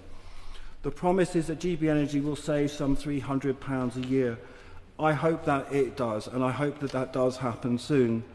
My lords, turning to areas of concern we have with the bill, the first is about a general lack of funding available. There is a big, long shopping list of stuff that needs to be done, and my concern is that because Labour cut their own green budget virtually in half before the general election, that there isn't really enough money to do all of that big, long list, and therefore priorities will have to be made, and that means that the money that is spent needs to be done so very, very wisely indeed. Can I ask the Noble Lord the Minister to provide the House with further clarity on what, if any, borrowing powers GB Energy will have and how they will be used and monitored? Further, will the National Wealth Fund be supporting GB Energy, and if so, how? Many members have asked that. It is also clear that GB Energy will be able to use, will it be able to use debt financing powers, and how will that sit on Treasury balance sheets? And when does he believe that GB Energy will be able to make its own investments? My Lords, a great concern for us is the lack of any written strategic priorities for GB Energy. A plan needs to be made, and it needs to be scoped in the bill for parliamentary oversight of it. I welcome Lord Falconer's saying that this needs to be within the bill. It is clear from discussions with the Minister that that plan is not yet written, that it's unlikely to be ready before we finish scrutinising this bill. That puts us as a House in a difficult position. The legislative cart has been put before the strategic priorities horse. We need to find a way forward through that. Baroness Hayman said that was a skeleton without any flesh. I think there are ways that we can do this to find solutions. We could delay report stage. We could ask for a draft publication to be made available. We could even ask for heads of terms to be agreed with the Minister, or verbal assurances to be given by the Minister from the dispatch box. but we should have an opportunity for parliamentary oversight, and that is really important. Further, there should be opportunities for further strategic review of those priorities if they change.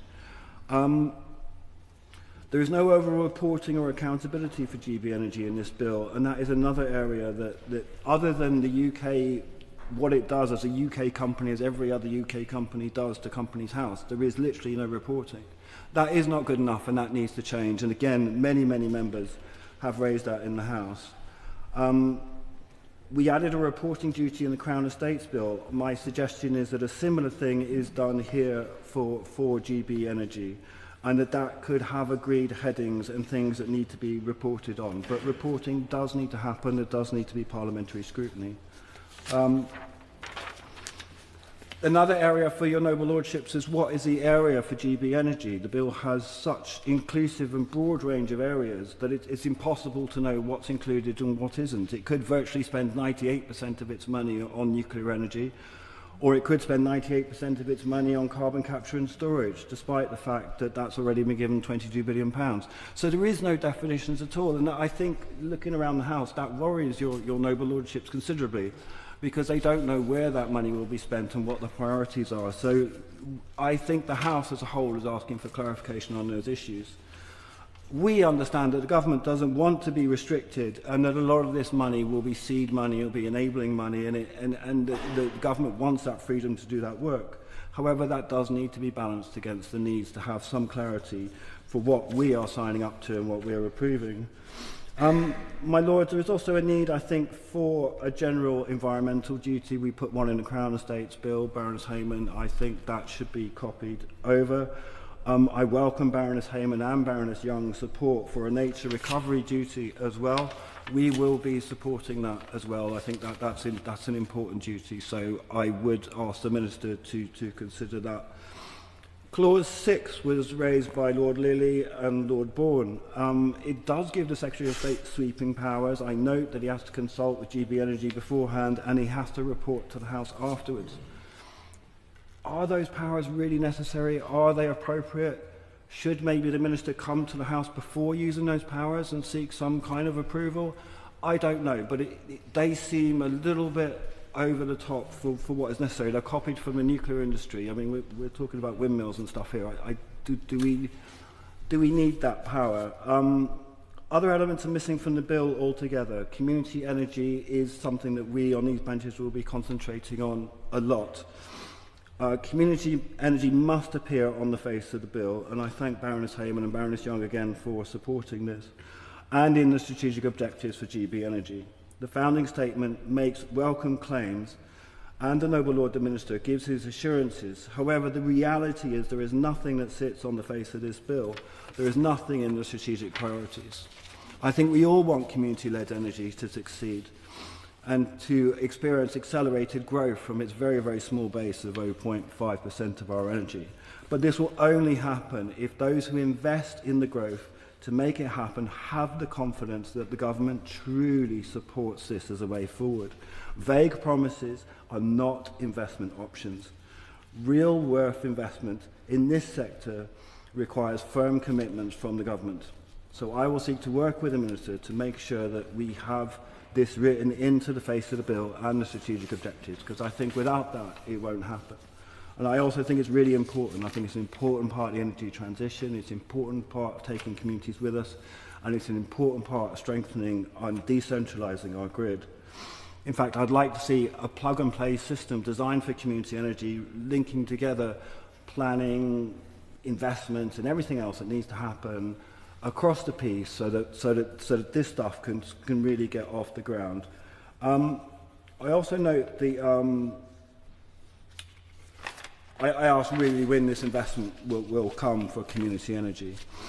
There is no point in creating renewable energy if we cannot plug it in when it's finished. So similarly, there are real issues around the grid capacity and grid connections, and lots of noble lords have raised that.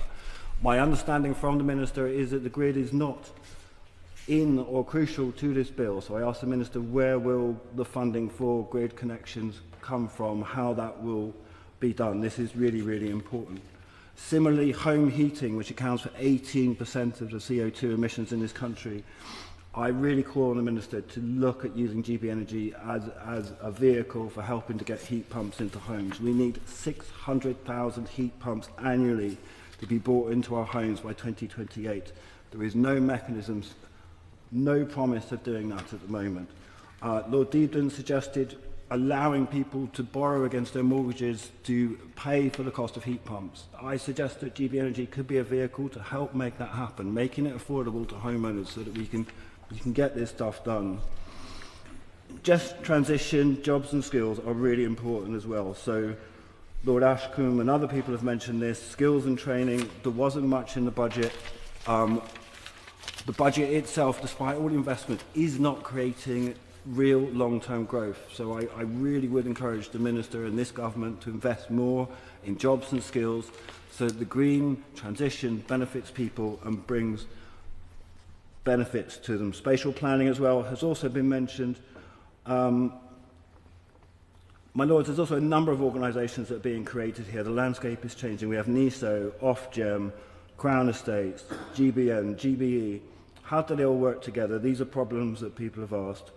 Finally, my Lords, just to wrap up, I think that I encourage government to look at future-proofing GBE to make sure that it outlasts this government and the next. Thank you.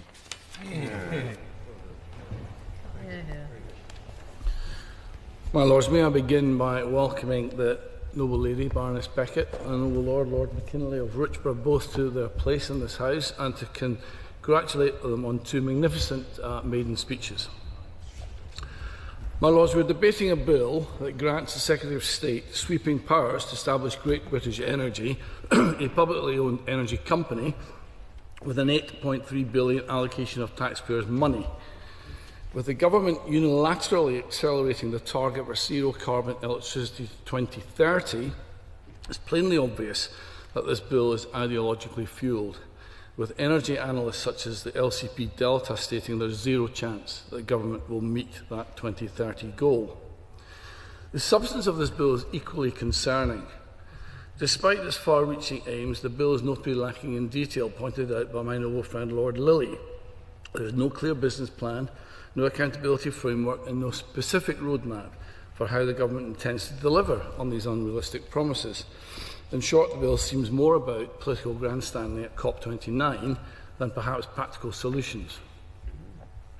My Lords, during the last election, the government made countless promises to working people that this bill would reduce their energy costs. Yet what we see today is a bill that is short on details and long on empty promises. When the government had the chance to enshrine this pledge in law, they voted in the other place against a Conservative amendment that would have made the £300 reduction a legal priority for GBE. Why then has the government refused to commit to the very promise they made to the British public? And I must join my noble friend Baroness Bloomfield in asking the noble Lord the Minister to give guidance by how much energy bills are expected to fall by 2030, maybe not by £300, but can we please have at least an indication of how that will be fulfilled? Labour's plans to create 650,000 green jobs across the country by 2030 as part of the Green Prosperity Plan also needs to be substantiated, again with no mention in the explanatory notes or the founding statement. While they made again this bold claim in their manifesto, they failed to provide any concrete details on how this would be achieved, leaving many workers concerned about their future. There's a genuine fear that without proper planning and support, individuals could find themselves jobless or unable to transition their skills to new industries. Whilst this government claims to be the party for working people, it has failed to anticipate where the jobs for these working people will come from in the Great British Energy Bill. And as mentioned by my noble friend Baroness Bloomfield, 200,000 jobs already exist in the North Sea oil and gas sector. We know that 40,000 of those are under risk under the current plans. So again, the question to the noble Lord the Minister is quite simple. What is the plan to deliver on these pledges on jobs when we already have jobs being lost in the existing oil and gas sector? The government's 2030 target to decarbonise the UK electricity grid sounds bold, But in reality, the National Energy Systems Operator, NESO, has called it immensely challenging. And isn't this clean energy target really about infrastructure? NESO's latest report lays bare the scale of the hurdles we face. To come even close to hitting this target, we need to invest $40 billion a year, every year, to fund grid upgrades, renewable generation and storage capacity. When we start looking at the facts, we see this should not be reduced to a political slogan. It's a monumental challenge that requires far more than the details outlined in the Great British Energy Bill. My Lords, in order to meet this 2030 target, we're told by energy players that we need to overhaul the national grid. Again, I ask the Noble Lord the Minister, where is the national grid even mentioned in this bill? If the government is truly serious about addressing the energy crisis, why is the grid, the very backbone of our energy system, not even part of the conversation? Where are the clear policies on expanding grid infrastructure? Where is the commitment to solving the grid bottleneck that hampers renewable energy connection at the moment? Why are we only talking about targets without addressing the structural issues that will make or break any decarbonisation effort? I must agree with the Noble Lord, Lord Rooker, who last week in our energy debate said the UK is world-class at setting targets, but less so in delivering actions. How can we decarbonise the grid? How can we decarbonise when the grid can't even handle today's demand, let alone the future of renewable energy? If we are serious about this target in 2030, then surely the grid must be at the heart of this bill, not an afterthought. And if we talk about, my Lords, consider the bill's relationship with the UK Infrastructure Bank, highlighted by a number of Noble Lords, and elevated particularly by my Noble Lord Fox. The bank was launched with a £22 billion fund and comes with a clear and structured framework for accountability and transparency. It's governed by rules that ensure the taxpayers' money is used efficiently, and it's subject to rigorous annual reporting, providing the public with the necessary details on its performance and investments. If we are to create another institution with overlapping responsibilities, it's fair to ask, where is the real added value here? The Great British Energy, in fact, hands over far greater powers to the Secretary of State, as highlighted by Baroness Noakes. There's £8.3 billion of taxpayers' money being handed over with too much discretion without the proper frameworks to hold this body to account. And how can we trust, therefore, the British taxpayer will get value for money if we're not putting in place the necessary safeguards on day one and reporting structures to ensure transparency and proper governance? Well, Lords, we've had the benefit in this House of having two debates before we've had this second reading. And in this time, there's been a number of themes discussed in your Noble Lord's House. As Lord Ashcan pointed out, there's a general consensus that our energy system at the moment is run approximately 75% hydrocarbon and 25% renewable, or non-hydrocarbon rather, and we need to flip that on its head to make it 75% non-hydrocarbon and 25% hydrocarbon. But that does not mean zero hydrocarbon, and it does mean that we need more room for nuclear power. In fact, in the debate last week, those Noble Lords who attended, Lord Brown of Madingley said we have a real good chance in the UK to meet these targets because of our preeminent position in science and technology. And so, therefore, when we hear the warnings of the industry that we're going too fast here, the sudden acceleration is simply unachievable, I think there's a red flag, a warning flag that must be heeded. And when we understand that if it was £300 per household, and there's 28 billion households, and that comes to £8 billion, we know that renewables can't deliver a return of £8 billion on top of £8 billion in 5 years, because renewables returns come over 20 years and not 5 years. And so why are unreasonable numbers being put out into the public domain? Is it actually a good use of taxpayers' money to put £8 billion into renewables, where, for example, with offshore wind farms target of 100, there's already 35 billion committed, there's 60 billion in the pipeline. Rather than being crowded in, the private sector has already decided this is a good area to invest in. Should it not be that the money should be better targeted back to what we said about the plumbing and the national grid, which, as we said last week, was designed to send energy from Scunthorpe to Stornoway is now sending energy from Stornoway to Scunthorpe. So again, these questions have been raised by a number of noble lords in the House.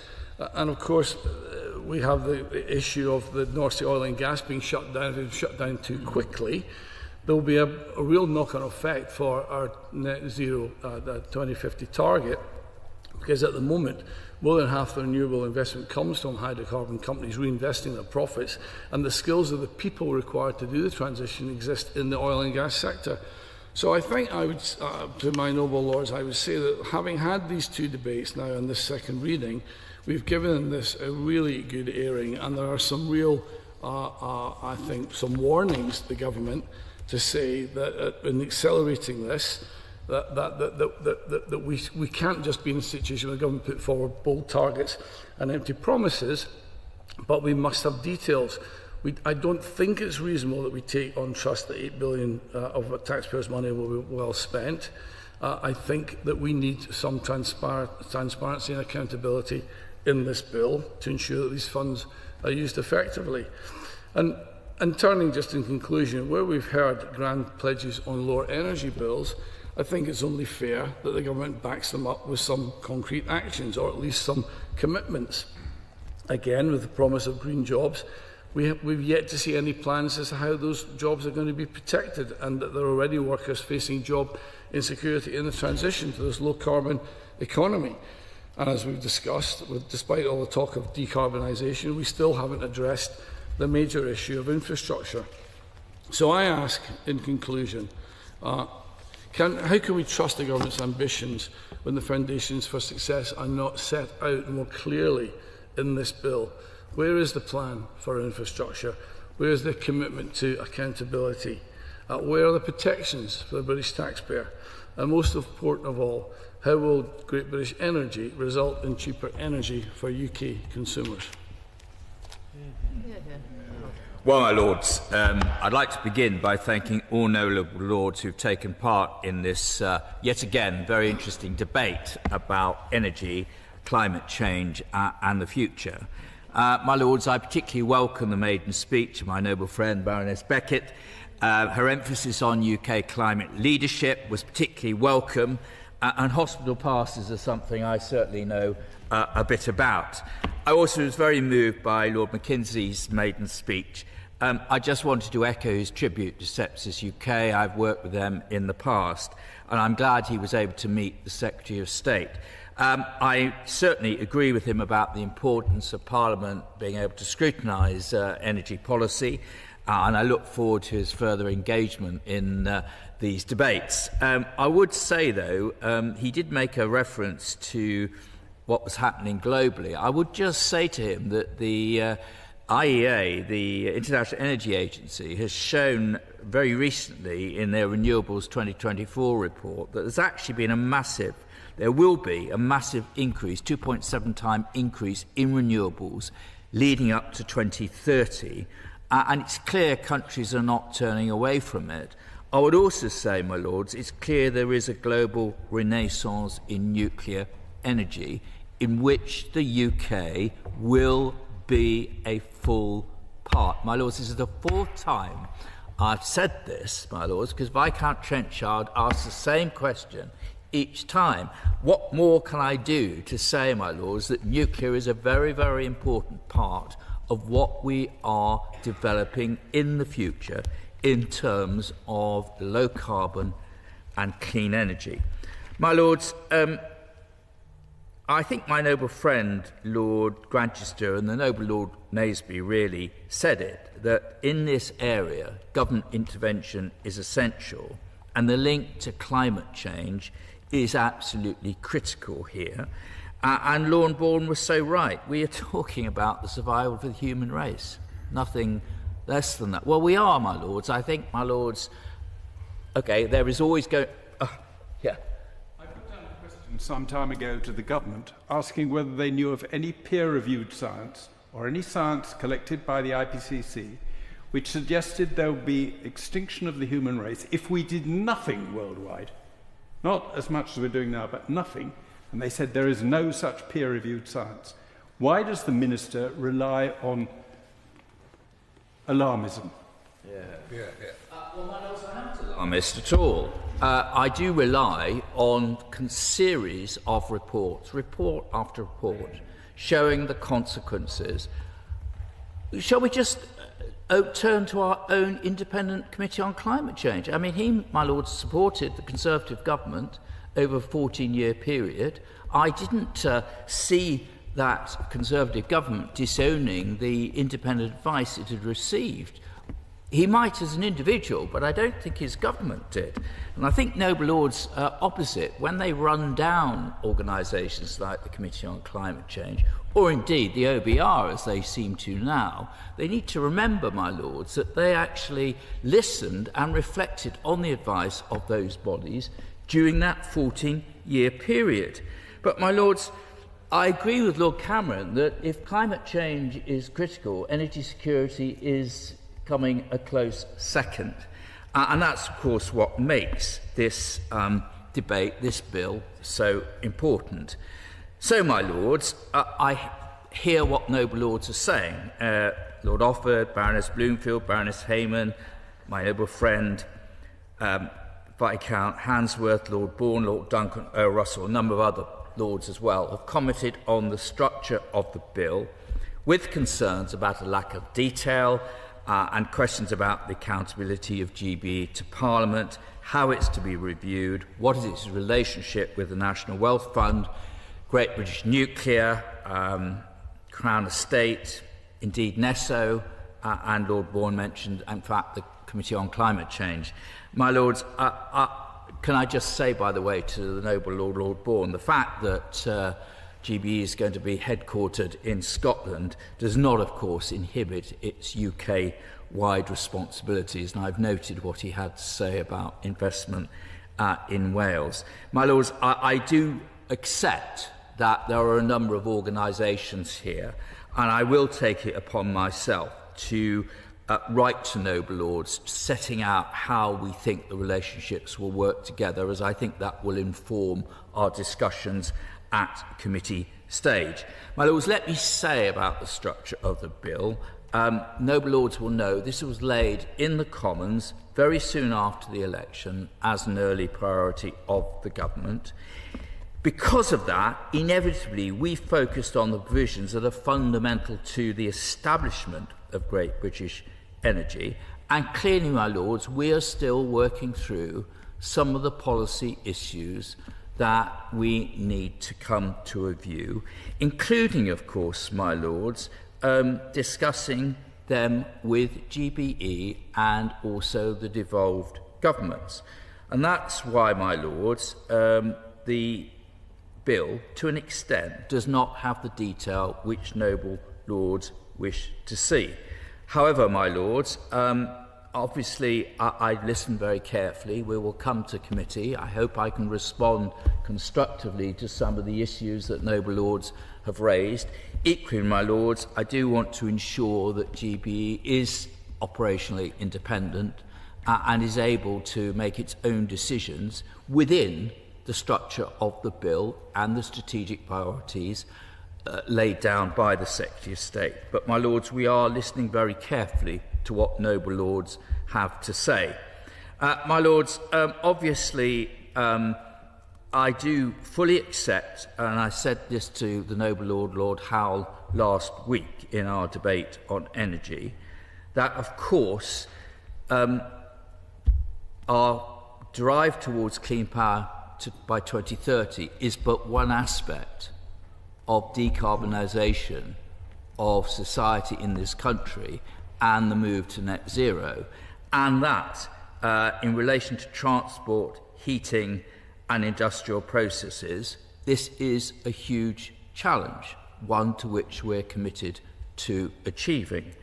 And my lords, let me then come to the issue of the target, because a number of noble lords, Lord Offord, Baroness Bloomfield and Lord Ashton are asked me about the clean power target. Well, my lords, it seems to me that there are a number of different ways of reading the report from NESO, but it is quite clear, my lords, that the number one message of NESO was that it is possible to build, connect and operate a clean power system for Great Britain by 2030 while maintaining security of supply. Now, I accept, my lords, that it's very, very challenging. I don't think there's any doubt whatsoever, and the Nessa report contains a number of those challenges. But, my lords, this is independent advice. It says it can be done. We believe it can be done. It is very challenging, but it's doable.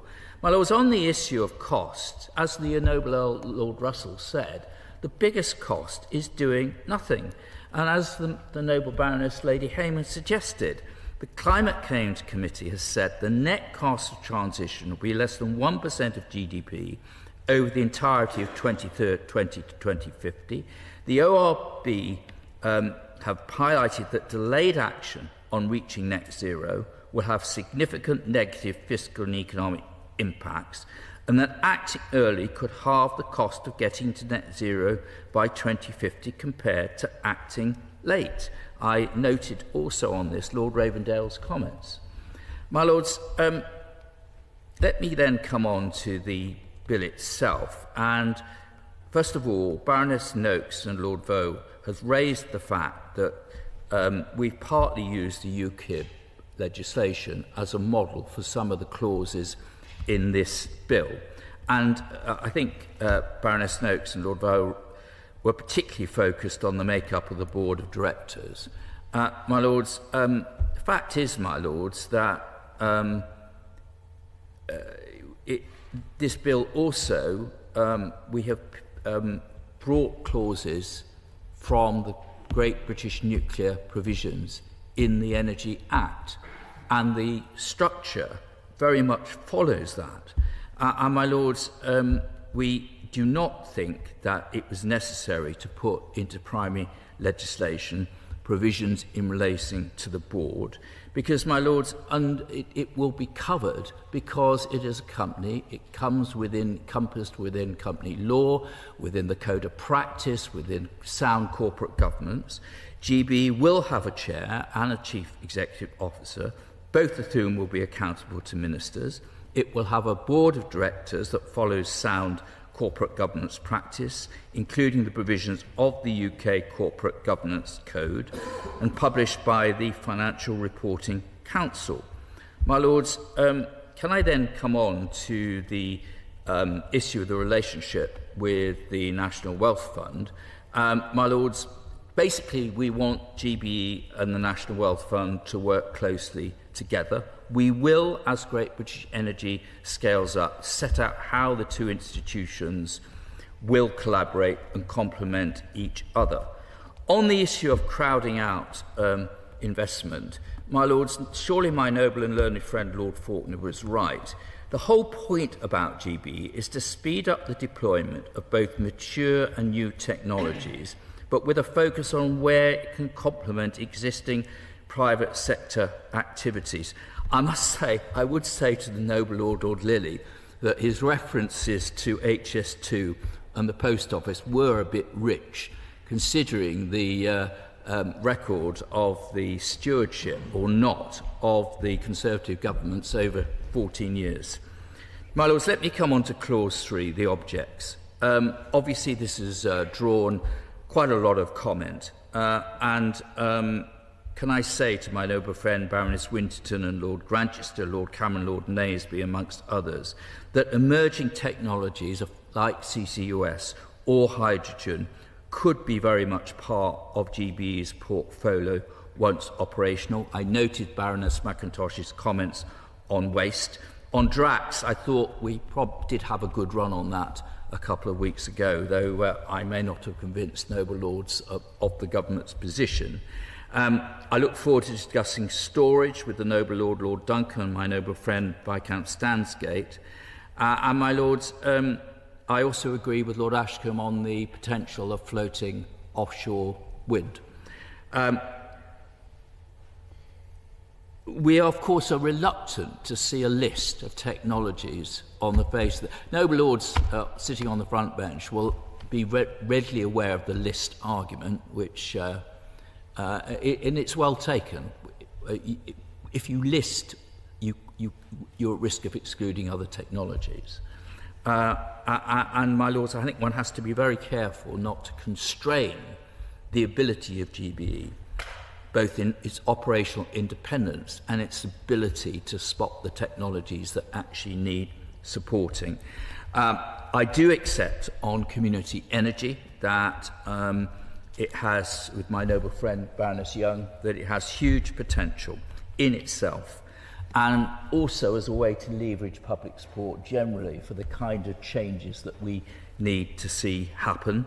We certainly, my lords, believe that GBE will deliver a step change in investment in local community energy projects, and really working strongly in partnership with local authorities and community groups to actually deliver this. And I know that local authorities would welcome a much stronger partnership in order to enable this to happen.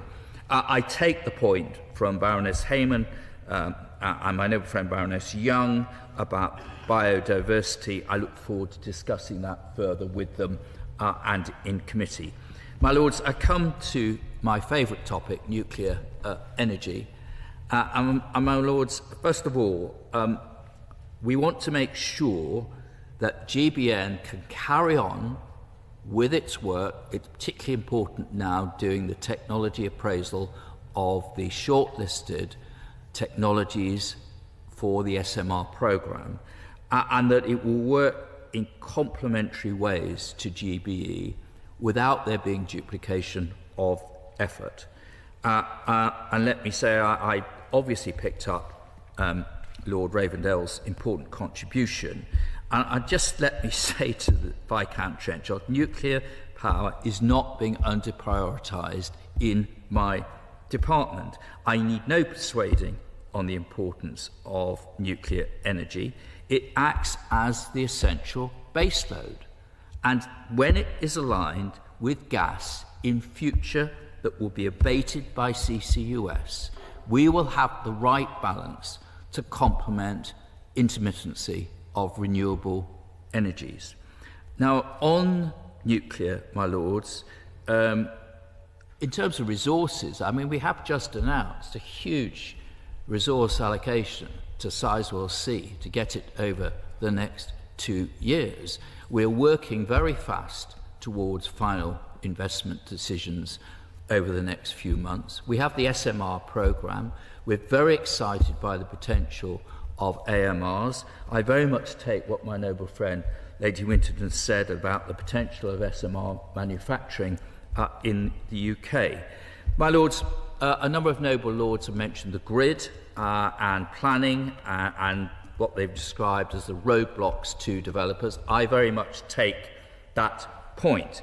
We have already, my lords, signalled in parallel to GBE our intention to reform the planning system, to enhance our grid connections, and I very much take the point about the delays to the connection which developers are suffering at the moment, and clearly we have got to do something about that. But I think, my lords, GBE's main priority will be to help developers get through some of the roadblocks, but also focus on the energies that need support. My lords, can I just say to the noble Baroness Lady McIntosh, I noted with interest the comment she made about the impact on farmers, on the fishing fleets, and can I say that I do accept that in any more streamlined planning process and expansion of the grid, that consultation and environmental assessments must continue to be made. My lords, on the question of state subsidies and competition law raised by my noble friend, my noble and learned friend Lord Faulkner and the noble Baroness Lady Noakes, my lords, as an operational independent company, GB was subject to the same legal and regulatory framework as other entities in relation to subsidy control and competition law, such as the Subsidies Control Act 2022. The bill does not alter that framework. My lords, on clause 5 in relation to strategic priorities and the statement, I hear what noble lords say. I have to say, my lords, that it is unlikely that we will have the Statement of Strategic Priorities published before royal assent. But I have listened to what noble lords have said, and I will reflect on this, and I'm sure in committee we will discuss this further as well. Noble lords seem to be indicating that they would like to discuss it at committee stage. My lords, on power of direction, really, my lords, this is not... the noble Lord, Lord Lilly, was particularly assertive that the Secretary of State would wish to take almost micromanagement control. I want to assure him that is not the intention. It is a backstop reserve power. My lords, on the annual accounts and reports, there will, of course, be accountability. The Chief Executive Officer will be the accounting officer. The National Audit Office will oversee. Ministers will answer to Parliament. Select committees can invite GB in to give evidence. Noble lords will debate. We'll have questions and more general debates as well. I listened to what noble lords said. I understand they've looked at the UKIP legislation. We will reflect on that.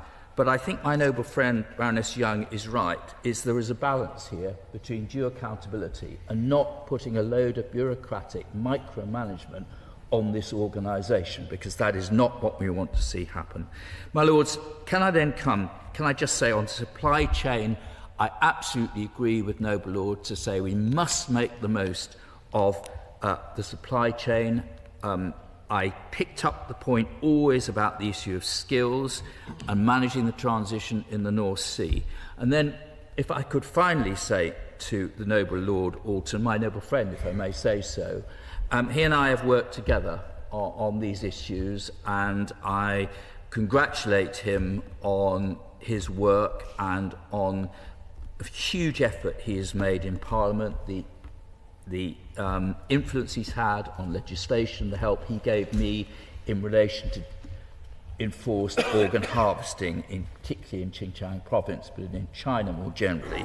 Can I say at this stage, my lords, we do expect UK businesses, including GBE, to do everything in their power to remove any instances of forced labour from their supply chains. They should not approve the use of products from companies that may be linked to forced labour.